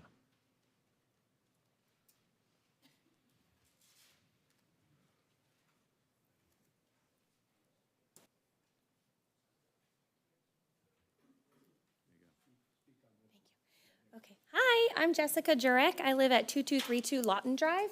I'm in this south east corner. This is the Winchester build here, so I'm the south corner. First thing I want to point out is when you zoom out far enough in Pinellas County, you're going to find a mixture of home sizes and lot sizes no matter what. But if you look at every single property touching this build, the smallest lot width is 82 feet wide, and that's only one. Everything else is 90 feet wide and above. So having a 9,500 square foot lot size was originally set for a reason, because that is what is comparable. The lots that are in separate neighborhoods surrounding, they're smaller, but if you drive our neighborhood, you're going to realize it's a totally different neighborhood. Of course, I'm one of the ones that has flooding as a concern. As Keith mentioned, we've had a lot of rain in the last year. This shows ankle-deep water coming up. So the Winchester property is back here. This is the southeast corner. And the flooding carries on through. I was sent a text by Dushyant Gulati that was a little bit threatening, that said it was ill-advised for me to point out the flooding issue at my property. He blames the dirt road of Winchester not being developed. And I'm sorry, but if a dirt road is going to create flooding here, what do you think 11 houses back here is going to do to my property? So I did want to point that out as well. This is a neighbor at 2224 Lawton. His property is here. So he's just, no wait, sorry, that's bad. He's here. So he's just a house away from me. This is his property flooding. This is the Winchester property flooding. And this carries on through the entire property. I just can't go on his property and take photos because that's trespassing. So flooding is certainly an issue. I've looked at the Kersey property, which is a couple roads away where they did a new build development. And I found photos, I took photos of how they took care of their drainage, and they had swales put in around the property for proper drainage. So I'm hopeful that with this build, no matter how many houses are back there, I'm hopeful that they'll surround our property with swales to help control where that water is running off. Of course, it needs to run to their own retention pond. The pond on our road, I believe, is where some of the water runoff from the property is currently heading. But once you develop, I mean, it already can't handle that water. So right now, the water will drain to our pond, which already has overflowed into the streets, as Keith mentioned before. So it needs to be its own retention pond that a swale surrounds our homes from and then drains into. So I'm really requesting that protection from water and a buffer to keep any extra runoff that's unpredicted, like a tropical storm or a hurricane, as well as privacy. I mean, this is impacting our properties. Obviously, he has a right to build, and I'm not stopping that, but it is going to negatively affect us. Mr. Chair, can I ask So a little buffer would be nice. Ma'am, when were those pictures that Sure. showed us taken? Which ones? The rain? Flooding pictures? The flooding pictures were from Tropical Storm Debbie. So that would have been July of 2024. July of 24, yeah. Okay? May I ask a question? Sure. That, you abut the property, it's right behind you? I do, correct. Do you have any retention ponds on your property? I don't have a retention pond on my property, but from what I've been told since owning, I was actually from Gulati, when he first bought just the 2 acres, he let us know that normally they have a swale that is built between, and if there was one over time, but I guess foliage has grown over. So that's why there's slight drainage back here that come here. But once this land is built up, I mean, it's just going to be detrimental. Thanks. Yeah, okay? Okay, Jamie O'Neill DeSanza, followed by Mary Rush. Hi, I'm Jamie O'Neill DeSanza. I live at 2225 Lawton Drive. And I understand, first, I want to let you know, the entire neighborhood did fight in 2021. And the reason why we didn't respond to this latest thing is frustration. Because we won, and we're not trying to prevent building, but we just want to keep our lot sizes. I mean, you know, the photos are from Debbie, never mind Milton and Helena. I mean, concrete does not absorb water. And, you know, when you build the houses and you've got pavements for driveways and roads going in and out, we're not trying to prevent building. We just want to limit the number. And we want, most of the people in my area, I've been there 25 years, and most of the people in our area, we want the idea of having a lawn, right? We don't want to open our window and shake hands with our next door neighbors. And, you know, that's why we're there. And we don't have sidewalks. There are so many seniors from corresponding streets that walk our neighborhood because they feel safe and secure. We add more cars, more traffic, it's not going to be safe. And that's what I wanted everybody to know. So no, a lot of the neighbors did not respond to his latest emails because they said, why? Nothing will get done. They really felt frustrated. So that's all I got to say. Thank you. Can I ask her a question real quick? Sure. Ma'am, I have a quick question. It was mentioned that from the compromise in 2021, that some neighbors supported, and now this issue. Do you know of any neighbors that supported the compromise in 2021 that now oppose this? No, not a one. Okay. The same group that opposed it in 2021 is opposing it now. And they felt like that their voices were never heard because it was one on appeal. And okay, and now it's just increasing. Oh, now it's just increasing even more than what it was before. You know, I mean, originally the lot size was 80 feet. Now it's down to 60. I mean, we keep getting more and more homes in there. Where's that water gonna go? I mean, unless there's some new type of concrete that can absorb water. Thank you. Thank you. Okay, Mary Rush, followed by Leo Torres.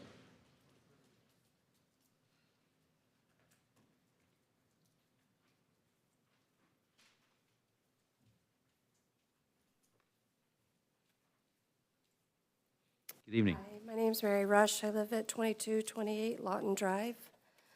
I'm in the middle of Jessica Jurek and Bill Yedkois. My property is butting up to the south side of this build, so my concerns are the same as theirs with the flooding and lack of privacy. So my proposal is to have more of a buffer behind our three properties, 2224, and mine, 2228, and then Jessica, I'm sorry, I don't know her address. The three of our properties are going to be greatly impacted by this build between the flooding and the privacy. And with me being in the middle, and there's going to be a road coming right towards the back of my house, so now I'm going to have lights coming in the back of my house. So my proposal would be more of a buffer between our backyards, our three backyards, and the build, as well as some type of retention pond, as everybody has mentioned, for the flooding. Yes, our yards already do flood, but we shouldn't have to incur any cost because of this build to improve our lots. So, as Debbie mentioned, the flooding is just going to get worse. It's not going to get better. The way the flooding is now, no, it doesn't come up to our doors. But with this build, it's going to get worse. The privacy for me, I don't know how they feel about it, is I'm going to have this road and headlights coming in the back of my house because I'm right in the middle of this build. And that's a great concern for me for privacy because, as Debbie mentioned, that's why we have the bigger lots. That's why we all live there and choose to live there, is because of the privacy that we have and now are going to lose. So as well as a buffer, I would request a privacy fence to guarantee some type of privacy from this build. Thank you. Thank you. Leo Torres, followed by Justin Cirrus. I apologize if I didn't get that name correct. So much going on, my head's spinning. I have the PowerPoint. Yes, they brought it up. The clicker? There's the clicker. Oh, right here. Oh, there it is. Okay, 3 minutes, wow. I want to put a face to this case. So this is, I live at 2221 Lawton. Lawton, made sure to include the street, that's Lawton in front. This is a property immediately adjacent to the east of this subject property. This is another view of it. Those trees back there, I guess in 2 years you'll see the back of homes. It is what it is. This is the alley. I'm going to just go over what I'm specific because everyone's doing their specific concerns. My specific concern is retaining the ambience of the Winchester Road, which is an alleyway. You see, yeah, there is a horse therapeutic ranch a couple blocks away. They treat disabled people. They use that alley. This is looking the other way, and this is what the 100 or so residents in the area want to preserve, if at all possible. So I'm kind of blowing through all this stuff. So the developer is graciously considering a cul-de-sac and combining the properties, and that would be the ideal situation for the situation of preserving Winchester Road. It's a win-win-win situation as far as I'm concerned. The 100 or so residents currently there will preserve Winchester Road, and you can see why we want to preserve that road as it is. Dozens of people risk crossing Belcher Road every day, old people, young families, joggers, to just walk our neighborhood. And they go right down here, they walk down Lawton, you know, they enjoy these little ponds and stuff. The nature reserve is 1 block to the south. All kinds of people all day long you'll see traversing this alleyway and our road, Lawton Road. So I just want to, if they have an entrance here, the assumption is they're going to go to the next street, the next improved road. They're not going to do that. They're not going to travel that 1/8 of a mile alleyway. They're going to turn down Lawton. They don't want to go with the light either if they only upgrade the alley from the property to the next nearest improved road, which is Kersey, just like I said here, people are not going to traverse that extra 1/8 mile on the dirt road. They're going to turn down Lawton and use Lawton, just like they already do for the school, which is on the corner there. I did this because there's about 20 different cul-de-sacs within a 1/2 mile, so I don't know if cul-de-sac was an issue or not, but you'll see on this map of the area, there's cul-de-sacs everywhere. So I just want to leave it on this picture here because this is the goal, and I'm hoping that, getting back to the win-win-win, the existing residents would love it, keep traffic off Winchester, keep from upgrading Winchester. The new residents in this neighborhood would love it, a cul-de-sac, security, safety, and I've talked to Mr. Galati. He would rather not have to spend the $200,000 or whatever it would take to upgrade Winchester Road if he doesn't have to, and he's considered a cul-de-sac. So I don't see where it's a win-win-win for everybody involved. If we could make this plan work, if the 2 lots that are affected by the cul-de-sac somehow don't meet variance or code, we have to adapt to variance or something. We just have to make this work somehow. There you go. Thank you. Justin Cirrus, followed by Charles Humphreys.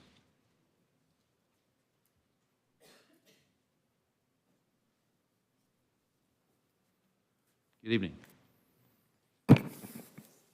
Good evening, Justin Cyrus, 1791 Albemarle Road. I'm about 2 blocks off the dirt road there. Lifelong Floridian, born and raised Treasure Island, Florida. Grew up there for 25 years and watched it get bigger and bigger and bigger. Now after these hurricanes, all the commissioners are trying to get the density even higher, and I'm afraid that that's what's going to happen with this property here. Is he's going to get his way to build more houses, and then we're going to do this whole gerrymandering thing all over again, drag it out for another year or 2, and then he's going to try to build even more houses. Everybody was happy with what he was given. I don't know why we have to change anything all over again. You know, most of the neighbors aren't showing up because they're just sick of having to keep fighting this. We had Duke Energy say that they want to put new power lines because they're putting a new pump station down our street. All the neighbors got together, they made complaints to Duke because they didn't want it to happen. And I think that, you know, all of us neighbors can do that again here if we stick together and just make it happen. I'd just like to point that out. And my thing to finish off is I just want to say is that, you know, when you feel like a tourist in the town that you grew up in, then that's when you leave. And like I said, born and raised Treasure Island, 25 years.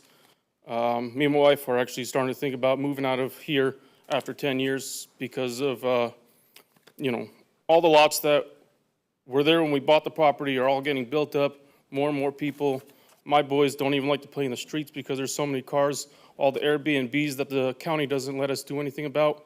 You know, 3 party houses on our block. I don't know how many cars. I've got tons of pictures I didn't bring with me.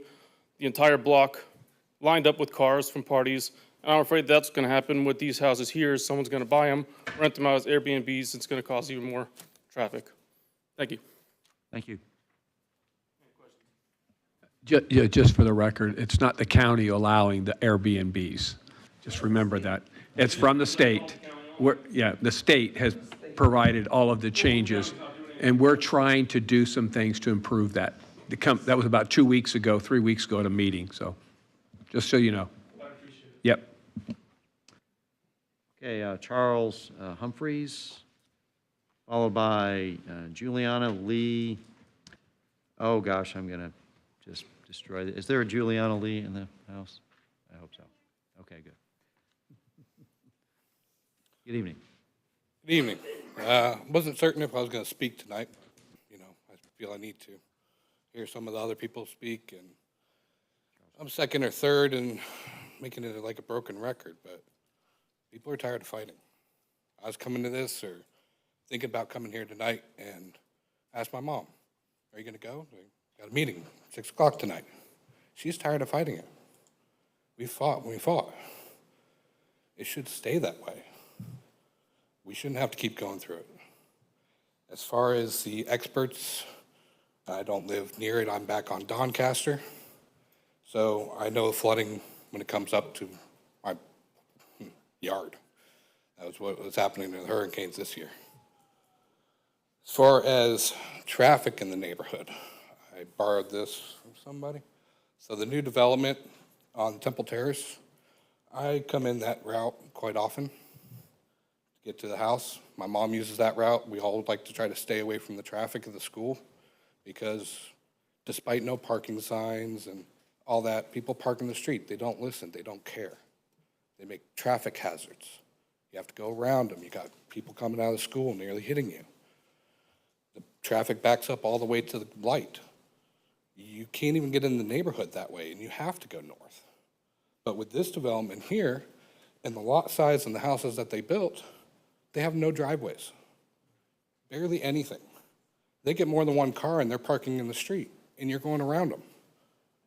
And you're going to have that problem here with them parking in the street and his traffic dumping right off in the same street.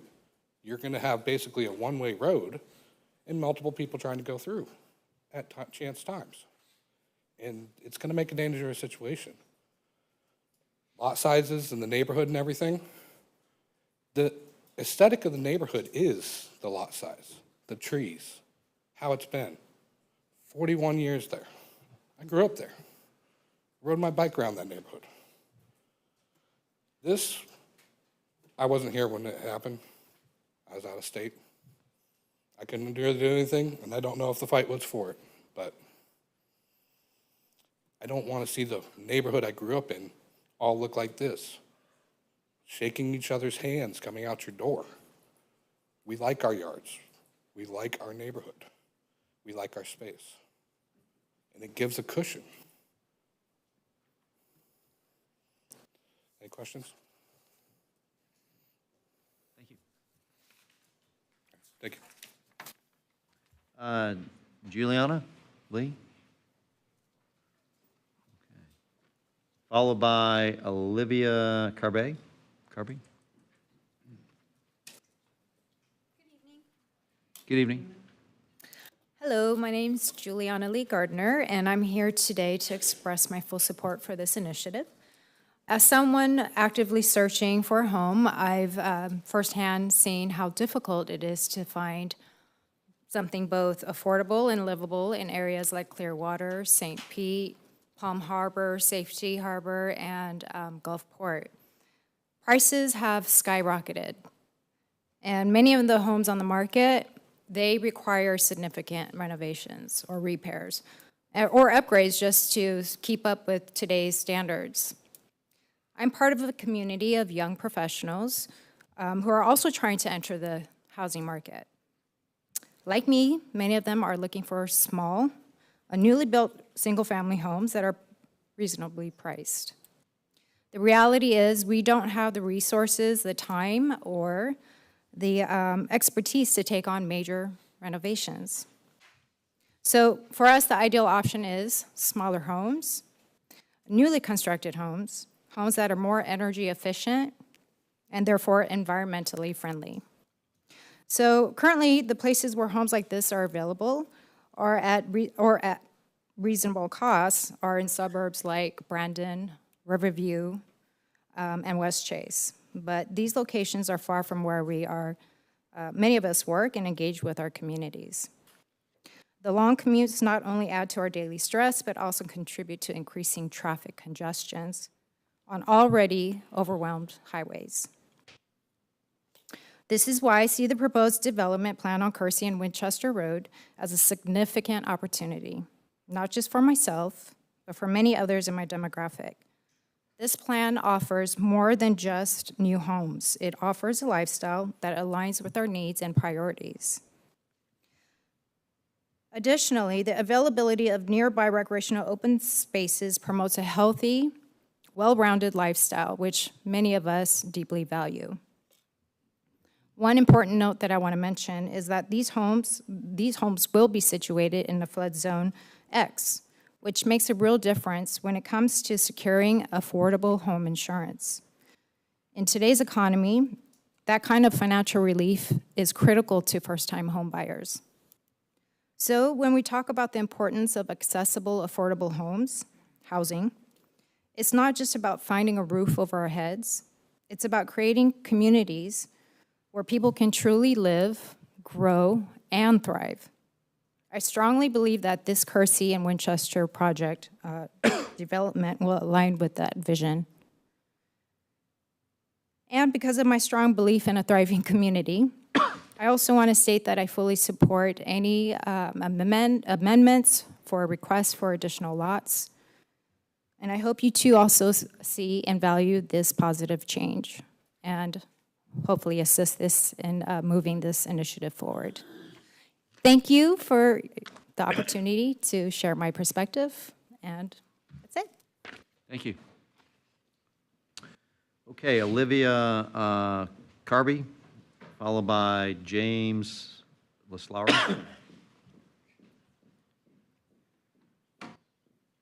Good evening. I wasn't sworn in. Do you need to sworn me in? I came a little late. Say what? Okay. I'm happy to swear you in. Okay. Please raise your right hand. Do you swear or affirm that the testimony you are about to give is the truth, the whole truth, and nothing but the truth? Please signify by saying, I do. I do. Thank you. Okay, am I good?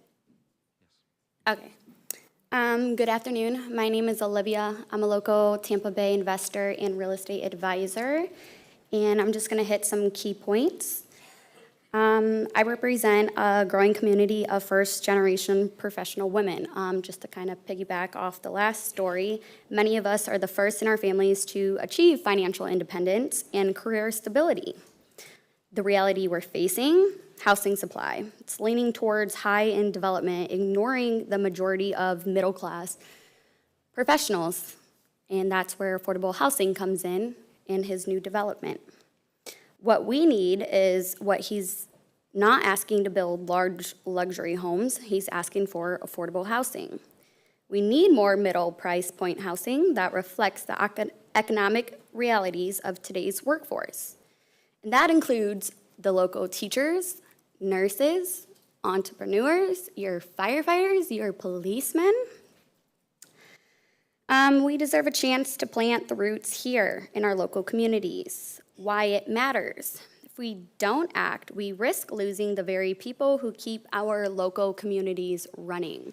And as a local real estate investor, let's put emotions aside, think realistically and logically. There is not enough affordable homes in the community. It was presented, I think, on a 9,000 square foot lot for yard purposes and whatnot. Well, as a single individual woman, I'm looking for accessibility and affordability and equal opportunity to buy affordable home in my price point so I can continue to serve the local community and help assist those moving in and find homes in their price range as well. If we, Okay, so to end it, we don't need more luxury homes. We're not asking for luxury homes, we need opportunity, and it starts with housing that reflects the people who power the community. Rewind 4 years ago, I came here to be a therapist, was served a nice contract at the VA to live my dream job with a $50,000 salary. As a single woman, I cannot purchase home in Pinellas County or Hillsborough County, so I pivoted, built my own business in real estate as an investor and entrepreneur, live very comfortably, but I do not need a $1 million home. I'm a single woman, and I would love to look and serve the Pinellas County and purchase a home in a safe community. And yeah, I'm here to represent that, and that's all I have. Just trying to keep it short and simple. Thank you. James Leslera, followed by Elena Bazobi.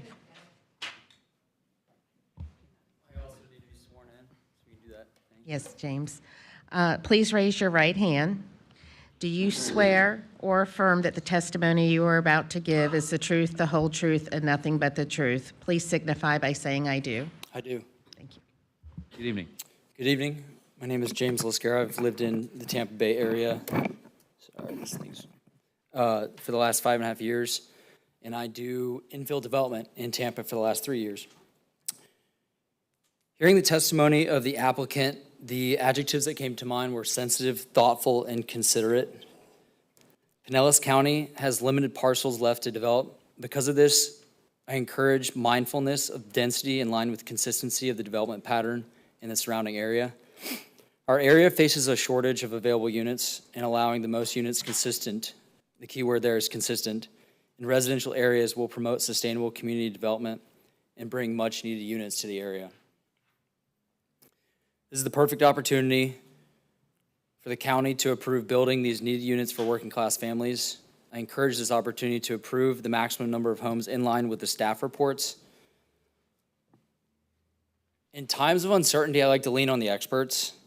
We did hear from the experts tonight. That is the city staff. The city staff weighed in. They are the experts. They found it consistent across the board. And I would note it's remarkable that the applicant also did not have to comply, but complied with the requested modifications. So I encourage support and approval for this request. Thank you. Thank you. Elena Bazobe, and I apologize if I did not get that last name correct. Followed by Natalia Panetti. Okay, all right. I must be doing okay enough. Okay, thank you. Thank you for that correction. Welcome. Next, yeah, there you go. Okay. Thank you. Sorry, I'm an immigrant here, and my English is not clear, but I try my best. So it's my first time here. I am hesitate a little bit. My name is Elena Vorobey. I relocate here from Ukraine, and I live here with my family in Clearwater, San Marino Way. So my community now is close by to community of Mr. Gulati. So good evening, members of the board, neighborhoods, and the community leaders. Thank you for giving me the opportunity to speak today. I'm a mother, and I'm a small business owner and proud resident of Clearwater now. My husband, a computer engineer, and our 21-year-old daughter work in Starbucks on Gulf to Bay. Like many others, I immigrated from Ukraine, first to California, and eventually made my way to Clearwater, Florida. I feel here like in my home. We came here in search of peace, opportunity, and community. And I found a very nice community here and a lot of immigrants that came recent years. And while Clearwater has changed a lot the last 5 years and grown beautifully, the housing situation's not the same as it was 5 or 10 years ago when I visited Clearwater first time. It was really 10 years ago. We love to support this project, not as a developer and not as investor, but as a family who wants to live here. My daughter, who is hardworking and independent, is now considering moving away from Clearwater because she can't find a modern and affordable home here, because she can't find her needs. She don't want to face a lot of renovations in house. She don't want to face reconstructions in the property, and she can't find a very nice home to live with new cots. So by my opinion, 3 and 2 acre parcel is a rare chance in Pinellas County. Sorry, my voice shaking. I will try, thank you. But these 11 homes with modern code, and I believe Mr. Gulati tried to fulfill everybody's interest here. He tried to follow the codes of Pinellas County, new codes, so that I know that you're doing a big job, change and create a lot of improvement in that code. So Mr. Gulati I keep learning from him because he tried to build the house that my daughter wants to live. Thank you. Thank you. Thank you. Thank you very much. Yes, Natalia, come on up. Thank you. Followed by William Rissy.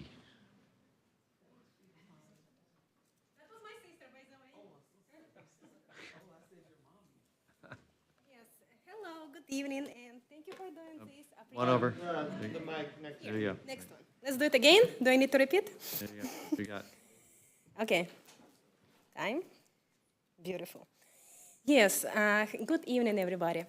So I'm here of support for the project for Mr. Gulati. I live right now in Clearwater, and I live here maybe like over 2 years so far. So I have a family, 2 underage kids. We are local here in Clearwater now. They go to the local schools, they attend in local schools. And I hear, you know what, it's very interesting to come here and to learn from you what you're doing here, and it's really admiring. I hear many people sharing about issues, what is happening, right? In the neighborhood, like when we face a tornado or hurricanes, and we have this water flood level, or when we have heavy rains coming, and the water level is kind of like getting up, and it's hard for people to manage it. Because what I see, it's kind of like observation. The houses were built by the coast maybe like 40, maybe 60 years ago or so. The codes were kind of like, back then was okay, but up of now, the codes changed. So what I see, what you're doing is great because you keep updating those codes, so it's kind of like meet the standards for everybody who are here to build new communities or houses or properties. And hearing from the people and the neighborhood and the community, hearing saying about those issues, here's like water float and everything, and hearing there could be a solution, even the house is built a long time ago, but Mr. Gulati proposed the solutions even to help with the water level in the neighborhood by building this project, kind of like this 11-unit single-family house area. And what I see is actually can help to improve and manage this drainage system for the water level to maintain, even to help to the neighbors, which is like, I believe it can benefit them in a good way. And I feel like it's about the issues, the difficulties, but it's important to come together and to see what are the solutions can be made, what can be done, how the neighborhood can be improved, how this can be added to the community and benefit the community and benefit the neighbors. So what I learned today, just a tremendous job what you're doing. It's love this new project that is coming. I hope it will come and it will happen. And you're doing a tremendous job in cooperating and doing what is best for the people, what is best for the community, what is best for the neighbors. And I see like many people, like some people probably said, let's don't change it, let's leave it the way it was. Well, if it never changed Pinellas County and we never changed the Clearwater, we would live the way it was like long time ago, but it's a growing population. We're coming here, we love to live here. Give us some room, please. Give us some houses. Thank you. Thank you. William Rissy, followed by Jennifer Spinelli. Good evening. So, the microphone next to you. Which one? No, I need this goes on the screen. Oh, okay. Oh, yeah, you can't see it that good. I live on Dorchester, Commissioner. Winchester backs to my property. So when it rains, not even the storm, when it rains, that's what my yard looks like, a swamp. Okay? That was September 5th, this happened. So my whole yard floods all the way to the front of my gate. All the way down Dorchester, everybody's yard floods. 3 houses down, it was like a stream coming through his yard. Her house over there floods because Winchester Road is higher than our properties, so it all spans off. I used to be a pipe layer for Clark Hunt. I know the problem. There's no drainage there. I personally took a pack of photos and gave it to your assistant, Stacy O'Donnell. Okay, I went down to Public Works. I took a pack of photos down there. They sent somebody to my house. We're going to take care of it. We're going to do this. It was just smacking butter on my head. Nothing was done. So they said, oh, your road's going to get paved because our neighborhood looks like garbage. All our roads are cracked. The roads are all soft from the flooding. So I talked to the paving guy. He called me. He said, it doesn't work like that, Bill. You're on the schedule for 27. He wants to go from Winchester back to Doncaster. But I said, well, they got to put drainage on Winchester. He said, oh, they don't have drainage there? I said, no. He said, that's going to put them behind. So now Mr. Gallant, he wants to build this. He has to repair it. I think they're just passing the buck to put the expense on him. They put 4 stop signs up, which verifies there's traffic on that road in Winchester. Largo, Clearwater, the county, they need to maintain that road. They're not maintaining it. There's no drainage. You're destroying our properties. You got a SWIFT violation, water trespass violation, and it needs to be fixed. The water, his property has nothing to do with our houses getting flooded. Actually, his property back there gets flooded from Winchester Road shedding off because they shaled it too much, and the road is actually a foot higher than our properties. Okay? So that's all I have to say. But it's not right to put this expense on him to fix that road. It's the township's or the county's issue. There's absolutely no drainage, and it's destroyed. And I said, well, you could get a mosquito truck out there because that's when the mosquitoes were ramping up. They said, oh, yeah, we'll get it out there. Guess what? Never happened, Commissioner. You know, because we're back in the cut. It's an older area, and our neighborhood's going to shit. That's what it is. Thank you.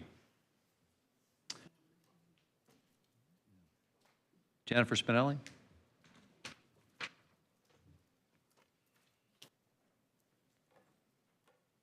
Hello, I'm Jennifer Spinelli. I'm a local resident here for over 30 years. I am also a real estate developer.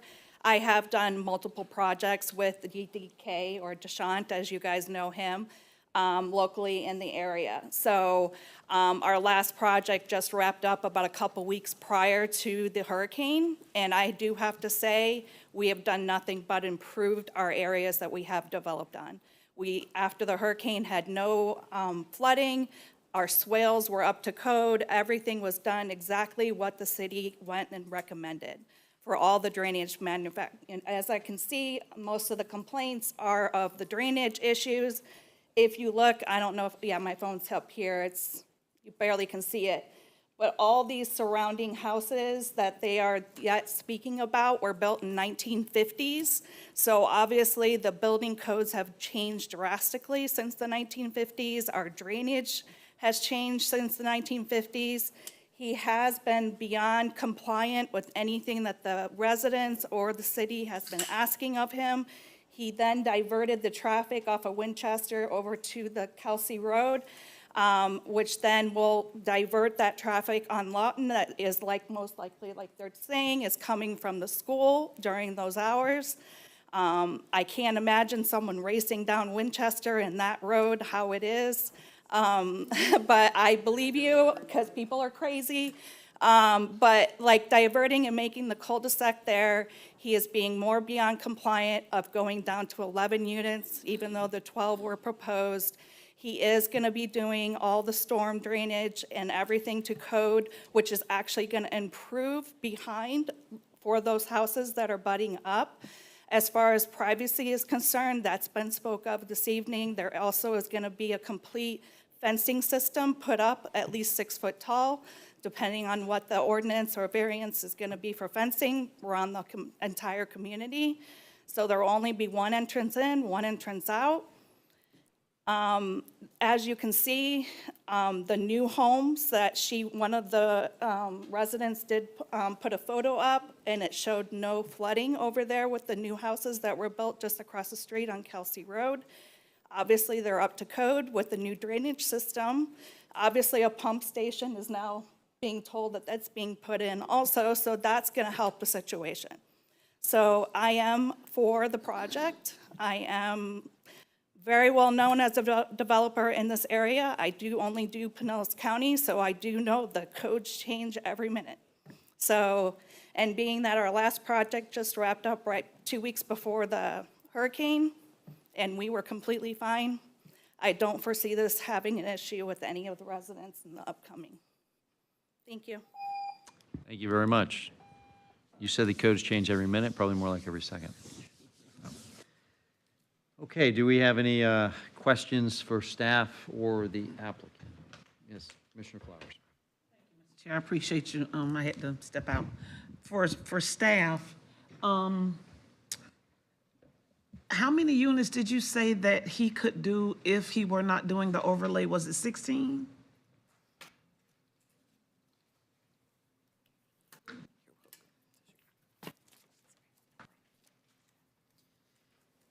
Currently, as the property stands, the Winchester Road property, the 2.18 acres with the current R3 conditional overlay is 7 units. The Kersey Road property, which is currently zoned residential rural, which requires a minimum of 16,000 square foot lot size, could support 2 units on it. So as today, the property stands 7 on one, 2 on another. So the request would be 2 more than what Yes, would what's be allowed normally today, he's allowed? asking for 11, yes. Okay. That's, I don't know where I would, maybe I was just hearing things when I heard the 16, that's why I Well, the asked. 16 was if there was no conditional overlay and it was a straight land use and zoning to RL and R3. That's what I was asking. Yes. That's what I said. If there So was if no it was overlay. approved without any conditional, if the conditional overlay was removed on both properties, 16 would be the maximum allowed. Okay, and that's what I was asking, more units than what could be available. Is it okay if we make comments and not just questions, or you want me to wait? Okay, so my comments are, first of all, thank you to the residents. I was here in 2021. So I've been here through all of the various communications regarding this property. And I am appreciative of the time that the residents who have not given up, I'm appreciative of your time coming out and communicating, as well as staff communicating and the proposed developer. I'm going to say a couple of things, and please don't take them as being mean, just general. We are all dealing with flooding issues all over the county. We have a lot of infrastructure in a number of communities that is older infrastructure that needs to be upgraded and improved. I know in the county, we are moving as fast as possible to grade different projects and get them on the books and get them moving. So I am appreciative for staff doing that and for identifying that.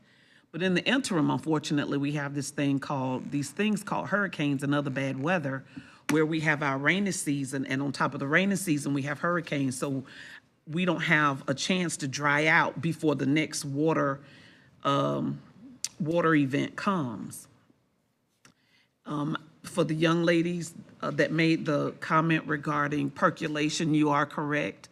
The more cement or concrete that you have, there are fewer chances of percolation, so that water just sits on top. It doesn't percolate down, which is one of the reasons why I fully support utilizing vegetation and things like that, more vegetation, and putting things like that in place in exchange for so much concrete or cement. And that sometimes helps with the drainage. I don't believe we have a specific ordinance or policy related to that. When I was in St. Pete, we created one so that when people were developing, they had to do a 2-for-1. They had to show a plan for vegetation, which helped the community too. And it helped the visual prospects of a community. Someone mentioned, a gentleman, I think it was mentioned about the drain being clogged, which is exacerbating some issues. I hope that through staff, we could try to figure out, is it really the county or is it really Largo? Because in between, whatever that is that's clogging the pipe is just going to continue to clog and continue to have some of those drainage issues, which is hurting the residents. So I don't know what more we could do to try to really determine and maybe send a note or a letter or pick up the phone if it's Largo or if it's us or whomever, so that we can get that taken care of, and that may help the residents some, and certainly help with the rainy seasons coming up upon us and hurricane season. I do like the idea of swells because that water then pitches downward and kind of stays there and goes down, so it has less of an opportunity to flow over into your home. So I do appreciate that. But I also appreciate, I have to say this, the developer for saying that he's going to do those retention ponds and other things to try to help with the flooding that may go over into your area. Certainly from the photos that you've shown, it would impact his potential properties. In the community that I live in, my house was built in 1947. So there are other homes that are being built around me that are newer homes. So my home was built to an older standard, but my home was built up, with the porch and all of that. So I don't experience some of the flooding that even the newer homes do because they're built at grade. But that's kind of what happens when we have a growing community. People are looking for a place to move and live, and I said this, and I think some developers may get mad at me, but I say that they don't see a piece of grass that they don't like because if it's open and available and they can build on it and they have the ability to do that, they will. I think the thing here for us is how do we work with the developers so that they can achieve what it is they desire, and then how do we also work with the neighborhood, with the people who are currently living there to make sure that whomever your new neighbors will be, if that will be the case, that everybody's kind of getting along and not upset at each other because of the build out and construction. As an aside, I've already emailed Superintendent Kevin Hendricks about the traffic issue down Lawton and gave him some remedies. I used to serve on the school board, so I gave him some remedies that hopefully he will speak to the principal and they can put in place with SROs and whatnot to try to help. That's a whole nother topic, but I just thought I'd throw that in for you. So I appreciate all of the comments, but the decisions that we make have to be based on what the statutes and ordinances say that we can make a determination. So this is a quasi-judicial hearing. We have to be able to say that based on the information and evidence entered into the record, we're making, or I'm making my decision based on that. I can't make it on other things, even though you've introduced some good points. But I have to make my decision based on what the standards are in place. So I fully understand your concerns. I'm a little bit torn between the number of units. I do like the cul-de-sac, which means anybody that comes down there should be coming down there because they have business down there. So that reduces your traffic impact. And that should help with that. So I do appreciate the cul-de-sac being implemented, and that should help with that. If those swells are put in and that retention pond is put in, hopefully that should help your issue and concern on the flooding issue. So I think for me right now, I just need to hear more from maybe staff and from my colleagues before I determine how I would support the number of units, the max units. That is why I asked what would be the max if he didn't do this overlay. And the max is way more than what you all are desiring if he didn't even ask for the overlay. So that's what I would have said if I hadn't stepped out. Thank you, Mr. Chair. Okay. Before we go to further comment, I would just like to see if the applicant has any rebuttal. They have 3 minutes, 57 seconds left. Would you like to? Okay. Yeah, you're welcome. Hey, Dave, you want to put 3:57 back on the clock?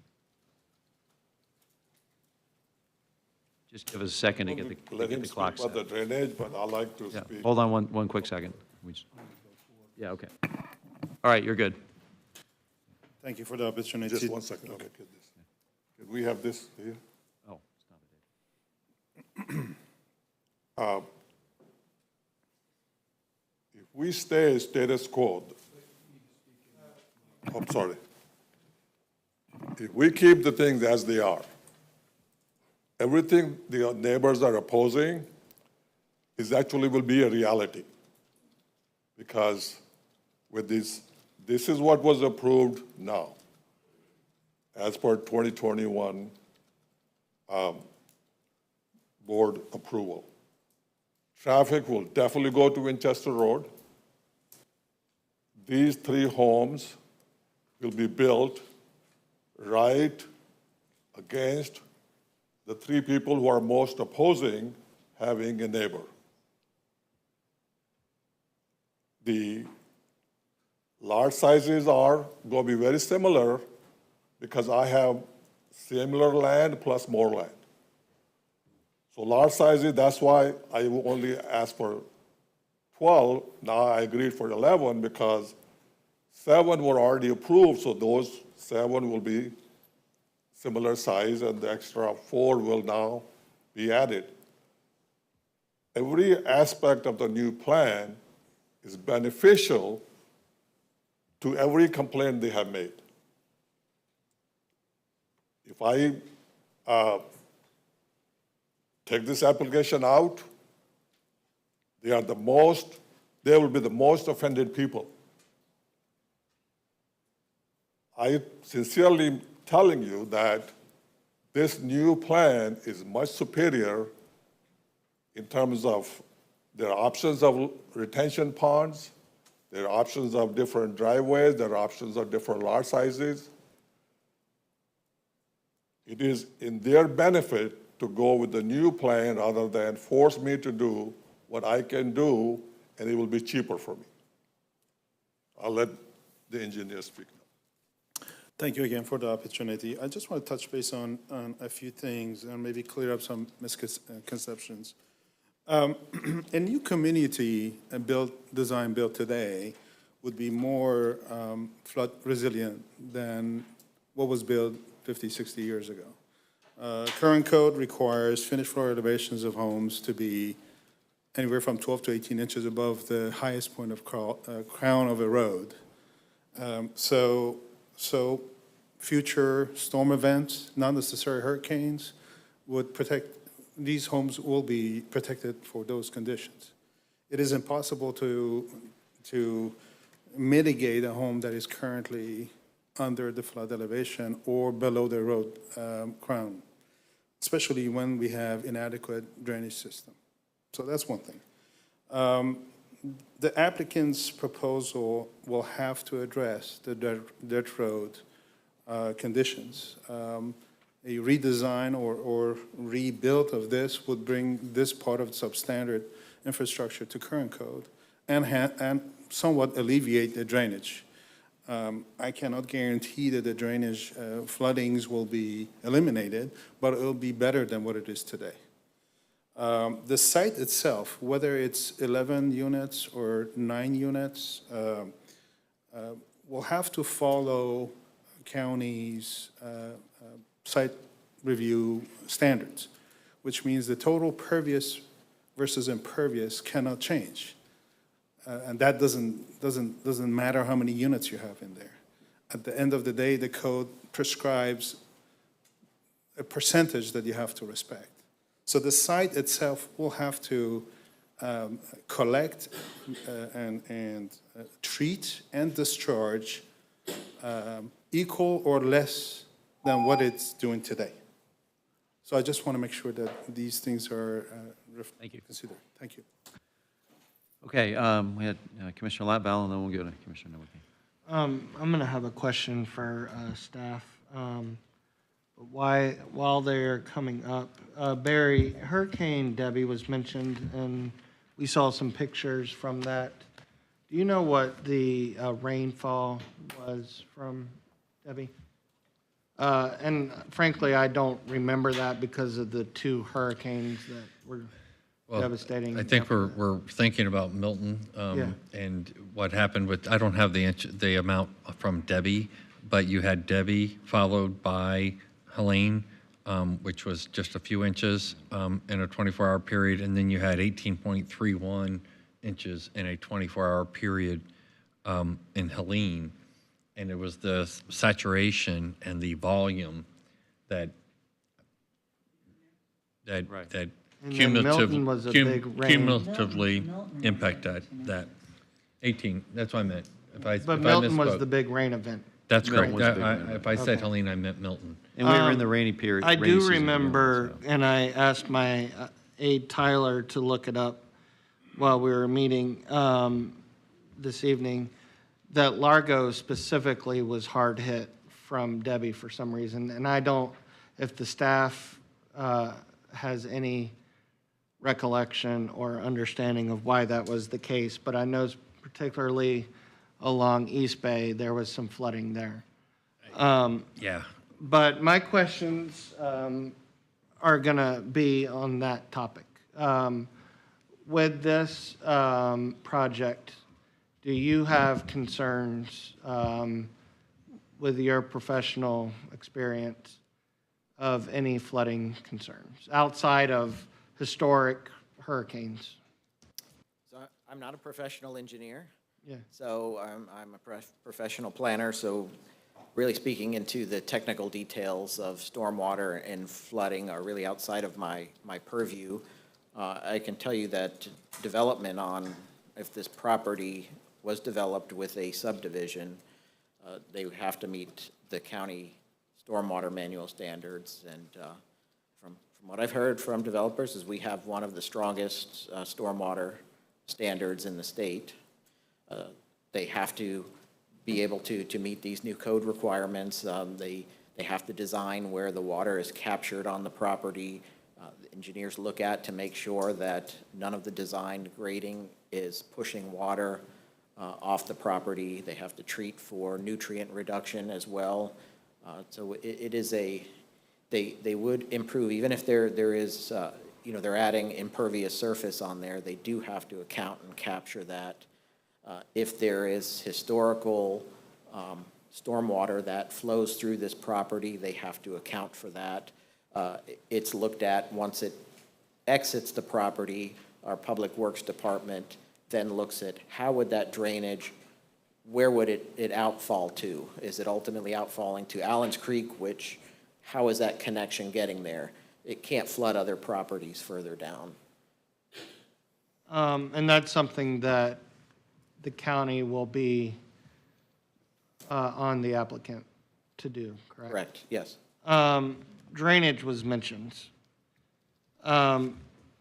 And the issues with the drains, which is not certainly unique to this one neighborhood. But for this one neighborhood, is that city or county responsibility? There is a mix out there of both. There's some county parcels, there's some city parcels. There's private, Lawton Road's a private road, Kersey is a county road, Winchester is a county road. There are some city right-of-ways out there as well, so it is a mix in that area. So from speaking to our professional engineering staff, if this was developed, any connections, it would be working with both the county and city of Largo because it may be connecting to Largo's drainage system. I do have a note after Commissioner Flowers mentioned to reach out to our public works staff to inquire about the drainage in that area. The county staff and the city staff are aware of the flooding problems in the area and have had ongoing discussions regarding. Okay. And this question may have been better for the applicant, but I guess you would know as well. Is he definitely putting in a retention pond and swells for the flooding issue, or is that something that's still left up for discussion? I don't know the specifics, but stormwater management is required for any development. So is that something that he would be negotiating with the county on? after the fact, You'd or? hire a professional engineer to develop a site plan, and that professional engineer would have to do stormwater calculations to figure out to capture that drainage on the property, which then would be reviewed by our engineering staff. But the county, our staff would have to approve that? Yes, would have to approve it. And I guess it would be inappropriate for us at this level to kind of mandate what that would be, correct?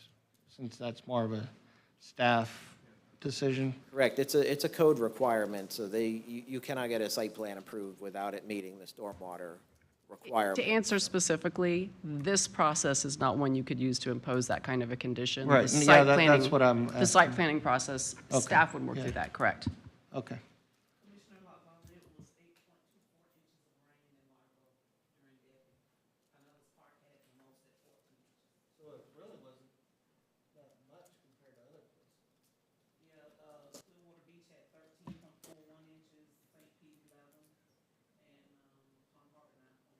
And that was Debbie? Wow. Yeah, that was like the forgotten storm because of the. Yeah, right. The two other two after. foreshadowed it, right. Commissioner Wiki, then we'll go to Commissioner Sher. Thank you, Chair. Someone that's new to this role, I've kind of been listening closely, not just really to the technical details, but kind of concerns from the residents who've really been through this process before. It's not really about zoning so much as it is about honoring the expectations that seemed were, set forth through prior commitments. In 2021, this board approved development on that adjacent parcel with carefully negotiated conditions that create a sense of predictability for the neighborhood. Now we're essentially being asked to expand that development, loosen some of those restrictions. I think that deserves a little bit of scrutiny, but I kind of also recognize that the property owner is working within the guidelines of the current comprehensive plan. So it doesn't really seem like it's a question of whether the development happens, but how it happens. So I think if the board's inclined to really improve this, perhaps maybe there's a path forward that allows, for the 11 homes to be built, but includes, a few conditions to preserve, the compatibility. I think it's important maybe to, if the board sees fit, to require a minimum lot width of 70 feet. That's just not about numbers, it's about the neighborhood form, wider lots, reducing the crowding, improve design flexibility, and better reflect the existing pattern of development. I think it's important to maintain the 2021 setbacks, 15 feet at the rear and 11 feet on the side. That was the core to what the original agreement was and should remain in place. And I think it's important to restore the 10 to 15 foot landscape buffer along the south property line that was removed at the LPA level, but I think is a key visual and physical buffer for the adjacent homes. And I think all of that is within our authority, under the section the county attorney previously laid out for us. So, see what the board thinks about that. But I think could be a good win-win. Allows the 11 homes, keeps the integrity of the neighborhood, and honors some of those core conditions of that agreement from 2021. So, thank you. Yes, thank you, Chair. I just had two questions for staff, just to clarify what we're doing here. I hear a lot of talk about site plans, site plan requirements, drainage plans, ponds. This is not a request, and we're not here to approve a site plan tonight, right? That's correct. And we're not here to approve a drainage plan or ponds, where they go. It's just a strict land use and zoning decision. Yes, that's correct. Okay, good. And then if this is approved, as was recommended by the land use, the land planning agency and staff, if we approve it the way, your recommendations, then the engineer will design a subdivision. He'll come in, he design it to codes, with mud codes, our development codes, and then that'll be a time to review those plans and the drainage. But that would also be an opportunity, I think, for the engineer to actually improve the situation out there. He build ponds. I looked at the pictures I saw. The yards don't have retention ponds, so they're not even containing their own water. So I think this would be an opportunity for the engineer and staff to get together and come up with a plan to actually improve the area. So I just wanted to say, I don't think we're here to pick apart a drainage plan that we don't have, or put conditions on the engineer on how he has to design something before he has an approval. So anyway, that's what I had to say, and I'm in favor of approving this, because I think we're just here for the zoning and the land use. Thank you. And the only thing I would add to that, Commissioner Scheer, is that we have the ability to put overlays on a land use and a zoning change. So we have those conditional overlays that we can apply. So it's not strictly land use and strictly zoning. We can apply within certain guidelines, certain overlays. So I think that's another piece. The other thing, again, I'm not speaking to you, Commissioner, but just in general, as I think through this, they have an opportunity, the way it's currently land use and zone, to have nine sites or nine Nine units, yes, that's correct. And so what they're really effectively getting is 2 additional, with increase in the improved land use, if you will, and the zoning. That's correct, yes. Yes, With 9 the- to 11. 9 to 11, right? So, is that right? That's So- correct, yes. So they're adding the 2. And so the question sometimes gets to the point, are we improving the development from where it could be, by allowing additional development opportunities? And so the question I had on the overlay issue, because what's come up tonight is the one exit onto Kersey. That's been, the owner brought that up, that was one of the options. Is that something, that's not something that can be added as part of the overlay that was, I mean, he volunteered that information, so.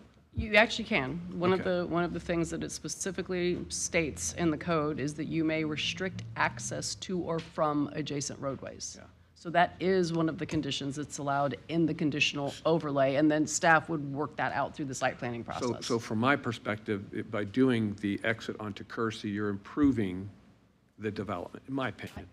Is Kersey the? Kersey's the northern road, yes. The northern road, sorry. And so by restricting access to Winchester, it's still required to improve Winchester, correct? I don't believe if they're not having to take access from that adjacent right-of-way, they do not have That's a problem then. improve it. So if they're only taking access where there will only be touching Kersey Road, then, Oh, they're going to have property along that road. yes, but it'd be behind if it was a backyard instead of access to Winchester Road. I do not believe that they have to improve it. Okay. Well, that's a problem then. 'Cause Because it would not be creating- to me, I thought the win-win was that you were improving. So we can't make that a condition of the, if it's, that can't be a condition, then improving under the code, and it can't be part of the conditional overlay. If you're restricting access so that they can't access Winchester. Winchester, then there's not going to be a requirement to improve that road. And it can't be part of the overlay? No. There's nothing, okay. Okay, well, that was one of my 2 or 3 key questions, so I was kind of moving down the road, no pun intended, to provide that. So is there any other kind of access? Does it has to be car access? Is that define the access issue? I suspect it would, and I am not intimately familiar with Okay. our engineering guidelines for roadways Yeah. and how that's handled. Well, I was just trying to think of maybe I- public access by walking, or extra wide sidewalk that provides access. Well, they would have to provide sidewalks on the, right away. So if they built a road with a cul-de-sac, there would be sidewalk requirements along that cul-de-sac. And in addition, the fire marshal would have to review, because whenever there's a dead end with a cul-de-sac, it does have to meet the requirements from the fire marshal to make sure it's meeting the proper turnaround, so their trucks can get in there safely in and safely out.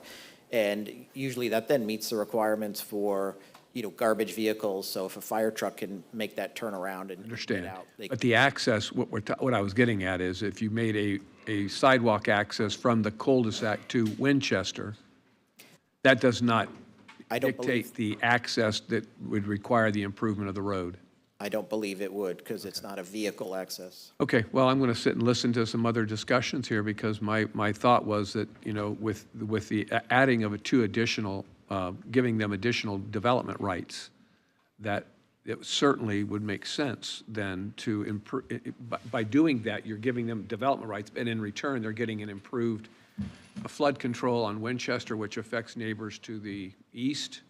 And so it just seemed like I think I heard win-win-win earlier somewhere out there, and that's kind of where I was going with it. So I'll have to sit and listen to some other thoughts before I come to my conclusion. Go ahead. Other questions, thoughts?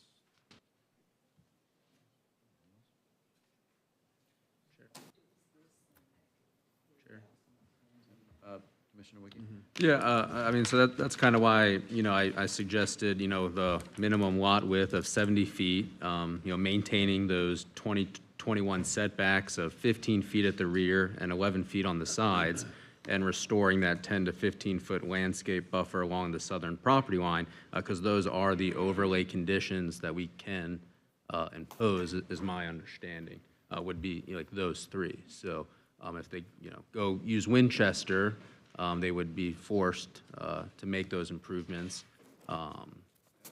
So I think, you know, hands are almost tied, so, you know, the minimum 70-foot lots keeps the community fabric of not, you know, small lots. You know, the setbacks of 2021, I mean, that's what the county agreed to with the residents, and addresses, I think, some of the concerns with the landscape buffer along the southern property line that the LPA removed. So I think we could do those three things, and that would be a win-win, and that would be what I suggest, but obviously that we can do. So that's just my thoughts. I have a follow-up on that. So do we know why the LPA took that out? And it was what you recommended, was to have that buffer. Why did the LPA feel it was important to remove that? So the applicant, that was one of it, he submitted that 25-foot buffer condition, landscape buffer, to us when he submitted his application. He put in that 25-foot southern landscape buffer. At discussion at LPA, there was questions about the possibility of the design of the property. By removing that 25-foot buffer, they would have a better able to design a layout that would fit, that would restrict the design of the property. Again, without a site plan, and we're not here to look at a site plan, then we don't have, you know, we don't know whether that would be, you know, a requirement or not, would make or break the property. So I don't have another question, but I do have a comment. And I've said many times when it came to adding density in Seminole, because we are adding so much density to this county, it's just incredible, especially South County. The density that's increasing in South County is at an exponential rate. And so whenever someone has come in Seminole and has tried to go from, you know, 1 house per 2 acres or 1 house per 1 acre to go to 4 or 6 houses per an acre, I have been adamantly opposed to it. Because I think we should preserve some of those areas in South County or even Mid-County to less density. And in North County, we have a lot of that. We have a lot of 1 house per 2 acres, 1 house per 1 acre. But when you get down to Clearwater, Largo, Seminole, we're just taking those 1 house per acres and filling it up with density. And I just think at some point we should preserve some neighborhoods. So, although I see 2 houses are not a big deal, adding 2 more houses to the plan, you know, I don't want to come across as a hypocrite and say in Seminole, I don't want you doing that, and then in Largo, I'm okay with it.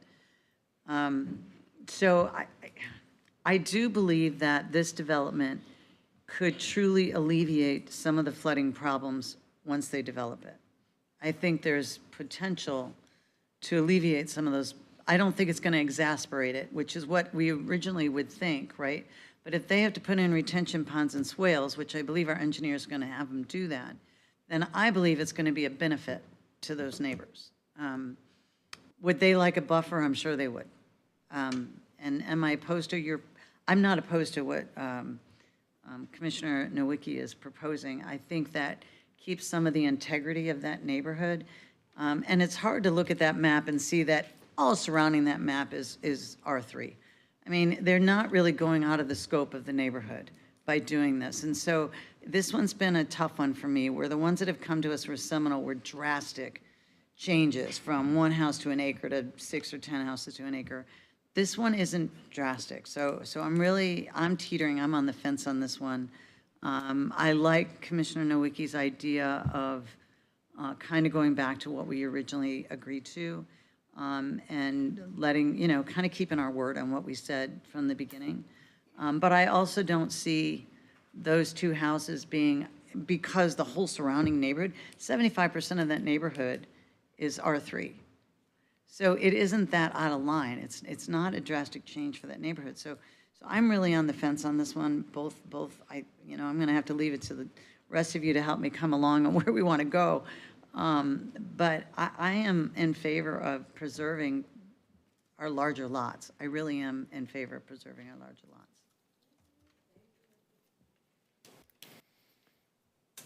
Commissioner Flowers? My question was going to be, if you go at the 70 feet minimum lot width, what would that do for the minimum lot size, and would that reduce it then from 11 down to perhaps 10? Because if you're changing, even that small amount, if you're changing that lot width, it will, you're increasing the minimum lot size, but you would be decreasing the number of units. Well, and I did the calculation for this 3.2, so the total acres, if the lot size was restricted to 9,500 square feet, that would come out to 14 units. So they do have, I mean, that the density for 11, I think if it went to 7,500, it would not decrease. And these are the maximum that, if this is approved, this is the maximum permitted subject to site plan review. Ultimately, when they design the site, this is would be the maximum they could put in there. Now, with drainage and other requirements, could they get that in? I don't know until like a site plan was done. But yes, I mean, if a larger lot size still could support 11 units. But the issue with them is they don't want 11 units. So my point is, it doesn't matter if you go up to 70 feet. It doesn't matter. That's my point. Because if you go up to 70 feet for your minimum lot width, what they're desiring, from what I'm hearing, is they want a reduction in the number of units. And that still doesn't get them where they desire to be, and which is fewer units. So that's my point, you guys, that going at 70 feet, yeah, so. But you're I mean, I appreciate the communication, and I appreciate the trying to think about what can we do to try to make it, as you all are saying, a win-win situation that makes everybody happy, or somewhat happy to the best of your ability. But it wouldn't get to where it is that I think some of the neighbors are wanting to go. Right. Just my opinion. So we're not going to, then we're not going to have as a conditional overlay restricting access anywhere. So if you don't restrict it to Winchester, you get the improved roads. If you do restrict it, you don't get the improved roads, but you get a more funneled development to Kersey. If you give a minimum lot width of 70 feet instead of 60 feet, maybe a lot size to 6,500 or 7,000 square feet, you still give them some latitude to try to get maybe 10 or 11 units. I mean, I know it doesn't address the 9 units ideally, but it gives the developer still some wiggle room to try and blend the 9,500 traditional over the years and with the new way. So I think you have to leave that landscape buffer at 10 feet. I just don't know how you give them that development flexibility to get their 10 or 11 lots. Yeah, I think the developer had 25 feet in the LPA, and that's what made it challenging. I mean, I was suggesting 10 to 15 on the southern property line. Maybe we could compromise above 10, maybe Yeah, 15. up on the screen, the 10-foot that's shown there, that's along the east. There's 3 properties. What's the southern? So there's 3 It says a 25-foot landscape buffer on south. foot along this. The 25 that was along this southern property line, which abuts these 3 homes here. That's what was removed at LPA. And it's down 10? No, the 10 is along this What is northeast. what is the restriction on the south end? The restriction on the south is keeping the setbacks At if you put a house there, you have a 15-foot rear setback, or if it's the side of a house, it would be an 11-foot setback. So it was a 15-foot plus 25. It was a 25-foot buffer and those setbacks, so they would have had to put in a landscape buffer requirement before then you would have lots there. Okay, so it'd be about 40 feet then. That's what it would have been? Yes, Okay. yes, that's correct. To make a clarification Um, about the buffer, because it's only the half, it's not all the south one. And right now, the requirement is only for the half. Probably let him speak for 2 minutes. The buffer was originally proposed to the western 125 feet of the south property line, so it did not go all the way out to Winchester. It stopped short of that last property, so it really only covered those southwestern 2 properties. Oh, the 25-foot? Correct, yes.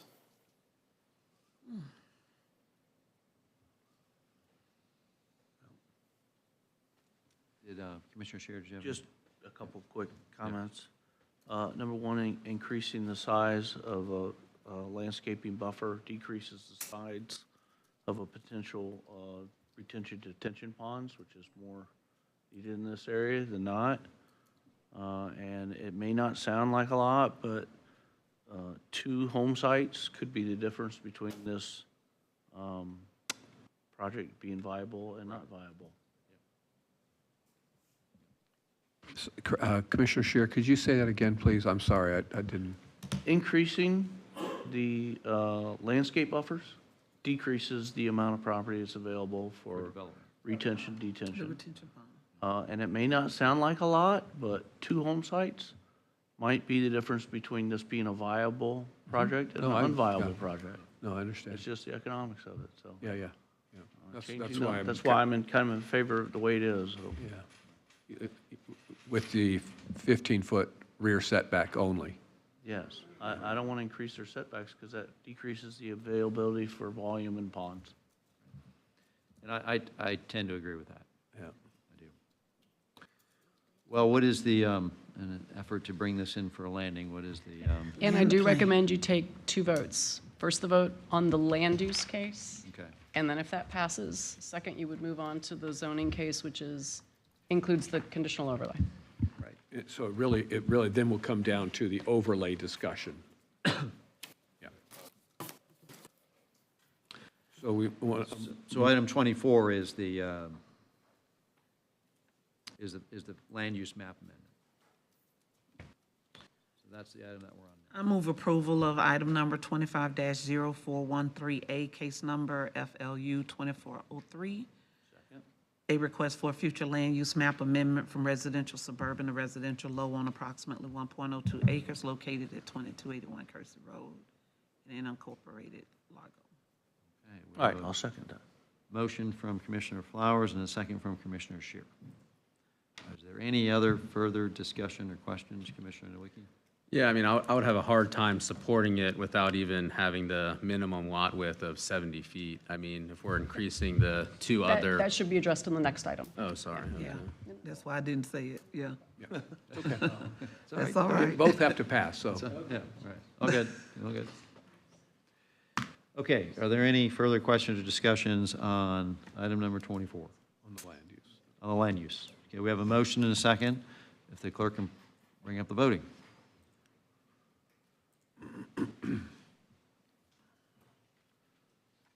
Okay, passes 6-1. Okay, now we're on to item number 25, the request for zoning change. And what is the will of the board on that item? Now you can make your motion. Now you can make your motion. Was that a motion? I was telling him now he can make his motion. Oh, okay, got it, okay. We have, I'll move approval to, for the zoning change as written and approved by staff. okay, all right, so we have a motion by Commissioner Shear. I'll second that motion because it keeps Okay. the units the same. Is that with the conditional overlays that are in place? However, it was approved by staff with their, That's with, I So wanna approve it, staff, yes. is that the 11? And recommended by the LPA. Right. Yes. Okay, So that's the proposed on the 3.2 acres. correct. That's a motion by Commissioner Shear and a second by Commissioner Flowers. Okay. So do we have discussion, questions on that? Commissioner Nowicki? Yeah, I mean, again, I would have a, hard time approving that without a minimum lot width of 70 feet.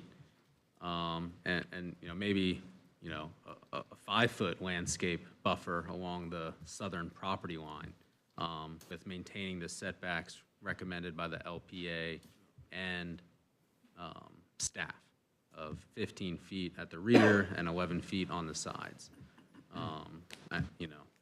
That's a very small, buffer along the south, but I don't think it's fair to approve this without, creating a win-win. I mean, and the residents aren't going to see this as a win either way. So, I mean, I would have a very hard time supporting it without any overlay conditions. So I'll see what the board thinks. Thank you. All right. Any other further questions, discussion? I guess I'm kind of in the same, partially in the same area about a 70-foot wide minimum lot width as well. I feel like at least there is an acknowledgement to some small degree about preservation of minimum lot size, even though it's 9,500 square feet and we're not going to get to that. At least we're trying to preserve some piece of the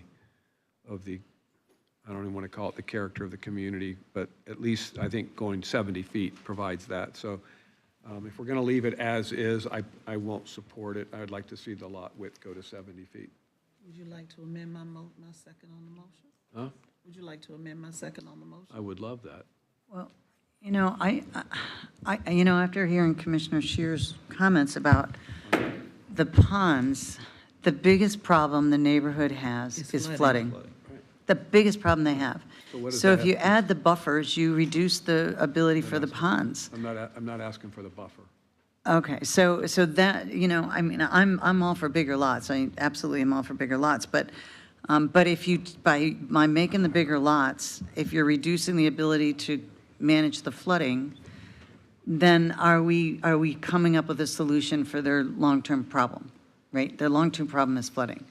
And so if we do increase the lot size, which I'm in favor of increasing lot size, are we then compromising our ability to manage as much flooding waters as possible?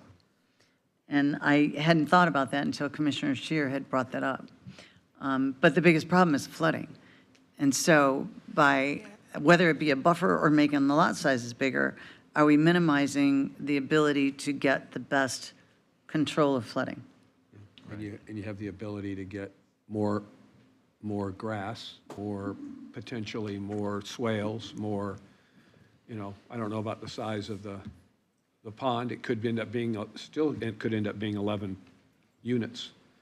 I don't know how it's going to work out. We don't get into the site plan. Right. Barry, you have a comment? I'm just relaying, the applicant has stated that he would accept the 70-foot minimum lot size. Say that again? Okay. The The applicant applicant will. said he Will would accept accept the that 70-foot amendment. minimum lot size. Okay. That sounds like amendment would be appropriate. Okay. So you're okay with the 70? Yeah, I was, that's why I was asking if you Yeah. wanted me to go Yeah, I ahead and do did. that. Again, the point that I was trying to draw out was it really didn't change the number of units. It does And not, what yeah. we heard from the residents was they really wanted a decrease Well, I know, in the right. number of units, which would give them more acreage per unit, per development. So that's why I said that. But as a seconder of the motion, I do not have an issue or concern with amending my motion to have the minimum lot size at Width. seven. Width. Thank you. I told you Width. it's getting late. Minimum lot width at 70 feet. Who made the motion on that? Cher made the motion. Didn't mean to So rock he you has out to- here. That's okay. I don't remember saying anything about 70 feet. I just wanted to approve the. They're amending it. I'm They're making asking- an amendment to your. Everything So else I is- thought I thought it was approved at 70 Everything feet. else is the same that staff has recommended, so everything else there is the same. Okay. The only thing that we're changing is the lot width, which will be 70 feet instead of 60, which will give, I yeah. just thought that the staff had already approved it at 70, so, You may not have the vote, so. yes. Yeah. And- You good with that change? Okay, great. And while the site plan will be worked out, I'm sure that they'll be able to work it out so that it will be able to hold any other runoff from, yeah. Great. So I made a second to your, I'm Thank becoming you. a contracted developer over here. All right, so just to be clear, we have a motion, Commissioner Scheer at 70-foot lot width, and we have a second from Commissioner Flowers, and we have a comment from Commissioner Newig. And so just to be clear, there's still, the setbacks are 15 feet of the rear. Everything else remains the same. And that, but is there anything that requires or guarantees the builder, developer to put in these retention ponds? Could there be alternatives? That's the That's part of site, the site plan. that's site plan. That's site plan. Yeah, and the code has. The code- But per our code, they're required. Okay, thank you. All right. And no restrictions on access. Any further comments or discussion? Hearing none, if the clerk could please open up the voting.